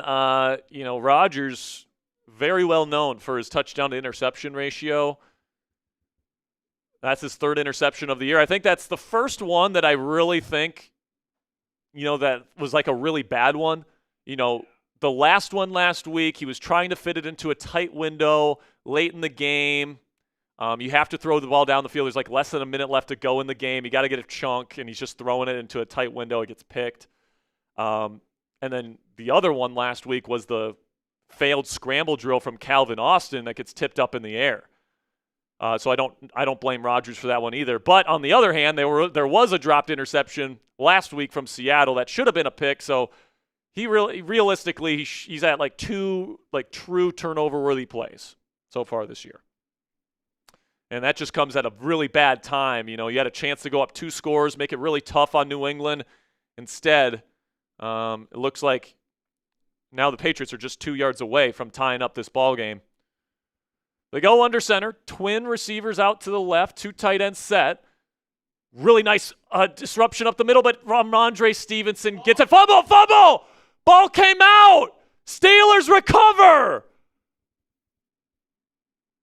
They're saying touchback Steelers football, I believe. Or are they saying down? They're saying a fumble, and the Steelers recover. And is it out? Oh, that ball's out! That ball's out! Let's go! Who forced it out? Peyton Wilson recovers. Who is this? Is that Cam Hayward? Cam Hayward forced it out! Type those 97s in the chat! Type those 97s in the chat! Low red zone turnover number 3 or number 2 on the day.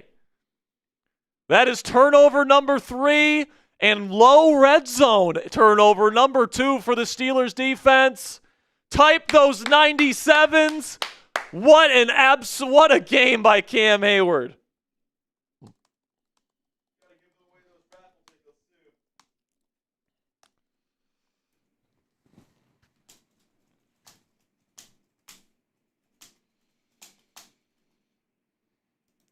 All right, we got to give away those raffle tickets, baby.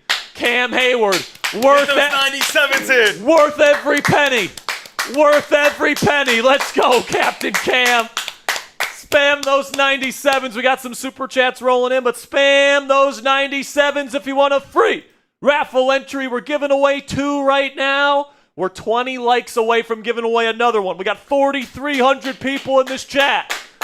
I know not all of you have clicked that thumbs up icon. Help get us to 1,400. Where are we at with subs, Mr. Ponzi? We are at 630.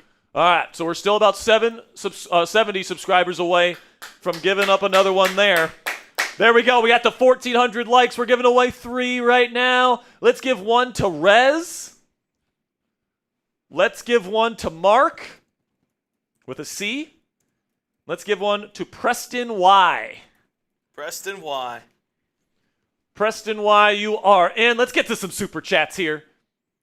$5 is 4th and 2 on your own 15 against the Steelers would be disrespectful a few years ago. Nobody fears us. How do we get back to the steel curtain? You make plays that like Cam Hayward just made, baby. That's how we get back. That's how we get back. James Soizen comes in with a 5. Says, do you think the Steelers will trade for a middle-aged left tackle to help secure the line for a playoff run? So good to have Harmon on the field. 100%, James, in terms of the Harmon of it all. If Braxton Jones from the Bears is made available and the Bears want to start playing Ozzie Trapilo, their second-round pick and future left tackle, sometime by the deadline, I would say go out and get Braxton Jones. That's probably the name to keep your eye on there. Michelle with a 2 says, I sent $10 on PayPal. How many raffle tickets do I get? You get 2 for that, Michelle. Under center here are the Steelers. Looks like 3 tight ends out on the field. It's going to be handoff to Jalen Warren up the middle. Keep feeding 30. Gets about 3. Let's go. Let's freaking go. What's that? Flag on the play. Are you kidding me, man? Rodgers listening in. He doesn't look too happy. It's holding on the offense. Looks like it's on Zach Frazier, the center. It'll be 1st down and 20 coming up.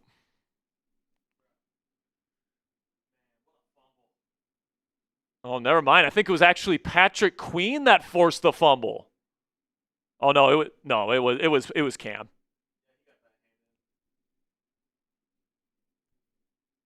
And that's the second fumble from Stevenson today. Absolutely huge. Shotgun Rodgers from 1st and 20.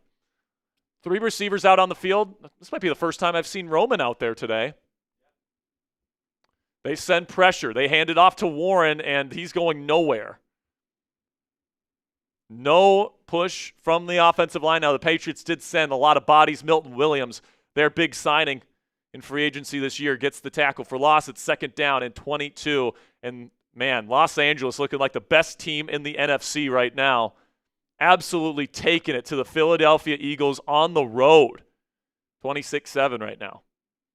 Shotgun here for Rodgers. Trips right, takes the snap. Rodgers looking, nothing there. He's going to dump it off, and Jalen Warren can't catch it. Be 3rd and 22. I mean, right now, like if you're Rodgers, you just got to pick up some yardage here. If there's an opportunity to throw the ball down the field, take it. But Jalen Warren's got to catch that football, man. This offense is completely stalled out after that big, big mistake by Pat Freiermuth on that 3rd drive of the game. Now the Steelers' offense is 1 play away from giving it back to New England and another opportunity to tie this football game.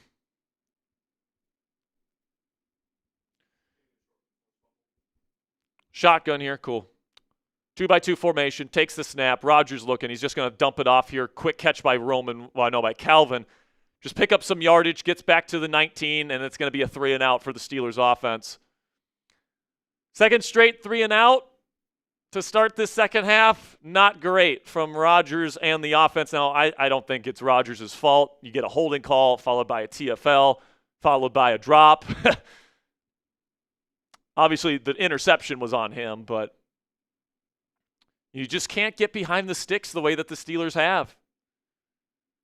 Too many times they've been behind the sticks this season. 1st down has been pretty much a nightmare, and the run blocking has not been great. Looked really good the first 2 drives, but not so much. It's going to be fielded, the punt at the 35, some room to move it up. He's going to get it to about the 46-yard line, so more good field position here from the Patriots. See if the Steelers defense can get a quick stop. That would be huge if they could. The Patriots very clearly winning the field position battle at this point in the game. And they're a touchdown away from tying this ball game as it stands right now. Let's go Fanatics here, Ponzi. All right, if you guys want a great deal on a new piece of Steelers apparel, this is a great opportunity that we have for you guys here on week 3. 40% off this long sleeve Steelers t-shirt. Got that nice little minimalistic Steelers logo in the patch there on the chest. You can go chatsports.com/pit week 3 if you're looking for just a new shirt to be wearing around the house or on game days or whatever the case may be. 40% off this shirt right now when you go chatsports.com/pit week 3. Greatly appreciate your guys' support. And again, guys, we'll be giving away a Steelers jersey of the winner's choosing today. If you want to get in on the donations today, $10, you enter the raffle. $20, you get 3 raffle tickets, plus you get your name on the Steelers Talk Gong and join Gong Squad. $50, you get a Steelers Talk hat and 10 raffle tickets. And every $100 we get on today's show, I am taking a pickle juice shot. So where are we at right now? We're at 340, 360, 370, 390, 410, 420, 430. So right now we are sitting at about $70 away from hitting the gong. All right, we need some positive momentum, all right? $70 away from hitting the gong again here. Because, man, this offense needs to get their mojo back. It was such a great start, and then they just keep, the last 3 drives shooting themselves in the foot. It's the best way I can describe it. It's just shooting yourselves in the foot.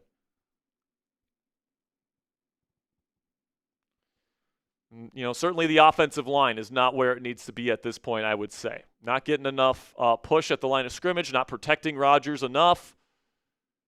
And right now, we are about 20 subscribers away, by the way, from giving away another free raffle entry. We're 70 likes away. So if you haven't clicked that subscribe button yet, join the channel. We're going to be getting you guys 2 post-game videos on the channel after today's game, an instant reaction, and then another post-game show that will come out around halftime of Sunday Night Football tonight.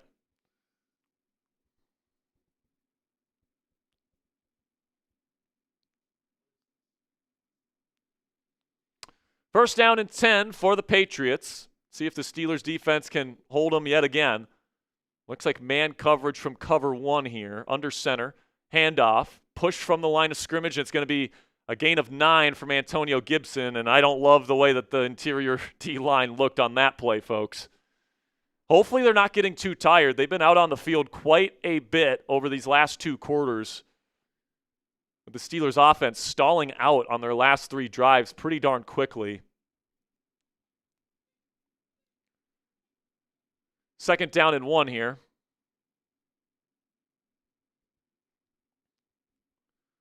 Once again, single high coverage from Pittsburgh. They're going to go QB sneak with Drake May, and he's going to pick up 2 yards and a Patriots first down. They are now in Steelers territory, by the way. They're not past the 40. They're at around the 44.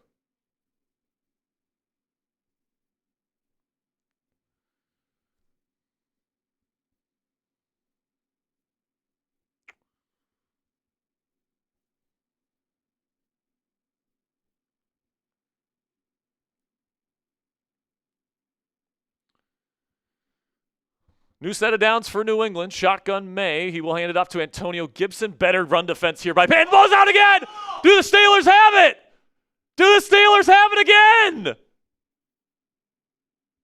They do! The Steelers have the football again! This time it's Antonio Gibson giving up the football. And this time, who had the forced fumble? I think it was Peppers. Jabrill Peppers, the former Patriot, comes in and knocks the football out. Here we go, Steelers. Here we go. Here we go, Steelers. Here we go. Here we go, Steelers. Here we go. All right, now we need to capitalize, Ponzi. You have great field position. This defense has gotten 3 straight turnovers for you. What's crazy, Ponzi, is it should be more. It should be. It should be more. All right, this defense, man, their ability to force fumbles is back. We are bike. We are a bike. We are bike. So we'll go check out Alpo right now. By the way, man, like I know some people are going to say, oh, the Patriots are just fumbling, blah, blah, blah, blah, blah. And yeah, They're hard hits. I mean, these are good forced fumbles, man. Like these are very much earned plays by the Steelers defense. TJ Watt and his ability to punch that ball out over the years has certainly been a testament. And it's been a huge part of the Steelers defense for years. Today you have 3 of them, 3 fumbles from running backs in the run game. And now the Steelers will have the football close to midfield with a great chance to get back on the horse here. You got to lock in, all right? This defense is playing their fucking ass off to get these turnovers for you. You got to capitalize. Got to capitalize here. Let's go. Let's go. They don't have their best corner. Feed DK Metcalf. All right, they're clearly expecting run on first down. How about we go play action pass on first down instead of running it on first down every time? I think they've run it on first down literally every first down in this game except for a screen pass to DK Metcalf. They haven't done a normal pass on first down this entire game. So what are the Patriots going to do? They're going to play aggressively to the run. Mix it up here. Let's go. All right, I'm going to take a pickle juice shot here because I need to wake up because this offense needs to wake up. Let's go. Getting a touchdown here would be huge. Would be huge. Let's go down, drive down the half of the field that you have to drive down, and let's go up by 14 again. Let's go. Let's go score. Under center is Rodgers. 3 receivers set. He's going to can the play at the line of scrimmage. Patriots aren't too high. The can usually means it's a run play. And they will hand it off. It is Gainwell who will lose 3 yards. This offensive line cannot block to save their life, man. This offensive line can't run block. It just can't. And I get the Patriots front is pretty good run defense unit, but like they're just playing so downhill. Can we do something different than run the football on first down? Isaac Seumalo just gets his ass I was going to say ass blasted, but I mean, Caleb on Chason just took his lunch money. 2nd down and 12. Behind the sticks again. You got a bunch out to the right. Now you send Muth in motion, put him back into the bunch. Takes the snap. They send 4. Rodgers looking. He's going to go down the sideline to Metcalf, and it's out of bounds, incomplete. The 3rd down and very long again as Broderick gave up another big shot on Rodgers as he looks kind of pissed at this O-line, man. I don't think it's actually Broderick here. Oh, yeah, it is. Jesus, Broderick. What are we doing, man? This offensive line is not good enough, man.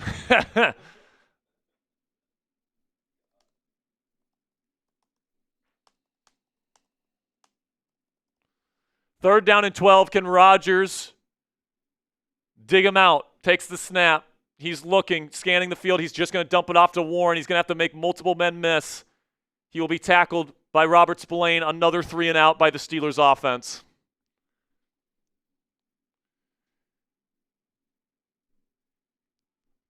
This defense has created 4 turnovers today. They could easily be up 3 scores. Yeah, we only scored on 1 of the turnovers. You can feel Rodgers wanting to get the ball out fast. He had actually a pretty decent pocket there, but he got rid of it to his check down pretty early. Kick is away. It's fair caught at the 11, so the Patriots will now have to go a long field. But they've gone on a couple of long fields and have maintained a couple of long drives in this game. I mean, after such a fast start, Ponzi, it's just so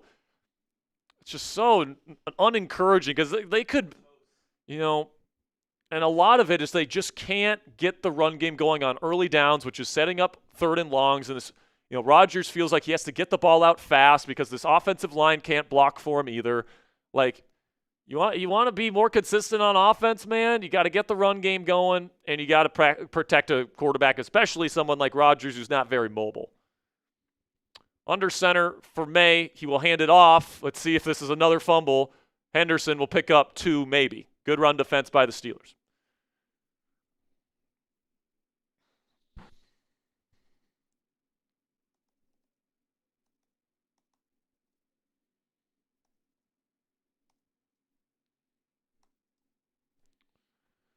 Second down and 8. Once again, this defense is being asked to hold up with a 1-score lead. They've been able to do it multiple times now. They sub out Cole Holcomb here on second down and 8 for Peyton Wilson. Shotgun May. Twin receivers out to the left. Single receiver to the right. Takes the snap. Pressure getting in. He throws. Caught by Matt Collins, and he's going to be a yard short.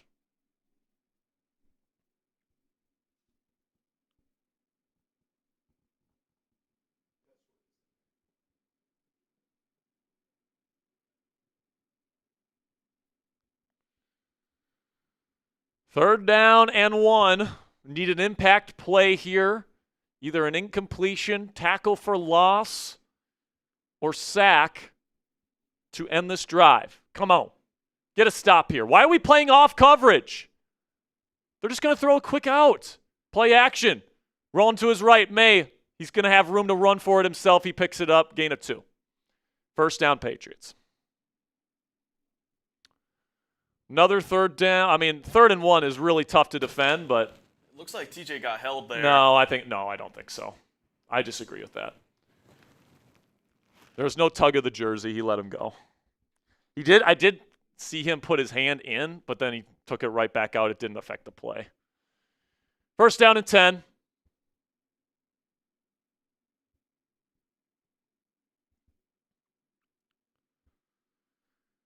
May cans the play at the line of scrimmage from shotgun. They're in a condensed formation. Takes the snap. He's looking for the quick answer. Outside, it is caught. Number 18 for the New England Patriots is Mr. Kyle Williams, the rookie out of Wazoo. Gets a decent chunk. It'll be second down and short coming up. Just playing in off coverage, cover 3. It's as obvious as it can be. Just giving up 8 yards just for free on first down.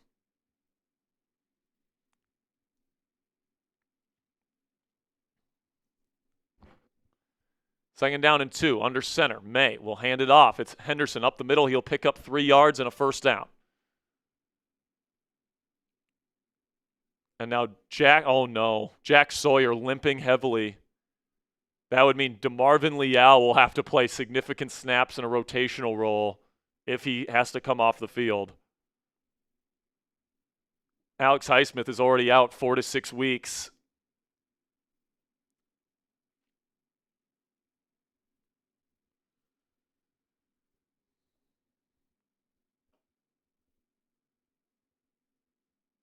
Under center here, offset I formation on first down and 10. They go play action. He will throw middle, caught. Matt Collins first down on the drift concept. That is a Arthur Smith staple. Picks up 12 and another first down as the Patriots keep driving the football.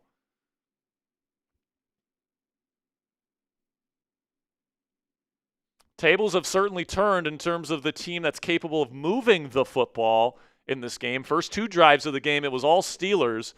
And since then, it's been the Patriots that have been the only team capable of moving the sticks consistently. Now, obviously, the Steelers have forced a few turnovers, but how long is that going to last? Under center, handoff. Travion Henderson bursts up the middle. He picks up 5.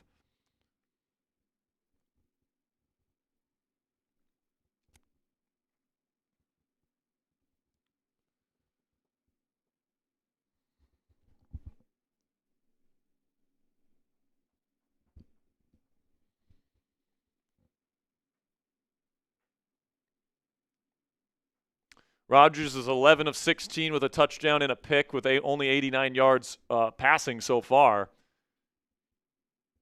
It's tough, man, when you're only passing it in second and long and third and long situations. It's another run, and it's going to be another gain of 2 for New England. It'll be third down and short coming up.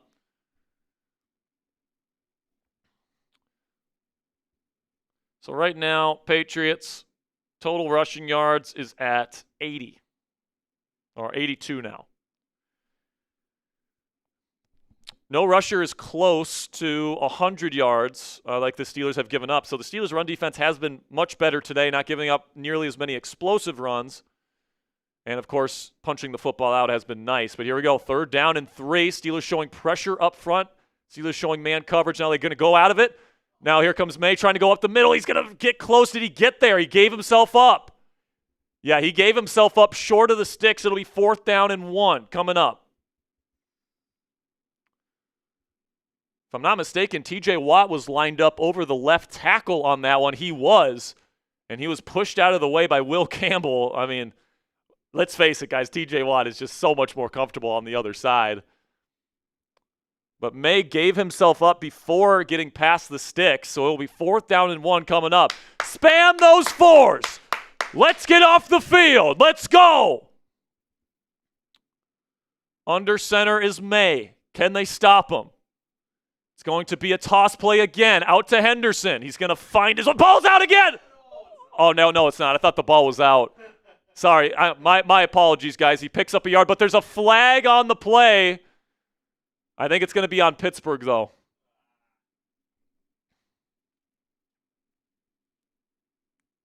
Legal hands to the face on Pittsburgh. That'll be, I believe, an extra 15.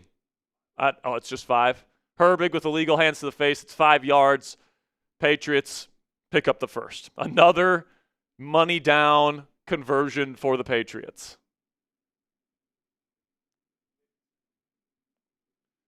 God, man, so close.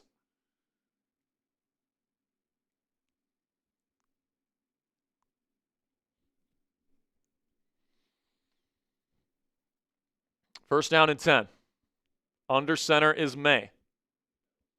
Steelers will rock and roll their safeties. Takes the snap. Play action. May will throw. Backside. Caught. Hunter Henry back in the game versus Cole Holcomb. He's going to get a nice chunk down to around the 25. And it'll be another first down for the Patriots, well within field goal range. And the Steelers defense looking to once again bend but not break.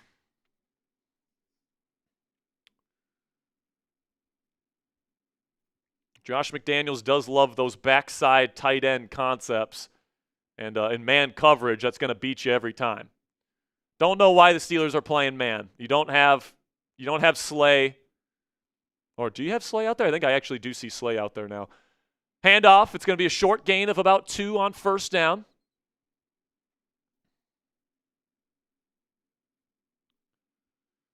Troy Philip Abuga is asking, where's Jalen Ramsey? They've been pretty much avoiding him today. Not really throwing it in his direction. I mean, if I'm the Patriots, and I'm not throwing it in the direction of Jalen Ramsey either. I want to see them blitz Jalen Ramsey more often, but they haven't been doing that the first 3 weeks. Here we go. From the 22, under center. They will go I formation. Toss play to Henderson. Initial disruption. First guy misses. He's going to pick up about 1 or 2. Be 3rd down and definitely passing situation coming up here. Got to get him off the field. This defense has got to be getting tired. They have been on the field a lot in this football game. With the offense for the Steelers completely stalling out after those first 2 drives. Patriots have had the football for 26 minutes. The Steelers offense has had it for 17 3/4.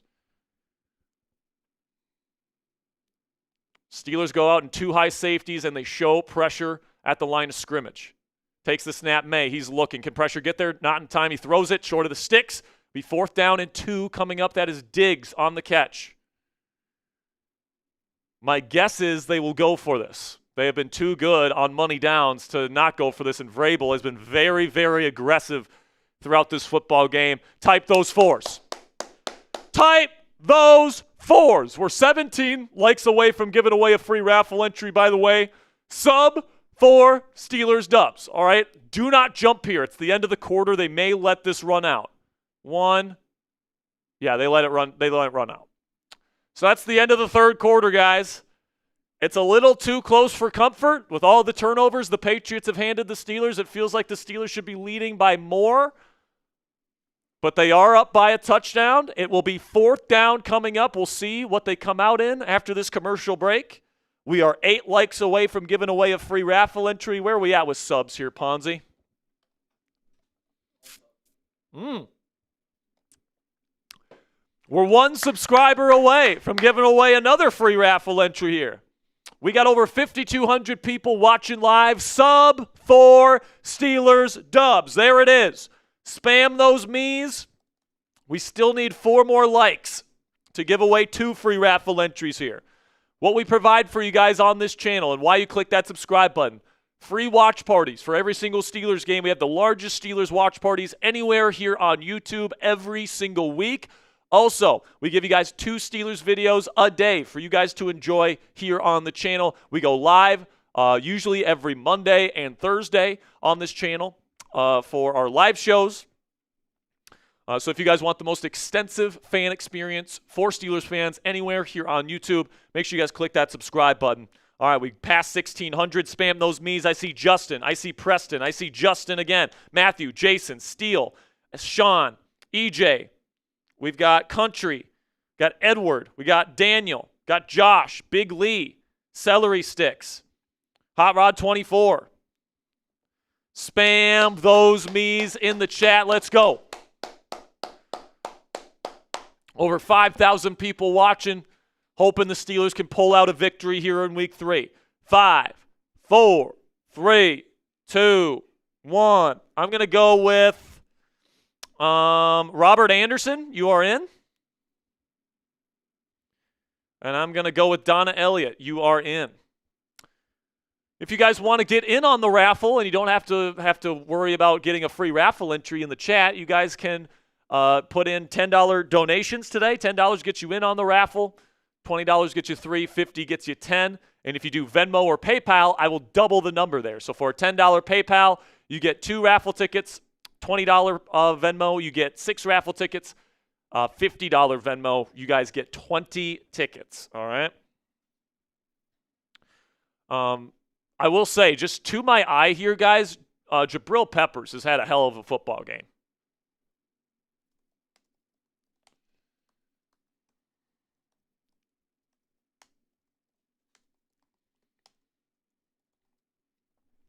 Let's hope that continues. Chuck Clark out there, though, as the safety right now for Pittsburgh.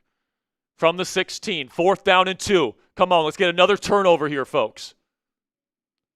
May takes the snap. He's looking. He throws quickly over the middle. It's caught. Hunter Henry, touchdown. Huge hole in the middle of the defense. And the Patriots will tie this football game pending an extra point. Can't win on money downs.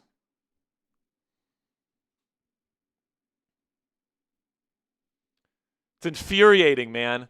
The only way the Steelers defense has been able to get a stop since the second drive of the game has been through turnovers.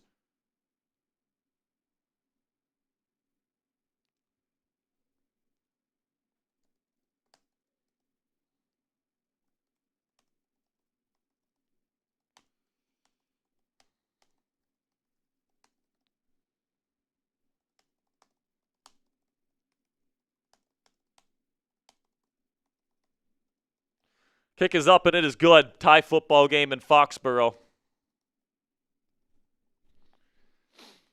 I mean, your defense creates 4 turnovers in a game, and this is the result where you're tied here. Still think the Steelers can win this football game. Not giving up on this one, but Patriots have certainly played better outside of the first 2 drives. If you guys want to get a Steelers t-shirt to be wearing around the house on Steelers game days, if you're kind of the more minimalistic style like I am, you don't like any giant logos or anything, I have this t-shirt for you guys. You can get 40% off, all right? Great sale. If you're looking for something new to get for your closet, for your pajama, cupboard there, you guys can go chatsports.com/pitweek3. It's really good stuff. Really do appreciate your guys' support. Part of the proceeds go back to us here at Steelers Talks. If you want to get a nice long sleeve t-shirt, really comfy for Steelers game days, 40% off right now. Chatsports.com/pitweek3. All right. It's not ideal, Ponzi. This team just cannot win on 3rd and 4th down. It's been a consistent thing over the first few weeks. Right now, on possession downs, the New England Patriots are 9 of 14. 9 of 14. The Steelers are 2 of 6. It boggles the mind. Without those turnovers, the Steelers are losing this football game. There's a good chance the Steelers would be 28-14 right now. Yep. It's just it feels like you're letting an inferior team stick around. With the mistakes that they have made, they should not be in this ball game, but they are, which is extremely disappointing. And now the pressure's really on the Steelers to capitalize here in the fourth quarter and win this game, because now it's a new ball game, man. 14-14, you get the football to start the game. You got about 15 minutes. You got about a quarter.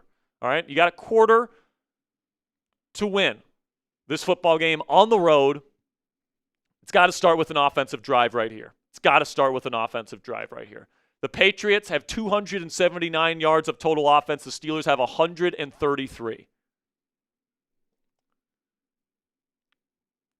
They're over doubling what the Steelers have on offense today. It's a fucking joke. Gotta stop them on possession downs. That's the name of football, winning possession downs, and they haven't been able to do it. Kick is away. It's going to be fielded in the end zone and knee down, so it would be taken over at the 35-yard line. Decent field position here. By the way, Trey Sermon was back there as the kickoff return man. I think Bill Parcells and Julian Edelman were inducted into the Patriots Hall of Fame today. I think that's who they were inducting.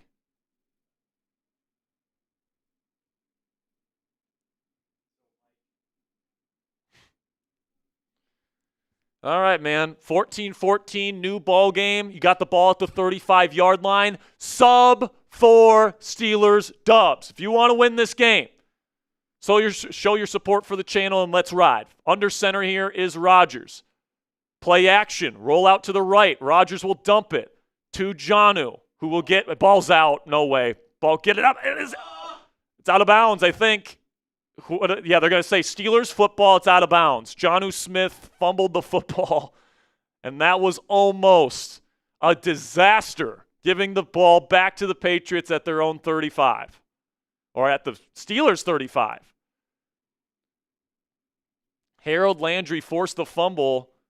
Thank God a Patriots player kicked it out of bounds. Now it's 2nd down and 10, once again behind the sticks. God, how many times are you starting, you're at 2nd and 10 or 2nd and 12 in this game? You can't expect to play good football if you're not winning first downs. Handoff, Jaylen Warren up the middle. He runs over a man, and he can still only pick up 2 yards. This offensive line just can't move anybody, man. Be 3rd down and long again.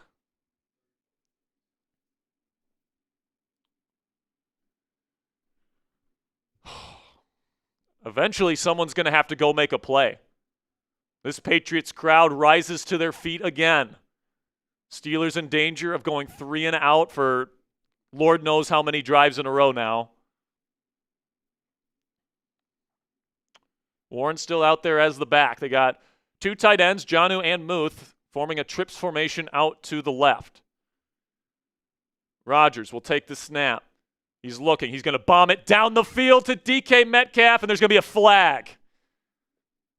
Carlton Davis, as Rodgers takes another shot. I mean, you got to protect him, man.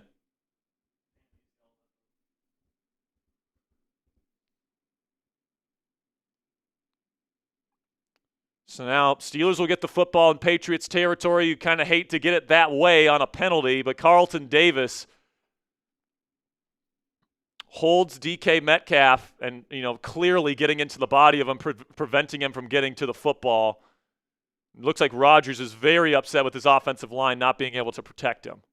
And honestly, for good reason. This offensive line stinks. Now it's 1st down and 10. Got to capitalize on this opportunity. Steelers capitalized on their opportunities early, haven't been able to do it since. Now they're at the 45-yard line with a chance to go up in this football game. Two high safeties from New England. There's no excuse not to be able to run the football from this look. Now they rotate down. They hand it off to Warren. Up the middle. Fighting forward for maybe two. This offensive line just can't create any push. It's like the success rate on first down today, outside of the first two drives, I'm pretty sure has been 0%. And by the way, you have to get 4 yards, only 4 yards on first down for it to be considered a quote-unquote successful play on first. I'm pretty sure they haven't gotten 4 yards on first down once since the first two drives of this game. Under center is Rodgers. They will go play action. Rodgers looking. He's going to bomb it down the field. Incomplete. Looked like he tried to go to Calvin, and Rodgers looking for a flag. He's not going to get it. It's going to set up another 3rd and long. It's like pulling teeth watching this offense operate, man. All I got to say is get out of this stadium with a win, all right? God. Jonathan Taylor looking like maybe like this is his Saquon Barkley comeback season. 3rd down and 8. Rodgers from shotgun.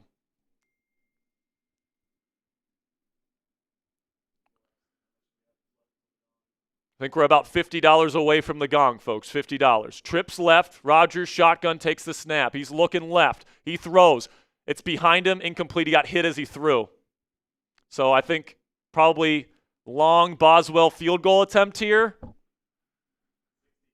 I mean, the only yardage they're getting is on fucking Patriot penalties right now. It's because Rodgers does not have time. He once again gets hit.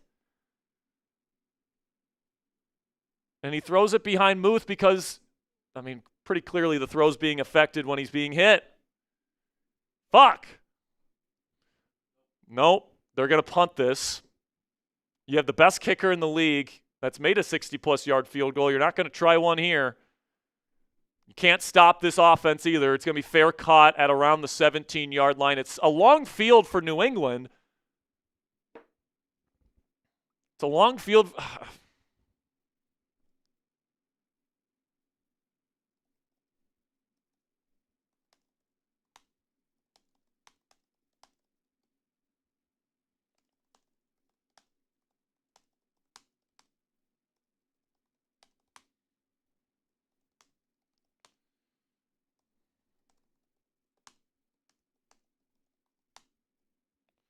I don't agree with that call there, Ponzi. I think you kicked the field goal there.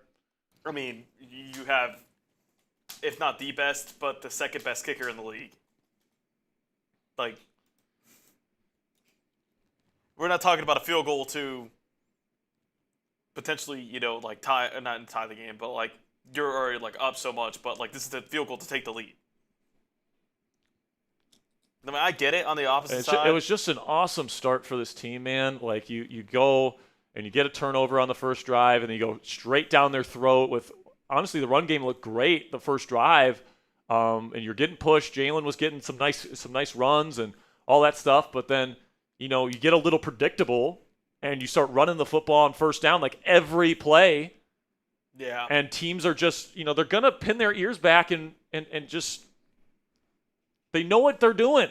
And then because you're not succeeding on first down, it makes second down harder. And if second down is made harder, it makes third down harder. And when you can't pass protect on third down and Rodgers is always getting hit like right away, it's like there's just not enough time for these concepts to develop open for him. Got some super chats we got to get to here.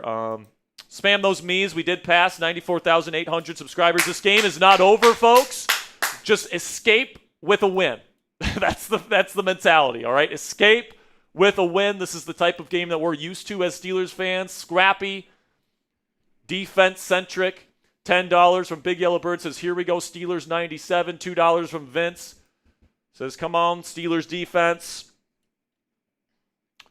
He says, you know what? Give 97 his money. They already did, Seth.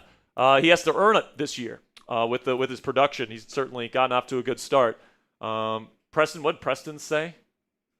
Sorry, skipped over. Says, your thoughts on Terrell Austin?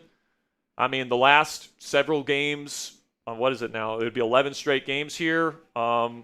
Patriots are 20 yards away from an 11th straight 300-yard performance given up by this defense. It's not good enough. It's not good enough. That's my thoughts on Terrell Austin. $5 from Rob says the offensive line is terrible. First play for the Patriots is a handoff to Travion Henderson, who will pick up about 5. Says Arthur Smith is a horrible OC. That is all. Don't disagree, man. You got an offensive line that can't create a run game for you, paired with an offensive line that can't pass protect for an immobile quarterback. We said coming into this year, the offensive line is the big X factor for the Steelers. If you can have a good run game, if you can have a play action game, if you can move the line of scrimmage on offense, this will be a good football team. If not, it's going to limit us. And right now, it's definitely limiting. 2nd down and 5, empty for May. He's going to throw middle, open, man coverage again. 1st down, Chuck Clark in coverage. Why is Chuck Clark on the field? And why do we keep insisting on playing man coverage? It's pretty obvious that these five man blitzes do not work. So let's stop doing them.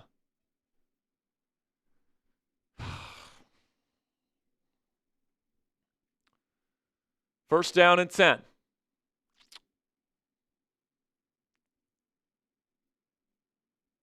Takes the snap. 4-man rush. Throws. Cover 2. I mean, just soft like Sharman. Easy pickup here of almost an explosive gain from Austin Hooper. Gets past the 50-yard marker. Chuck Clark is so bad, dude. Why is he out there? I mean, just wide open gaps in zone over here. It's just so easy. Drake May can get rid of the football like that. There's no disguises. There's no nothing. You're not making it hard on him whatsoever. Now the Patriots are probably another 1st down away from putting themselves in position to take the lead in this ball game. Steelers playing off coverage again. Looks like cover 3 shell. Moving TJ Watt around. They put him out in coverage. Drake May, quick hitch route on the outside. He'll pick up about 6. Well, people said they wanted TJ Watt to move around. They're moving him around today.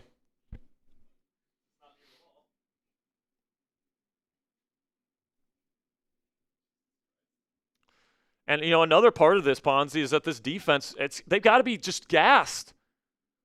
Outside of the first 2 drives, the Patriots have gone on these long, prolonged drives from deep in their own territory. They've just been on the field so much.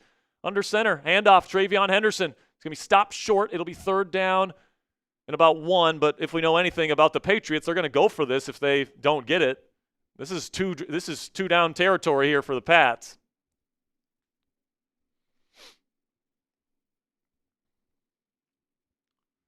Somebody's got to make a play. Somebody's got to do something. And, I think the defense has made plenty of plays today. It's been the offense that has stalled out.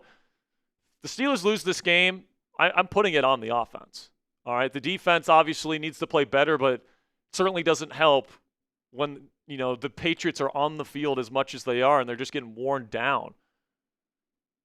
Takes the snap, and it's going to be short. They go QB sneak, and they're not going to get it. It's 4th down and 1. Coming up, and I'm guessing they're going to go for this.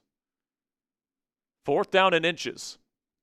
I mean, that's a long 1. I don't know why you're QB sneaking that if you're New England. That's a bad play call.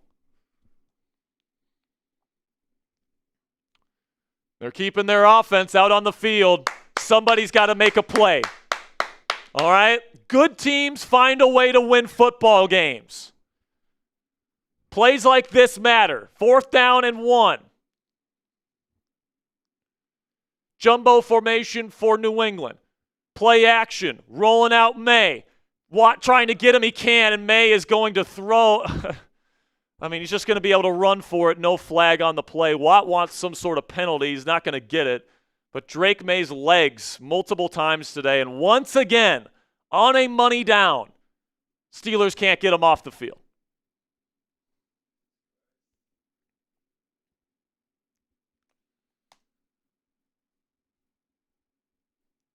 And pretty clearly a holding call on TJ Watt. Missed holding call on TJ Watt, very clearly grabbed him. No call. Great. Condensed formation. May looking. Pressure getting to him now. Now he's looking. Nothing there. He's going to try and get away from it. Ball's out. Picked up by the Steelers. Did he throw it? Is the question. I don't think he did. It's going to be Steeler football. A 5th turnover forced by the Steelers. And it couldn't have come at a better time. And it looks like Nick Herbig was the one to force it out. TJ Watt on the recovery. And that is a fumble, ladies and gentlemen, just when you needed it the most. All right. The defense has given the offense not 1, not 2, not 3, not 4, but 5 turnovers in this game. For the love of Christ, capitalize on one here. Aaron Rodgers, Arthur Smith, get this team going. Some super chats here. Justin Gordon can't have 3 turnovers by the D, only lead by 7. Well, now it's tie game and they have 5. I don't disagree, Justin. The combination of poor money down defense mixed with the offense getting off the field pretty much immediately. I mean, and this defense, this offensive funk all started with the Pat Freiermuth drop on 3rd and 5, or like the mistake from him on 3rd and 5. Ever since that, it's looked like, to Justin's point, Matt Canada's offense. Yeah, exactly. That's what it's been looking like. Man. And it's like 3 and out, 3 and out, 3 and out, interception, 3 and out, 3 and out. It's time to break the chain. All right? Jesse Howell with the 2. We appreciate you, Jesse. Anthony saying, I just don't understand why we can't capitalize on these turnovers. We are up 3 turnovers and only up 7 points. Like I said, now tied, and we have 4 turnovers. It's time to capitalize. You got 4 fumbles and an interception in this game. Or actually 5 fumbles in this game. Yeah. You got to capitalize here. Sorry about that. Preston Y making this game easier to watch. Love you guys. We love you, Preston. We love you guys, man. We love this team. We love you guys. That's why we do it every single day. That's why we get up in the morning. Seth saying, hey, I believe. Here we go, Steelers. Big drive. All right, here we go. I need you guys to send some positive vibes the Steelers offense way. Type TD in the chat if you want a touchdown. Touchdown here would put the Steelers in the driver's seat. Let's make it happen. Let's go. Gotta believe. Early in the season, the goal is to get out of buildings, especially on the road with W's. It doesn't matter how you get them. First down, Rodgers. They'll go to this 3-by-1 look that they've gone to on 3rd and long. It looks like they're going to start airing it out here with Rodgers and telling him to take over. Takes the snap. Rodgers throwing. He's going to throw middle. Calvin. Did he catch it? Looks like he did. Gain of 8 on the slants. Good catch from Calvin. It looked like it was a little low. Got a couple Venmos that we're going to get to next commercial break. Calvin comes off the field. It looks like they're going to go 13 personnel with big Darnell Washington here.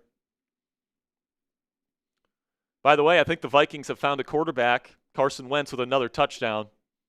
J.J. McCarthy, have fun on the bench. Under center here is Rodgers. Got 13 personnel. You got Muth in the slot, and you got Darnell Washington and Jonnu Smith in a wing. Going to hand it off to Warren. Up the middle. There he goes. He's going to break free. And he's going to pick up about 6. That's the best run the Steelers have had in a very long time. Very long time. We'll say the Steelers said they're going to get the ball to Jaylen Warren more. They have used him like a true feature back in this game with 14 carries. Now 15 carries in this game with 3 catches or 4 catches to go along with it. He's got 19 touches in this ball game. Now past the midfield mark. Under center, once again, 13 personnel. Same formation as last time. Only no, they put out an extra offensive line and play action. He's going to dump it off. Warren's got some room to run. He's going to make a man miss and cut up field. There he goes. He goes down to the 32-yard line. First down, Steelers. Well within Chris Boswell field goal range. And now we finally have something cooking offensively. Good job by Rodgers identifying the safety, sinking back, getting it to Warren out in space. He makes a man miss, Robert Spillane. And, man, his ability to get vertical is just special. It's special. Let's go. Let's go get a win. Let's go get a win. It doesn't have to be pretty. Shotgun Rodgers. Now they put out multiple receivers. It's a wide bunch out to the right. Going to be a handoff. Warren up the middle. He will pick up 5. Come on now. Hey, man, when the Steelers get inside the 20, they're a really good offense. They should be 7 of 7 in the red zone this year. If it wasn't for kind of a weird anomaly mistake from Calvin Austin, this team would be 7 for 7 in the red zone.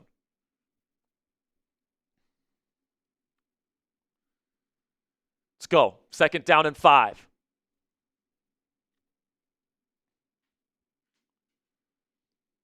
Two high safeties for New England. No reason why the Steelers shouldn't be able to run into this look. Play action. Rodgers looking. He's got time. He rolls out to the left. Is he going to look to run?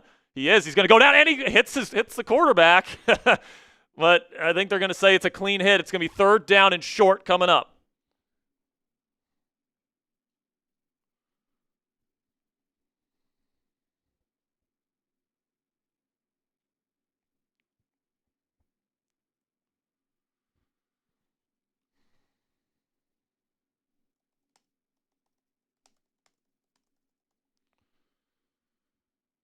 All right, 3rd down and 2. Big play in this one. Can they move the chains? Money downs in the 4th quarter in crunch time. Let's see if Rodgers delivers. Makes a switch at the line of scrimmage. 2 receivers out to the right.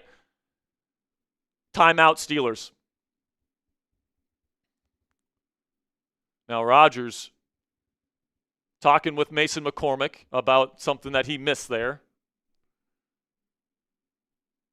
So that could be a big timeout wasted by the Pittsburgh Steelers there. Just makes this drive and this 3rd down coming up, Ponzi, that much more important. Sub 4 Steelers dubs. This one's coming in from Kurt Winder. Bang! And he says, what's up? Oh, yeah, the gong. Yeah. Just a second here. Kurt Winder says he wants a Jack Lambert 58, new subscriber.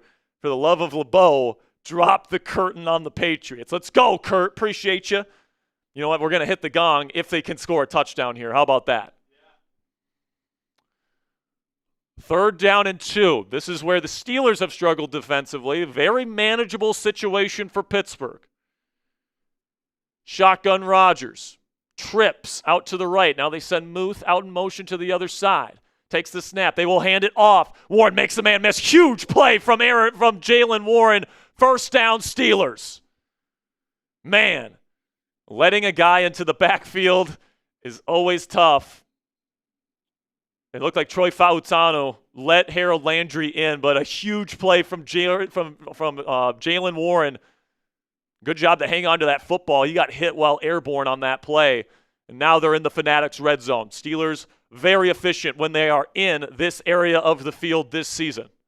Oh, no, now they're not. They're actually at the 21-yard line. My mistake. They go I formation here. Patriots go single high safety. They check the play at the line of scrimmage. They hand it off. Warren in the backfield gets met. Fighting forward, trying to make up what he can, but it's going to be a loss of 1. This offensive line just can't block worth shit.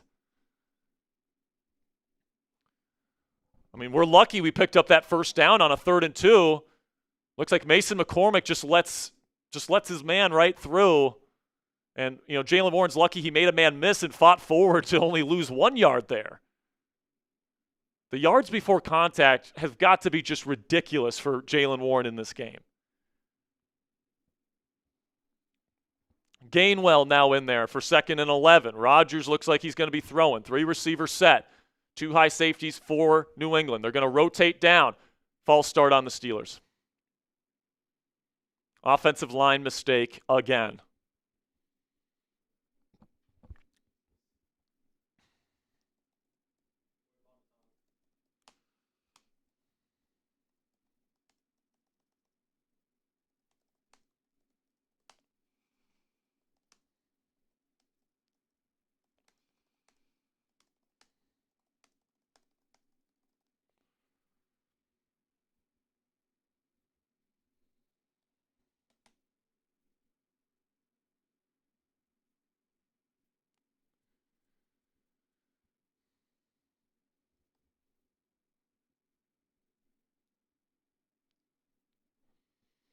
Shotgun here for Rodgers, 2nd down and 16 behind the sticks again is this offense. 3-receiver set. Going to need Rodgers to bring back the old bag of tricks. He's going to dump it off here to Gainwell. He's got blockers in front of him. Makes one man miss. Gets inside the 20. And now that's going to be 3rd down and somewhat manageable here.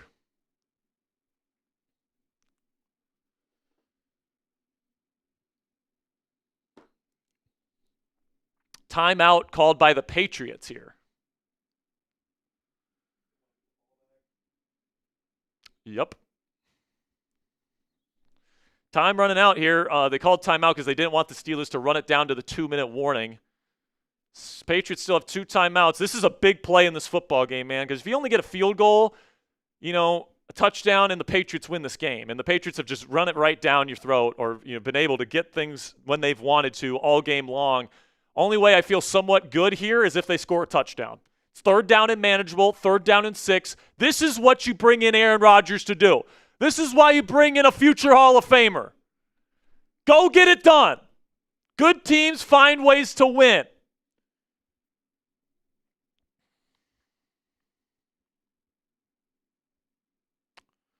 Shotgun Rodgers, 2 high safeties for New England. Takes the snap. He's looking. He throws end zone out. Calvin's open. Did he catch it? He did. Touchdown Steelers! Calvin Austin wins on his route, and the Steelers are up. There we go, Steelers. There we go. There we go, Steelers. There we go. There we go, Steelers. There we go. I thought Calvin can't beat press. I thought Calvin's too tiny. I thought he was only a slot receiver. I thought he sucks. Not so fast. Not so fast, my friend. Boswell puts it up. They are up 21-14 in the drive that was needed. Aaron Rodgers delivered. Hit that gong. Let's go. The Steelers have the lead. Bang! Here we go, Steelers. Here we go. Let's go. What a drive. Offense not able to do anything in the second half. Got some super chats to get into. Okay, sounds good. You want to read them out here? Marty with the $2 saying, when do we fire Austin and get a new O-line coach? Man, this offensive line needs to get better, man. That's for damn sure. But hopefully this defense can come up with a huge stop here to get a victory here in week 3. Vince Farbo with the $10 super chat. Thank you, Vince. You are in the raffle. Thank you. $2 from Preston saying, here we go, Steelers. Let's go, man. Now we get a stop. Now we get that stop. All right, now we get a legitimate stop. Maybe get another interception, get another turnover here. Let's go. Got a $10 from Mexi Mander. Nice profile picture of Charmander. What's going on with Aaron Rodgers? He messing up the plays, and they should play like the first quarter. Defense is in beast mode right now. I don't know if I'd call it beast mode. They've come up with very timely turnovers, but they have been giving up a lot of yards. When it comes to Rodgers, a lot of it is, I would say a lot of it is the protection isn't there. He had one really bad throw in this game. That was the pick. But, he's getting contacted a lot when he's throwing it. Guys aren't getting open for him. I'm looking forward to seeing the film and seeing how much of, today's struggles are on Rodgers versus the O-line versus the receivers not getting open, or a combination of the three. But, man, that's the drive that we needed right there, folks. All right, especially because you were at 2nd down and 16. 2nd down and 16. You're able to get that nice little screen look to make it 3rd and 6, 3rd and manageable, and Rodgers putting it on the money to Calvin Austin for 6, man. By the way, that was not a perfectly placed ball by Rodgers. Calvin had to adjust to it a little bit. It was almost like a little bit of a back shoulder, even though he beat his man flat off the jump.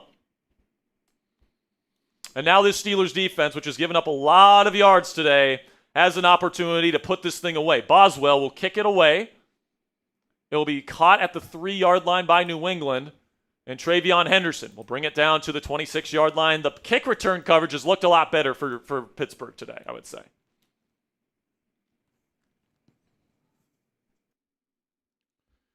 So you had 2 turnovers last week. You have 5 so far this week for the Steelers. But this is now the 11th straight game where the Steelers defense has given up over 300 yards of offense to an opponent.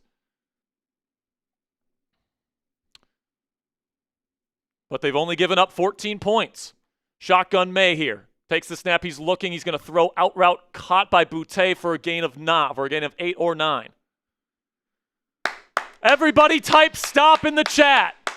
Type those stops in the chat and sub for Steelers dubs. If you're with us this season, make sure you click that sub button. Help us win this football game. Show that sub counter there, Ponzi. We are approaching the 2-minute warning. Just 7 seconds to go. 2nd down and 3. Takes the snap. May looking. He's running out of time. He throws. Caught. Hunter Henry. Gain of about 6 or 7. That'll be a 1st down. Patriots need to drive and get a touchdown here. And knowing how aggressive Mike Vrabel is, my guess is they would go for 2 to win the game if they get a touchdown. So it all comes down to this matchup, man. The Patriots have certainly won the yardage battle, but the Steelers have won the turnover battle. Who is going to come away with the win? Listen, man, I don't care if there's injuries. All right, I don't care if Joey Porter Jr.'s out. I don't care if Alex Highsmith is out. This is the most expensive defense in the National Football League. All right, and they've made big plays like they're supposed to with those 5 turnovers today, but you need to get a stop. All right, you can't play soft coverage, all this different shit. What? That's crazy.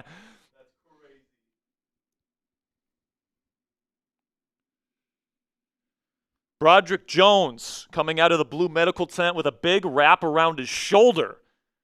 His pads are still on, and it looks like he's going to rough it out if he has to. So Broderick is not good when he's healthy. So if I'm the Steelers, I'm calling the Bears, especially if they lose this week and go 0-3 to the Cowboys. I'm calling the Bears and I'm saying, what do you want for Braxton Jones? What do you want for Braxton Jones? I'm desperate to get somebody in here. What do you think will get it done? A 3rd? 4th? Probably a 4th. Yeah. You have another 3rd? You have multiple 3rd and 4th round picks next year. I know the Steelers haven't been really willing to give up next year's draft picks, but you got like 12 of them right now. And you want to think this is a Super Bowl contending team? Trade for people who could play. Exactly. This offensive line has to play better in future weeks. There's no doubt about that. And Browns just tied it. That's crazy. Well, the Browns might be a little bit of a tougher opponent than maybe we think and after the bye. Still expect the Steelers to win that game, but coming out of a bye, Mike Tomlin is really good off a bye. Make sure you sub for Steelers dubs. 2 minutes to go in this game. The Steelers have forced 5 turnovers. Can they do it again? Or can they just get a fucking stop? Patriots, obviously in 4-down territory. Field goal does them no good. They need a touchdown. And I don't know why Chuck Clark is on the field right now instead of Jabrill Peppers.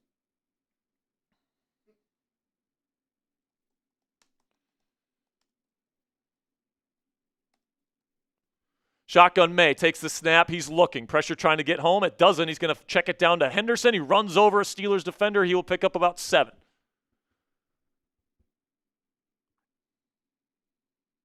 Steelers definitely trying to avoid the big play and kind of letting the Patriots move the football.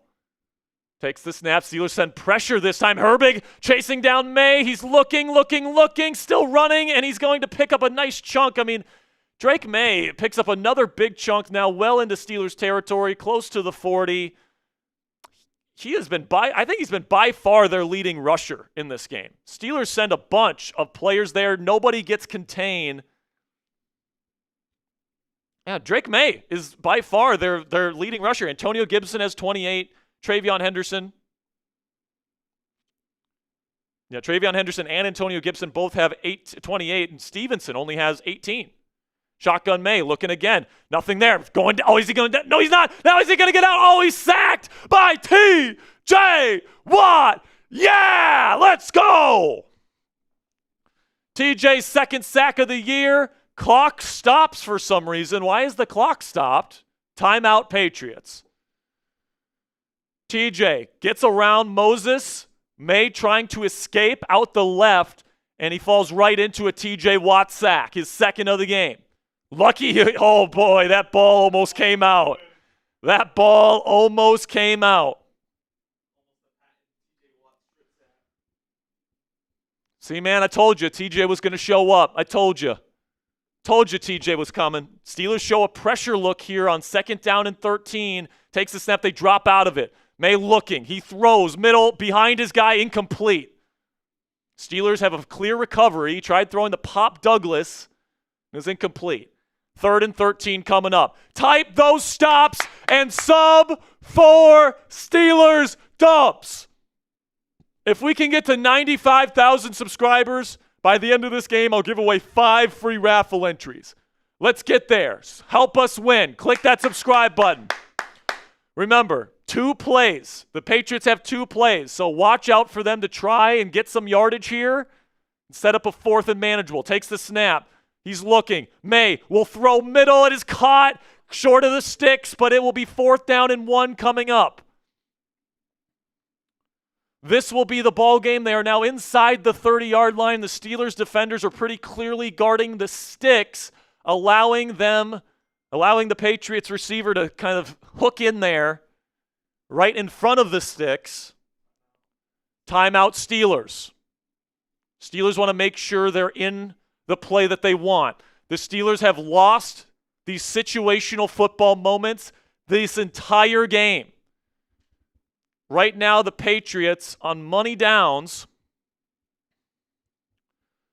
are 9 for 17. Is that right? There's no way. I think ESPN's bugging on me because it says they're only 6 of 13 on 3rd down. I think that's bugging. So here we go. Ball game right here. Type those stops. Sub for Steelers dubs. Do all the things. Help us win a ball game here. Shotgun May. Steelers showing pressure. They send the house. Ramsey throws. Caught Douglas. Is he going to get there? No. Juan Thornhill. No, that's Brandon Eccles. Brings him down behind the line. And that's going to be the game. Steelers will go to 2-1. Big time tackle. Yes.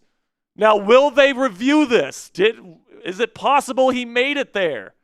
I don't think so because he purposely moved backwards. There's no way this is a 1st down.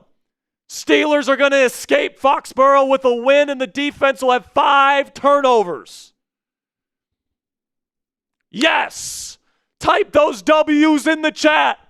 Type those W's. And guess what? I didn't tell anyone about this bet until now, but Brett Alper, the Patriots host here at Chat Sports, will be coming on our live stream to get slapped with a tortilla. I bet him a tortilla slap. Who would win this ball game? I, of course, bet on the Steelers. He bet on the Patriots. And the Steelers are about to go to 2-1 after some awesome situational football in the 4th quarter. It wasn't pretty today. The Steelers still have a lot to work on, Lord knows. But, man, sitting at 2-1, going into Dublin week next week against apparently a pretty decent Vikings team with Carson Wentz at quarterback, feels a lot better than 1-2. All right? Feels a lot better than 1-2. Let's hit a couple of let's hit the Venmos that we haven't hit yet. The one from Donna and the one from Brian. And the one, did we hit Eugene's? The 3? I think we did. Yeah, okay. So let's catch up on Super Chats before Ponzi gets going on our postgame show, man. But Steelers have one more knee down. They will kneel it down, and the Steelers will go to a very ugly 2-1. But 2-1 nonetheless. This early in the season, guys, a lot of teams are still figuring out who they are, what they're going to do. Steelers are dealing with some injuries on the defensive side of the ball. But, man, they made some very winning football plays today. Very winning football plays. And last week, they did not make the winning football plays. They shot themselves in the foot constantly. and Seattle ended up coming away with the victory. But now the Steelers are 2-0 on the road.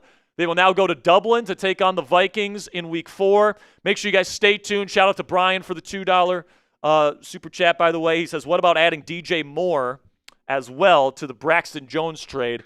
Listen, man, I'm down for it, but Calvin, once again, showed up in a big spot there to win this football game for us. So there's that. And then you got Donna Elliott with a 10. If we can put Donna's up there. I don't think we did from earlier. Donna Elliott, appreciate the 10. You are in on the raffle, but spam those W's. Doesn't matter how you do it, man, as long as you get it done, especially early in the season, man. You're a different team in January than you are in September. Hopefully this offensive line gets better, but certainly not good enough right now.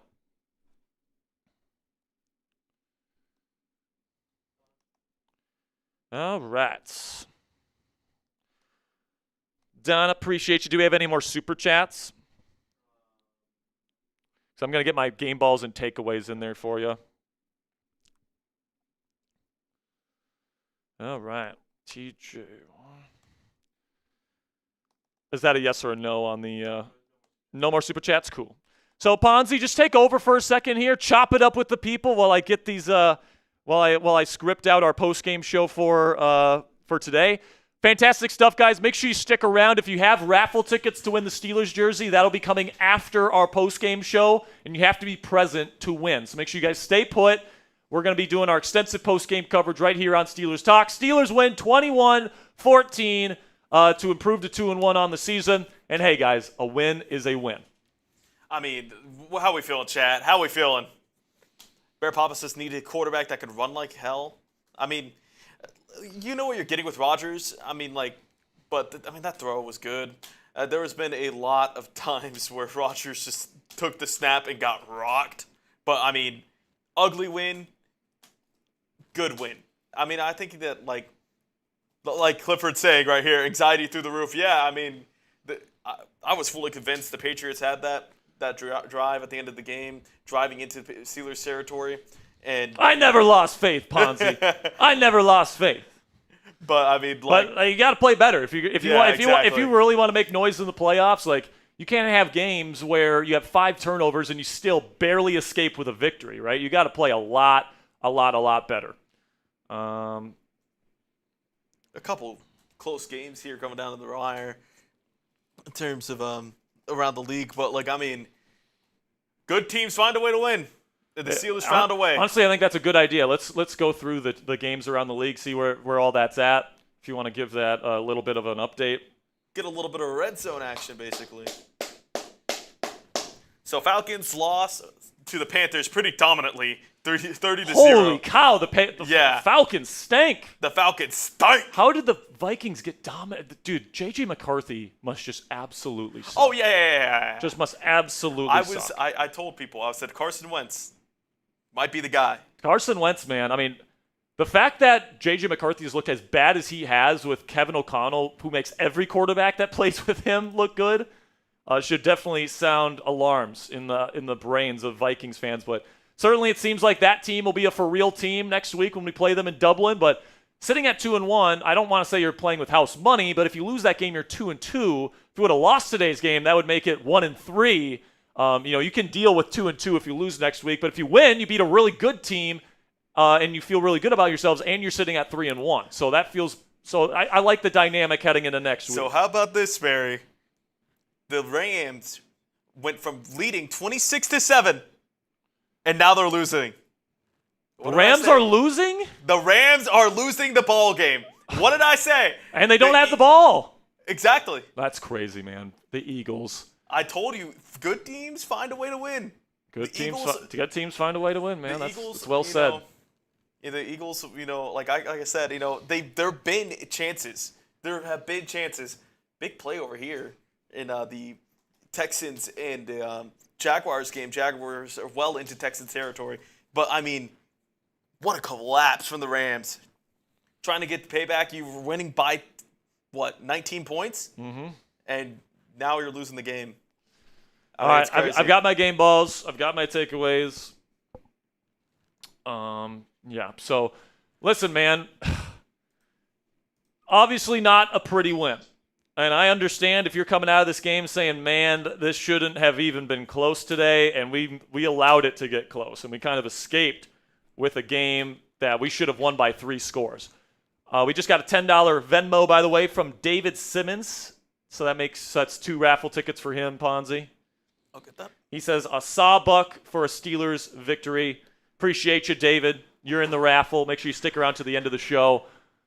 But listen, man, an ugly win is still a win, especially early in the season. My kind of motto throughout the course of the early portions of this kind of early season struggle for the Steelers has been, you're a different team in January, or at least you should be, than you are in September. And as long as the Steelers can still escape these games with victories early in the season, and as long as they're playing good football and they're like all hands on deck and everything is looking good, by the time we get to the Green Bay game, the Charger game, the Colts game, that game looks like it's going to be anything but a gimme at this point. You got to play the Ravens twice late in the season, right? Of course, the divisional matchups are never easy. So, you got to really make sure that you can take advantage of this stretch because you got Carson Wentz next week. I think that is a winnable game, especially with Carson throwing turnover-worthy plays at the rate that he has throughout his career. I think the Steelers next week can certainly put up some pretty big turnover production. I mean, the Steelers have had 7 turnovers, in the first 3 weeks? That might lead the NFL, even though they didn't have a single turnover in week 1. So that's pretty impressive stuff that the Steelers defense has been able to get done here. They've forced a lot of fumbles. They've forced interceptions. They've done a lot of good stuff. 4 fumbles and an interception today is what the Steelers had. But, I think that clearly the biggest problem with the Steelers at this point in time, guys, I think the 2 biggest problems are pretty self-evident. Number 1, you can't, this offensive line is not good enough to be able to play this way and win consistently. That was really a big reason why this offense stalled out, is because they weren't getting any push at the line of scrimmage. So Jaylen Warren wasn't getting ahead of the sticks on first down. Also, it was a lot of predictability. The Steelers were running it a lot on first down today, and that's on Arthur Smith for not mixing it up, just trying to feed Jaylen Warren on early downs no matter what. I feel like you need to switch it up a little bit more and keep them off balance. I don't think they did a good enough job of that today. And yeah, man, I think that that offensive line not good enough in run blocking, not good enough in terms of pass protection, and Rodgers looked really upset with the level of production he was getting because it really wasn't much. Like there wasn't a lot of room to step up in the pocket. He really had to retreat a lot. And I think that this was probably Rodgers' worst performance as a Steeler to this point. Even though he led them down for that final drive, had that touchdown throw. Obviously, he had that bad interception. It's tough to – all I'm going to say is it's tough to survive in the league when it's 2nd and long and 3rd and long, all right? That's just the reality of the league.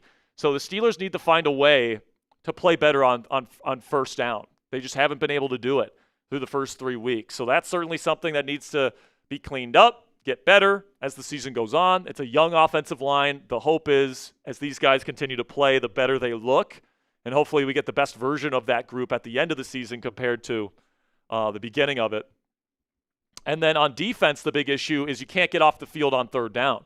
The defense does a decent enough job stopping them, but then, on 3rd down, on the money downs, when you really got to be great, just don't do it, man. And, you look at the 3rd downs in this game, I think the Patriots are bugging out here. It says 6 for 13 on 3rd down. I don't think they had that many 3rd downs, did they?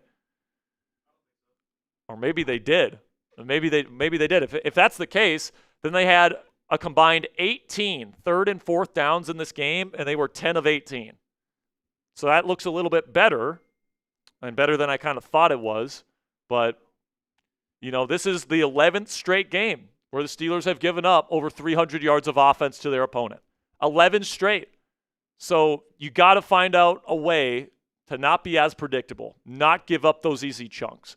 Because it seems like the Steelers are trying to play this brand of bend but don't break defense, and hey, it worked today. All right, it worked. You got the turnovers bailed you out. Congratulations. And they showed up at the end of the game there getting that stop on 4th down. Okay, stopping a team on 4th and 1 is not easy, and they were able to do it at the end of the game. So kudos to this unit for getting the job done at the end. But, like, plain and simply, outside of, the 3 red zone trips that the Steelers took today, they were 3 for 3 in the red zone. So, once again, the Steelers' offense, when they get into the red zone, is excellent. It's just a matter of getting these drives started. That's been the issue for this squad, not starting drives off the right way. First down has been an absolute dumpster fire to start this season. We'll probably talk about that quite a bit on the show this week. But I think the focus for the Steelers on offense this week has to be 2 things. It has to be, number 1, first down offense. Got to make sure that we are putting ourselves in positions to succeed. And whether that means throwing the ball more on first down, relying a little bit more on Aaron Rodgers on first down to be able to, do quick game stuff and have the quick game be an extension of the run game. You can certainly consider that. And you can use Jaylen Warren as a part of that, man. Like, you can get him screen passes. You can get him the ball out in space, which is where he's at his best, right? He's at his best when he's out in space, not necessarily between the tackles, even though he can do both of those things. And, Jaylen Warren, speaking of Warren, man, he deserves a lot of credit. He touched the ball today 23 times. 23. All right? And once again, he was right up there. He was the leading receiver today with Calvin Austin. Calvin had 3 catches for 34 yards and a touchdown. Another kind of quiet game for DK Metcalf, 3 catches for 32 yards and a touchdown. The Browns just beat the Green Bay Packers. So, yeah, Green Bay, maybe they definitely get taken down a peg. And I'm sure Browns fans will feel pretty good about them. Maybe the Browns are a tougher beat out of the bye in Week 6. So Steelers got one more game now, folks. Steelers have one more game before they get into the bye. And CJ Stroud just missed a wide open touchdown for the win. So maybe the Browns aren't as I didn't do this, Ponzi, but here at Chat Sports, our weekly power rankings here at Chat Sports, which is voted on by the collective here at Chat Sports, we vote on the top 32 teams every week. I didn't put the Browns last, but they ended up being last in our rankings this week, and they just beat the team that a lot of people put number 1 in the power rankings.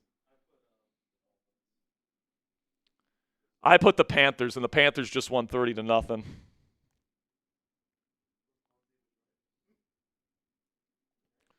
Oh, dude. Texans trying to avoid going 0-3. Put their second one. But yeah, man. Like today, you got outside of the quarterback run game, which, like I said, it's tough to guard Drake May because he's not necessarily a dynamic rushing threat, but he can beat you with his legs. They gave up 45 yards on 7 carries to Drake May today. Everybody else had 28, 28, and 18. Steelers' run defense deserves a lot of credit for stepping up this week after 2 really bad performances. They were solid today, very solid. I don't think they allowed 1 explosive run all game. Actually, they allowed 1 explosive run from a running back, and it was to Antonio Gibson, just 1. But they gave up a number in the receiving game. So the Steelers' pass defense, it's an issue, guys. It's got to get better. I feel like they are still giving the offense too many easy answers. And when they only rush with 4, they're not getting home fast enough, I would say. And C.J. Stroud just threw an interception, and the Jaguars will be 2-1 to start the year. Who? Oh, the Ram. Oh my goodness, man. The Rams have got to just feel like, what were they up by? 26-7? Was that the score? That's tough, man. So looking forward to next week here. Ponzi's got our post-game show that we'll get to here in just a moment here, guys, so stick around. But looking forward to next week. Got the Brian Flores defense. And listen, man, I respect Brian Flores a lot. If they end up firing Mike Tomlin this year, if it's not a successful season here in Pittsburgh, they fire Tomlin. I fully want Brian Flores. He'd be at the top of my short list of guys that I'd want. So I respect him a lot. This offense is going to have to do some good work this week in order to put up points against that Vikings defense. And then that Vikings offense tonight, the Bengals defense stinks. Let's make that abundantly clear. But it's not like the Steelers defense has been stopping guys left and right throughout this season, right? So, Carson Wentz, inaccurate quarterback generally a turnover-prone quarterback as well. Hopefully this defense can continue to play better, because I would say the Steelers' defensive performances, say what you will about them, they haven't been good enough, and they're not where you want them to be, based on where you would want them to be by the end of the season. But they've gotten better every week, all right? You have to at least give the Steelers' defense credit for that the defense has gotten better every single week so far. This week, they figured out the run game, and they got a lot of turnovers. All right, the passing defense, especially situational passing defense, was not good enough, but hopefully you get Joey Porter Jr. back next week, and you can put him plus some safety help on Justin Jefferson, but then you got Jordan Addison's ass to deal with, and he's a whole other problem entirely. So if Carson Wentz is a competent quarterback, I think we're going to have our hands full in Dublin next week, but that's a big test. All right, if the Steelers can come out of that game with a win, I think you feel pretty good heading into the bye, because you got the Browns at home coming out of that bye. Probably feel pretty good about winning that game. Then you're sitting at least 4-1 heading into the Bengals game, where the Bengals defense looks absolutely terrible. And this Steelers offense, even with guys like Kenny Pickett and Mason Rudolph and Russell Wilson, we're lighting it up against that terrible Bengals defense. So, I will say there is a world here, guys, where the Steelers, even if they play imperfectly like they played today, can win their next 3 games. And they're sitting at 5-1 heading into the Green Bay week. So we're not going to count our chickens before they hatch. I'm just bringing that up because there's an opportunity here for the Steelers to take advantage of. All right, you're playing backup quarterbacks and you're playing old quarterbacks that probably shouldn't be starters. That's who you're facing. All right, so it's a week-to-week league here in the National Football League. You're really hoping that you can get better as the season goes on. And what's weird about this, Ponzi and Chad, what's weird about this season so far is it's been kind of a reverse for both the Steelers' offense and the defense. I would say the defense has played better every game that they've played, and the offense has played worse every single game that they played. They did not play a good game today, man, for most of it. All right, first 2 drives, excellent. Final drive, really good stuff. They put together 3 really good drives. Other than that, every drive other than that was terrible. Terrible, terrible, terrible. So this one feels like a big win. Feels like a big win there to steal a game from the Patriots on their home turf. That's a good football team, man. Drake May, I thought, played pretty darn well today. Was getting the ball out on time for the most part. I thought the Steelers' coverage did better in some moments, having him hold on to the football. And you saw the production from T.J. Watt. You saw the production from Derek Harmon. You saw the production from Nick Herbig. You saw the production from, this defensive front that is so highly paid and so well compensated. But, there's no doubt about it, guys. This team needs to get a lot better if they're going to be a legitimate threat in the AFC come playoff time. Like, you're not going to be able to have offense like this every week and be able to win football games. That's just not the way it's going to work. Now, the thinking here, the approach that I'm taking here, guys, is that, yes, the 2 wins that the Steelers have are extremely ugly wins, but they're still wins. And good teams find ways to win football games, and that's what the Steelers have done in 2 of these 3 games. And then also, my other message there is that teams look a hell of a lot different in December and January than they do in September. And we remember last year, guys, this defense was the best defense in football the first 6 weeks. I mean, people actually thought Justin Fields was a franchise quarterback. This defense was giving up like 13 points and 10 points, and they were just dominating. And then today, by the way, this defense, for as many yards as they gave up, they only gave up 14 points. So they delivered and made big-time plays to limit the points scored by the Patriots today. And, Ponzi, why are you giving that face? With Tyrod Taylor? Yes, I don't know what happened. They were up. They were in Jets territory. That's why I gave you that big. I'm telling you, man, the Bucks have underperformed. Field goal for a touchdown. What? Yes. Like on an extra point? Yes. No, on a field goal attempt. They had 4th down and 1 on New York Jets. They got a delay of game with 2 minutes left. Blocked field goal for a touchdown. For the Jets. For the Jets. So now they're up 27-26. Oh my God. That's 2 blocked field goals for touchdowns. God, man, what a wild week 3. Look at the Commanders putting up 41 points with Marcus Mariota at quarterback. God, that can't feel good if you're the Raiders. All right, we have our post-game show ready, guys. So we still got over 2,000 people in this chat room right now. It's not too late, by the way. Let's put up the super chat menu if we can. That is crazy that the Jets just took the lead, bro. But if you guys want to get in on the raffle, we are giving away a Steelers jersey of the winner's choosing. It's not too late to get in on the action. $5 or $10 to get in on the raffle. $20 to get 3 raffle tickets and your name on the Gong. And if you want a Steelers Talk hat, $50 donation. Double your raffle tickets with Venmo and PayPal.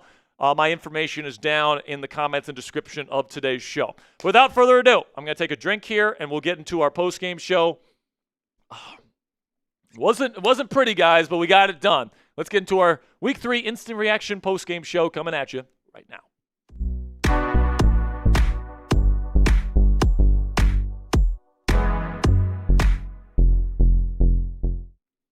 Steelers win Week 3 versus the New England Patriots by a final score of 21-14. It certainly wasn't pretty, Steelers Nation, but a win is a win, and now we're off to Dublin. Welcome into the Steelers Talk postgame show. I'm your host, Jack Sperry. Make sure you guys click that subscribe button if you haven't already. Currently filming this on our Steelers Talk live watch party. We had a fantastic showing today with thousands of people joining us on the Steelers schedule. So now let's talk about this game, guys. 21-14. Only touchdown scored in this game. Aaron Rodgers and the offense started really hot. They did a really good job first 2 drives scoring touchdowns, and then they just really stalled out for most of the rest of this game, but then put together a really good clutch final drive, a 3rd and 6 touchdown pass to Calvin Austin III, who led the team in receiving today with 34 yards on 3 catches, and of course, with that touchdown. But the Patriots were the team that was moving the football for most of this game. Drake May had a pretty darn good performance, 28-37, 268 yards. Was their leading rusher today as well.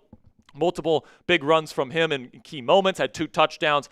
And he had an interception, had a fumble as well. But then, really the story of this game was the fumbles from the New England Patriots, guys.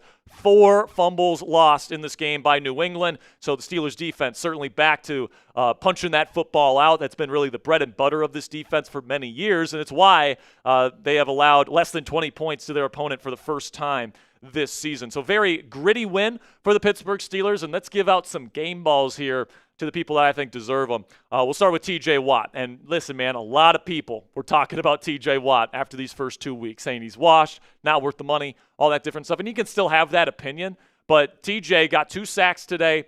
He had a fumble recovery, and he was affecting Drake May in this football game. And honestly, he has been affecting the quarterback in the first 2 games as well.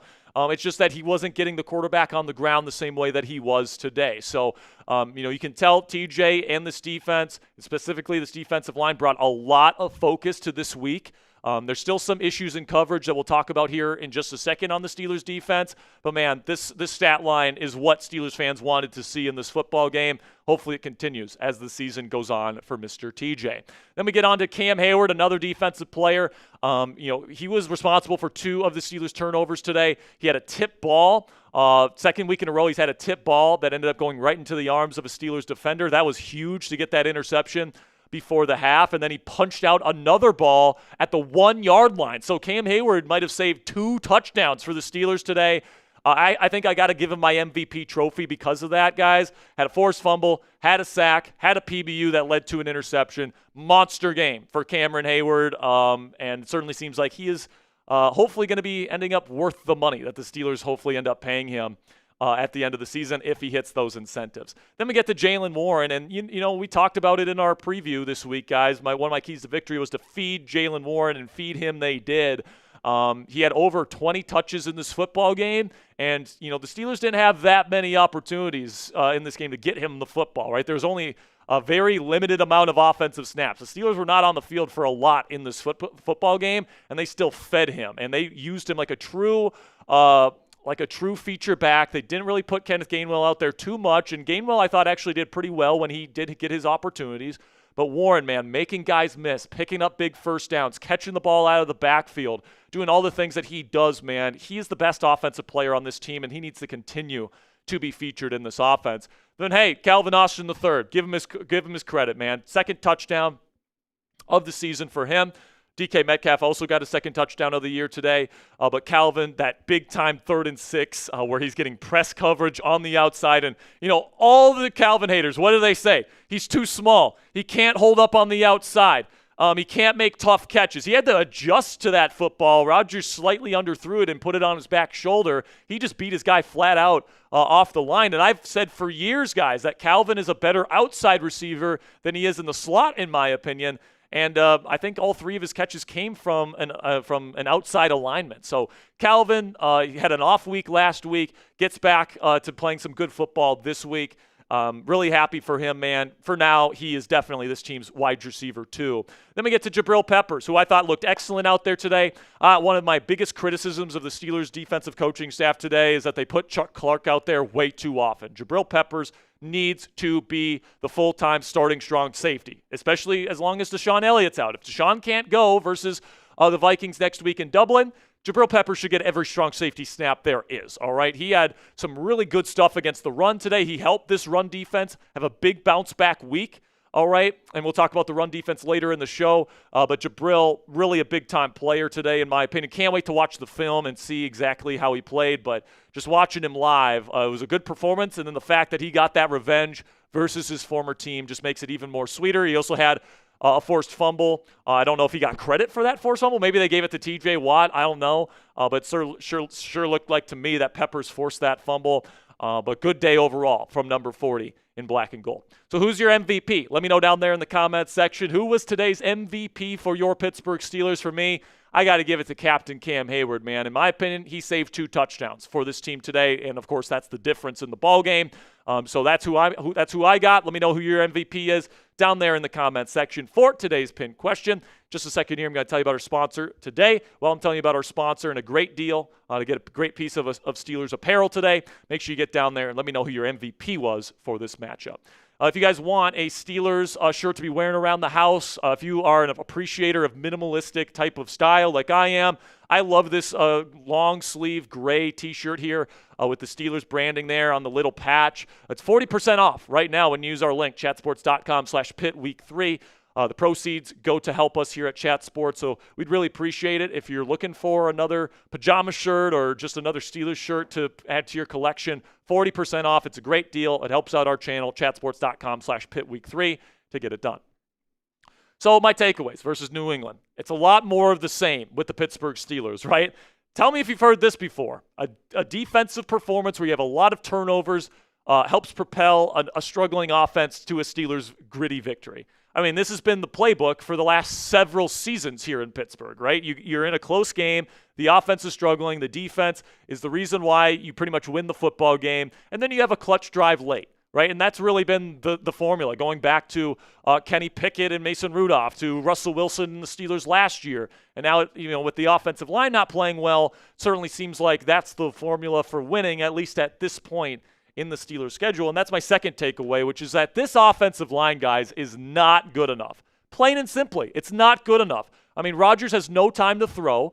Jaylen Warren, for as good as he is and as good as we know that he is for much of this game on first down, the defense pretty much knew that they were running the football, which is a big criticism I have of Arthur Smith right now, is that he ran the football too much on first down today. There wasn't enough to keep them guessing on first down. And because of that, you were in second and long a lot. You were in third and long a lot, all this different stuff. And, when you get into those third and long situations and then those second and pass situations, and then you can't protect your quarterback who is 41 years old, it's going to create problems. And it's created problems for this offense for many years on end at this point. I said in a video that we did this year that bringing back Pat Meyer was the worst decision that this team made this offseason, and it seems like he's once again failing us. Troy Fautano has not looked as good as I want him to look through the first 3 weeks. Neither has Broderick Jones, and now it looks like Jones is dealing with a shoulder injury. I mean, it's just not good enough to this point, guys, and if it doesn't get better, it's going to hold back this team this season. Then we get to the punches save the day. Four turnovers on forced fumbles by the Steelers today. Cam Hayward forced one. Jabrill Peppers forced one. Nick Herbig forced one. And Cole Holcomb forced one. So 4 different players punching the ball out. This is what the Steelers do. All right, this is what they do. There's a reason why this team over the last several seasons has led the league in turnovers. It's why they led the league in turnovers last year. It's because they got multiple players that can get the ball out. And if this defensive coaching staff does anything well, it's they teach the peanut punch better than any team in football. So those 4 turnovers saved the day today with as much as New England was moving the football. But, obviously we're going to talk about some of the struggles on defense here in just a second. But great job by this defense to get the ball out. So make sure you guys click that thumbs up icon if you haven't already to celebrate this Week 3 victory. A dub is a dub. Even though this week was a little bit of an ugly one, make sure you guys click that thumbs up icon if you haven't already. All right, so now continuing on here with our takeaways here in this Week 3 win, which is that you got to be better on 3rd and 4th on defense. All right, they were just moving the chains and prolonging drives, and they were taking long fields. Like they would start inside their own 20 and then get inside the Steelers' red zone multiple times. All right, they moved the ball extremely well, and this is now the 11th straight game. All right, count them. 11th straight game where the Steelers' opponent has gotten over 300 yards of offense. Now, obviously, with the turnovers and all that stuff, the timely plays, you're able to only give up 14 points today. But, you got to be better in those 3rd and 4th down situations, or else teams are going to be able to prolong drives, wear out this defense, and it's not always going to end in a victory if you keep doing those things. Steelers are pretty lucky that they had as many turnovers as they had today. And then I would say terrific resilience by the defense for being out there for as long as they were. Okay, the Patriots straight up dominated the time of possession battle today. 33 minutes and 20 seconds for the Patriots today, only 26 minutes and 40 seconds for the Steelers offense. To be out there that long and to play that final drive the way that they did, stopping them on that 4th and 1, was really, really a testament to this football team. It's a testament that they never broke when they got deep into their red zone, and they really did a good job creating those turnovers, forcing those fumbles, never giving up. Obviously, I think that there's some schematic things on the back end of the pass defense that need to get better. And we're going to talk about that on this channel over the next several days, some of the things that we see on the film, all that different stuff. But hey, man, at the end of the day, a win is a win. And, good teams find a way to win football games. And, I'm okay with things looking a little ugly here early in the season as long as they figure it out by the time we get to the middle stretch of this season, where you get Los Angeles and you get Green Bay and you get Indianapolis and you get the Ravens twice and you get all these tough games and you get Buffalo, right? Like, you got to be able to be firing on all cylinders by that point. So listen, man, if it takes you 3-4 weeks, maybe 5 games to really find your groove as a team, but you're collecting tough victories and you're coming up big in these big moments, that's going to be fine with me, all right? So I think that the offense showed up big time on their final drive after a really frustrating day at the office. The defense showed up big time, where even though they gave up a lot of yards, they made enough big plays and enough turnovers to get the victory. Obviously, the Steelers have a lot to work on if they're going to get to the place where they want to be, which is a legitimate Super Bowl contender by the end of the season. I will say I still have hope that they can get there, but now we're 3 weeks into the season and they haven't been that type of guy, that type of team yet. So certainly lots of stuff to work on, but it's much better to work on stuff with a win versus having to work on stuff coming off a loss. And now we are on to Dublin versus the Minnesota Vikings. What say you guys? Let me know down there in the comment section. Grade today's performance from the Steelers, A, B, C, D, or F. Honestly, I'm going to give them a C+. You come away with the victory. You made the plays when you were supposed to, but honestly, creating 5 turnovers, you should win this game by 3 scores. And they had opportunities to do that. They failed at that. And this team has certainly a lot of things they need to fix before we get to kind of this gauntlet that's coming up in the middle portion of the schedule. So some final thoughts here on this football game, 21-14 final. I thought that the Steelers showed some really great resiliency today when the Patriots had all the momentum. They were able to win the fourth quarter and make the plays that were needed to win. It's very indicative of a Mike Tomlin-led team where, you're in these tough games where it's not pretty, especially offensively, and you just find a way to get the job done. But it's definitely my big takeaway here, guys, is it's got to be better. Offensive line, we got to be better, both in run blocking and pass protection. We got to create run lanes for Jaylen Warren. He's just too big of a talent to not give him opportunities. And then, I think Arthur Smith needs to call a better game, frankly. Get more play action stuff going on early downs. You don't have to run it every single play on first down. You got to mix it up, keep defenses on their toes, all that different stuff. Wasn't a great game from Aaron Rodgers, but I expect him to play better in future games. But overall, man, just a tough, gritty win from the Pittsburgh Steelers. And this early into the season, you just got to keep collecting them, man, because you got a pretty difficult middle and end portion of your schedule. And you got Vikings, you've got Browns, and you got Bengals coming up. 3 very winnable games for this football team. And as I've been discussing all throughout this week, you got to take advantage of the opportunities that are presented over these next 3 weeks now. Make sure you guys click that subscribe button if you haven't already. Really do appreciate all the support that you guys gave to us today. We will be coming at you guys with another post-game show once I get to collect my thoughts, watch the game over one more time. I'll have some more thoughts for you guys, some injury updates if there is any from Mike Tomlin in the post-game press conference, and any interesting things that Coach T or Aaron Rodgers or anybody else says in the locker room. So make sure you guys click that subscribe button if you haven't already. I greatly appreciate you guys sticking around to the end. And until next time, here we go, Steelers. All right, let's do the raffle and let's get out of here. Oh, we didn't want to do the last call? Oh, we can do the last call. I'm going to give you some names of guys that followed me on Twitter today. Give me 1 second. I want to start this counter. All right. It's counting up again. Okay. All right, 3 minutes. We'll give you guys 3 minutes to get your entries in. There we go. Go ahead. So we've got Blake Ashley, or Ashley. That's Aschle, Ashley. Blake Ashley. I hope I'm saying that right, Blake. Got Nikita B. Got Wreck-It Ralph. Got Baruch, which is B-I-R-U-K. Baruch. B-R. B-I-R-U-K. Baruch. Okay. Tony Fonce. So Tony, F-O-N-C-E. Jack Hay. Okay. Bill. And Joseph Falcon. And who did you say at the end that had 3 raffles? It was right before we went. That had 3 raffles. Did I get it wrong? No. Is there someone that put in a $10 super chat? Maybe I was thinking of that. Or a Venmo, perhaps, because maybe you didn't send it to me.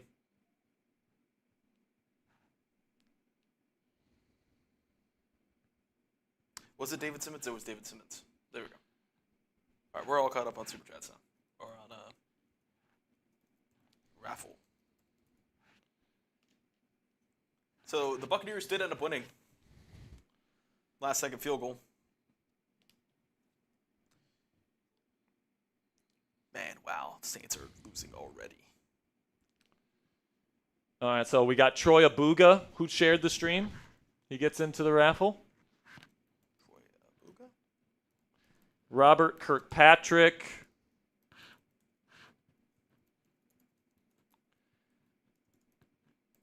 Okay. Shane Licklighter. Ronnie Williams. That's it. All right. Alrighty. All right, we got less than a minute here, guys, if you want to get in on the raffle. Appreciate all of the support. Over $500 on today's show. Leaving with a dub. And, I wore the Rodgers jersey today. Unfortunately, Rodgers didn't play his best game. The O-line didn't play their best game. Defense, although they had the turnovers, didn't play their best game. But, it's all about getting out with victories, guys. It's all about getting out with victories, especially early on in the season versus kind of the softer portion of the schedule. I'm okay with ugly losses at this point in the year as long as they turn it around when they play the better teams. And will they do that? I don't know. If this offensive line doesn't dramatically get better, they will get killed by the Bills, and they will get killed by Los Angeles, and they will get killed by Green Bay. Hell, they might even be killed by Indianapolis. So you gotta figure it out, some of your issues, all right? First down offense, pass protection, third down and fourth down defense, not giving quarterbacks easy answers in pass defense. I think there was too many of those again today. Hopefully you can get Joey Porter Jr. and Deshaun Elliott back. Hopefully that transforms this secondary. $2 from Seth. Says most Steelers like W's. Appreciate you, Seth, and your support today. Anthony Jensen says being a Steelers fan is understanding that half of your wins feel like losses. Yeah, man. Some days feel great, like Mason Rudolph's explosion versus the Cincinnati Bengals. Honestly, whenever this team plays the Bengals and scores almost 40 points, it's awesome. And you feel great about this team and all that stuff. But, I mean, every time that this happens, man, where, it feels like you should have won by way more and you barely scrape by, it feels like a loss. But you get out with a win, all right? And got issues to fix. Hopefully they fix them. $2 from Justin Gordon says, this O-line is effing everything up. I don't disagree, man. I said at the beginning of the season, all right, I see why they're going with the younger offensive line, but also it's a big risk. And, Fautano, frankly, has been underwhelming to start his NFL career. Broderick Jones is Broderick Jones still. I haven't seen a big step forward from him. I think Sayamalo's getting older, and he's not the same player he used to be. So, we'll see what they do. If I'm the Steelers and there's a left tackle available for trade, I'm trying to work the phones for sure. $5 says, can we get a 100% and like rate. 100% like rate to 6.2 watching? You got to be a little bit of a hater not to hit a free like button after a full game stream of A1 coverage.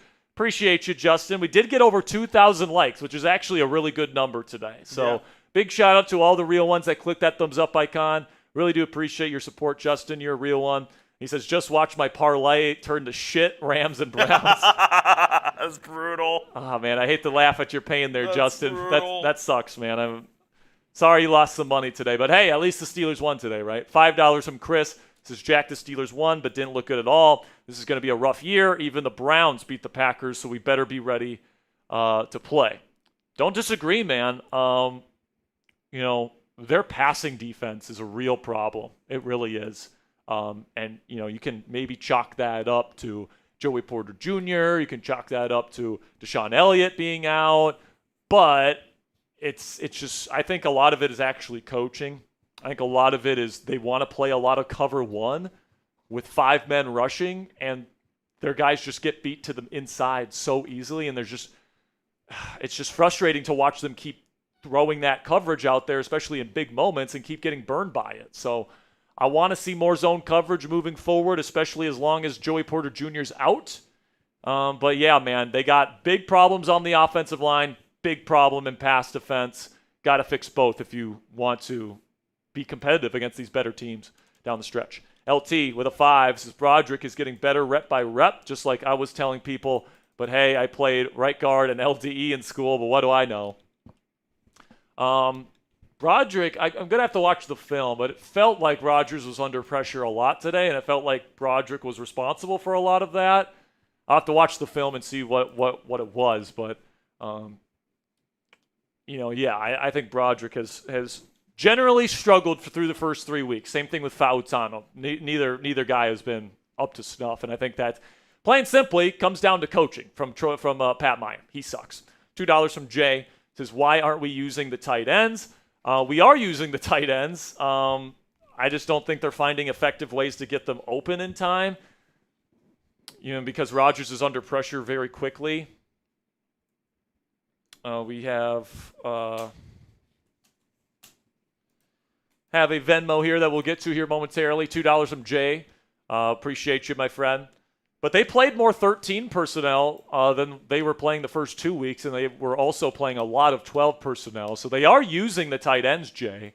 It's just they're not throwing it to them all that often because they're not open. So DJ KJ with a 10. Buzzer beater. I was just about to get the raffle set. He says, another life update. Steelers' dad is having trouble breathing at night. Hope this doesn't delay his heart surgery again.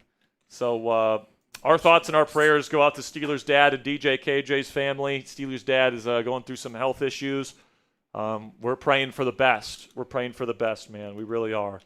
So DJ, hope everything goes well. Keep me updated on that, pal. All right? Always thoughts and prayers. All right.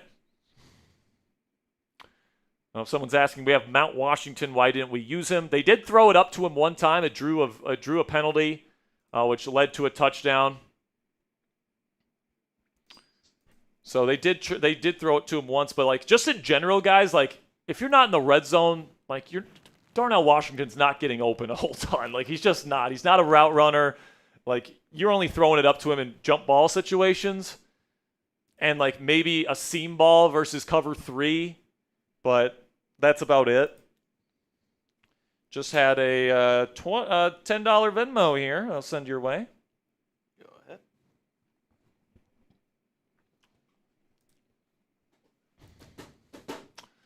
But yeah, man, like if you're coming out of this game and you're saying, man, this team's awesome, this team has fixed everything, I think you're crazy, but I also think you're crazy if you say the Steelers didn't do anything good in this game. I mean, they forced 5 turnovers in this game. 5. All right? And that's not just because the Patriots, were bad necessarily. Those were really earned punches and 4 fumbles, and then you had a nice tip ball that ended up being an interception. Those are all earned plays by the Pittsburgh Steelers defense, so you have to give them credit for that. You have to give them credit for the stop they made on the final drive. You have to give them credit for stopping the run today. I mean, like, that might be one of the bigger positives coming out of this game is that they stopped the run. Now, the passing offense needs to be a lot better. Once again, Drake May had a passer rating over 100. He's had a good start to his season, but, Drake May is no stiff. He's a pretty darn good quarterback, man, and you were able to stop their run game.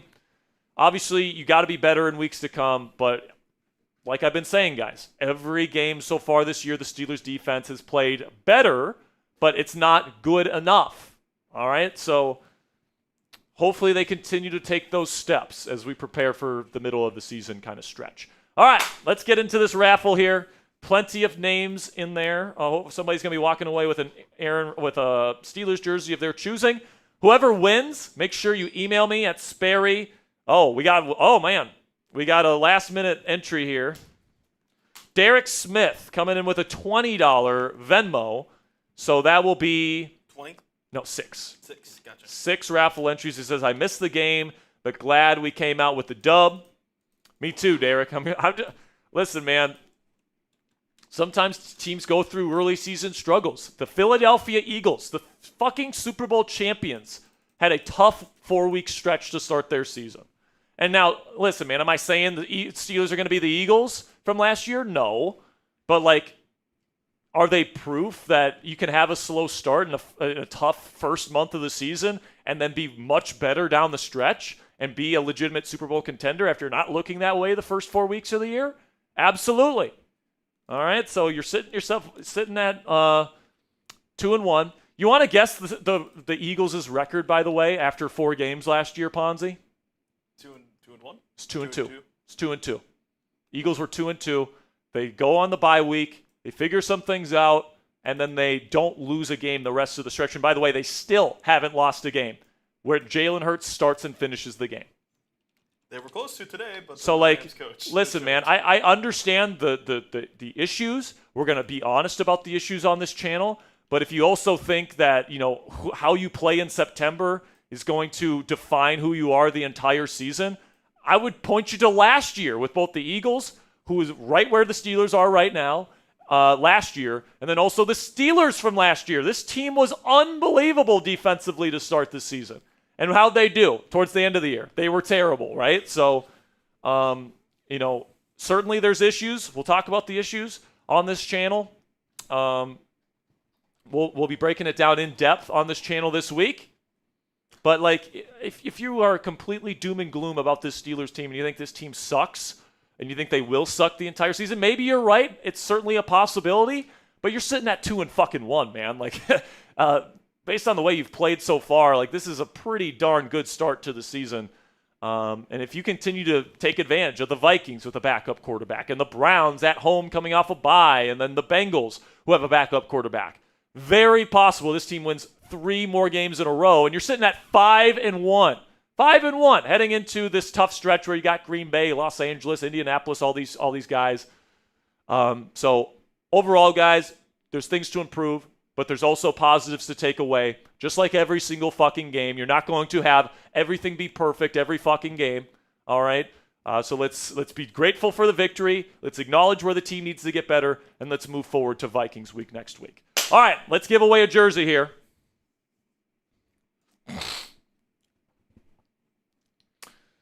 All right, best of luck to everyone that entered today. Thank you, everybody that entered the raffle today.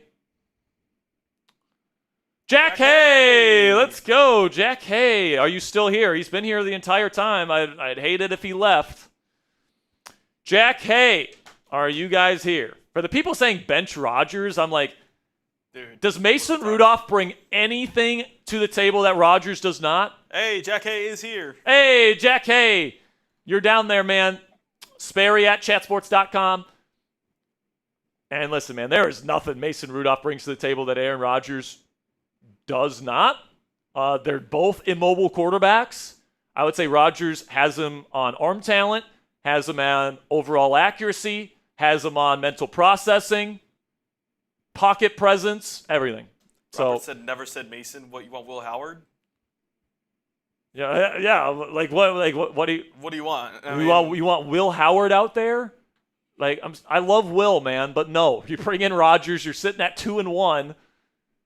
And honestly, a lot of the issues were not on Rodgers today, guys. It was quick pressure, not having guys open before that pressure gets to you, being in third and long situations, which are hard for any quarterback. Like Rodgers, listen, man, Aaron Rodgers is the reason, by the way, that this team should be a perfect 7 of 7 in the red zone. The only reason why they're not 7 for 7 scoring touchdowns in the red zone this year, guys, is because of a mistake from somebody else, Calvin Austin III, tipping the ball up in the air, not Rodgers. All right? So Rodgers has been nails in the red zone when he's been asked to throw the football, which is the tightest area of the field. And I think Rodgers is going to be fine. Today wasn't his best day, but we've seen enough good throws from Rodgers. And by the way, he had an awesome 3rd and 10 completion early in the game. He had a big 3rd down completion later in the game as well. The final touchdown pass was on a 3rd and 6. He showed up big time when he needed to. So if you're coming out of this game saying we need to bench Aaron Rodgers, I don't know what you're saying, man. All right, so Jack Hay, appreciate you, man. Let me know which jersey you want, what color you want, black or white, and send me your shipping address, and we'll make sure to get that to you as soon as possible. Some final words here, Ponzi. I just want to share my gratitude with all of you guys for spending the afternoon with us here. We're going to be here for every single Steelers game this season. And, of course, we'll be up very early for the Dublin game next Sunday. And, of course, we'll be having Overreaction Monday on a Victory Monday tomorrow, which will be nice. I'm going to be watching the film. I'm going to be watching this game back over here in just a second. And I'll get another postgame show out to you guys as soon as I can. And that'll be coming out around halftime of Sunday Night Football is what I'd say. So make sure you guys click that subscribe button if you haven't already. For me and producer Ponzi, thank you guys so much for joining us this afternoon. Steelers win 21-14, and we'll see you guys tomorrow afternoon on Steelers Talk Live.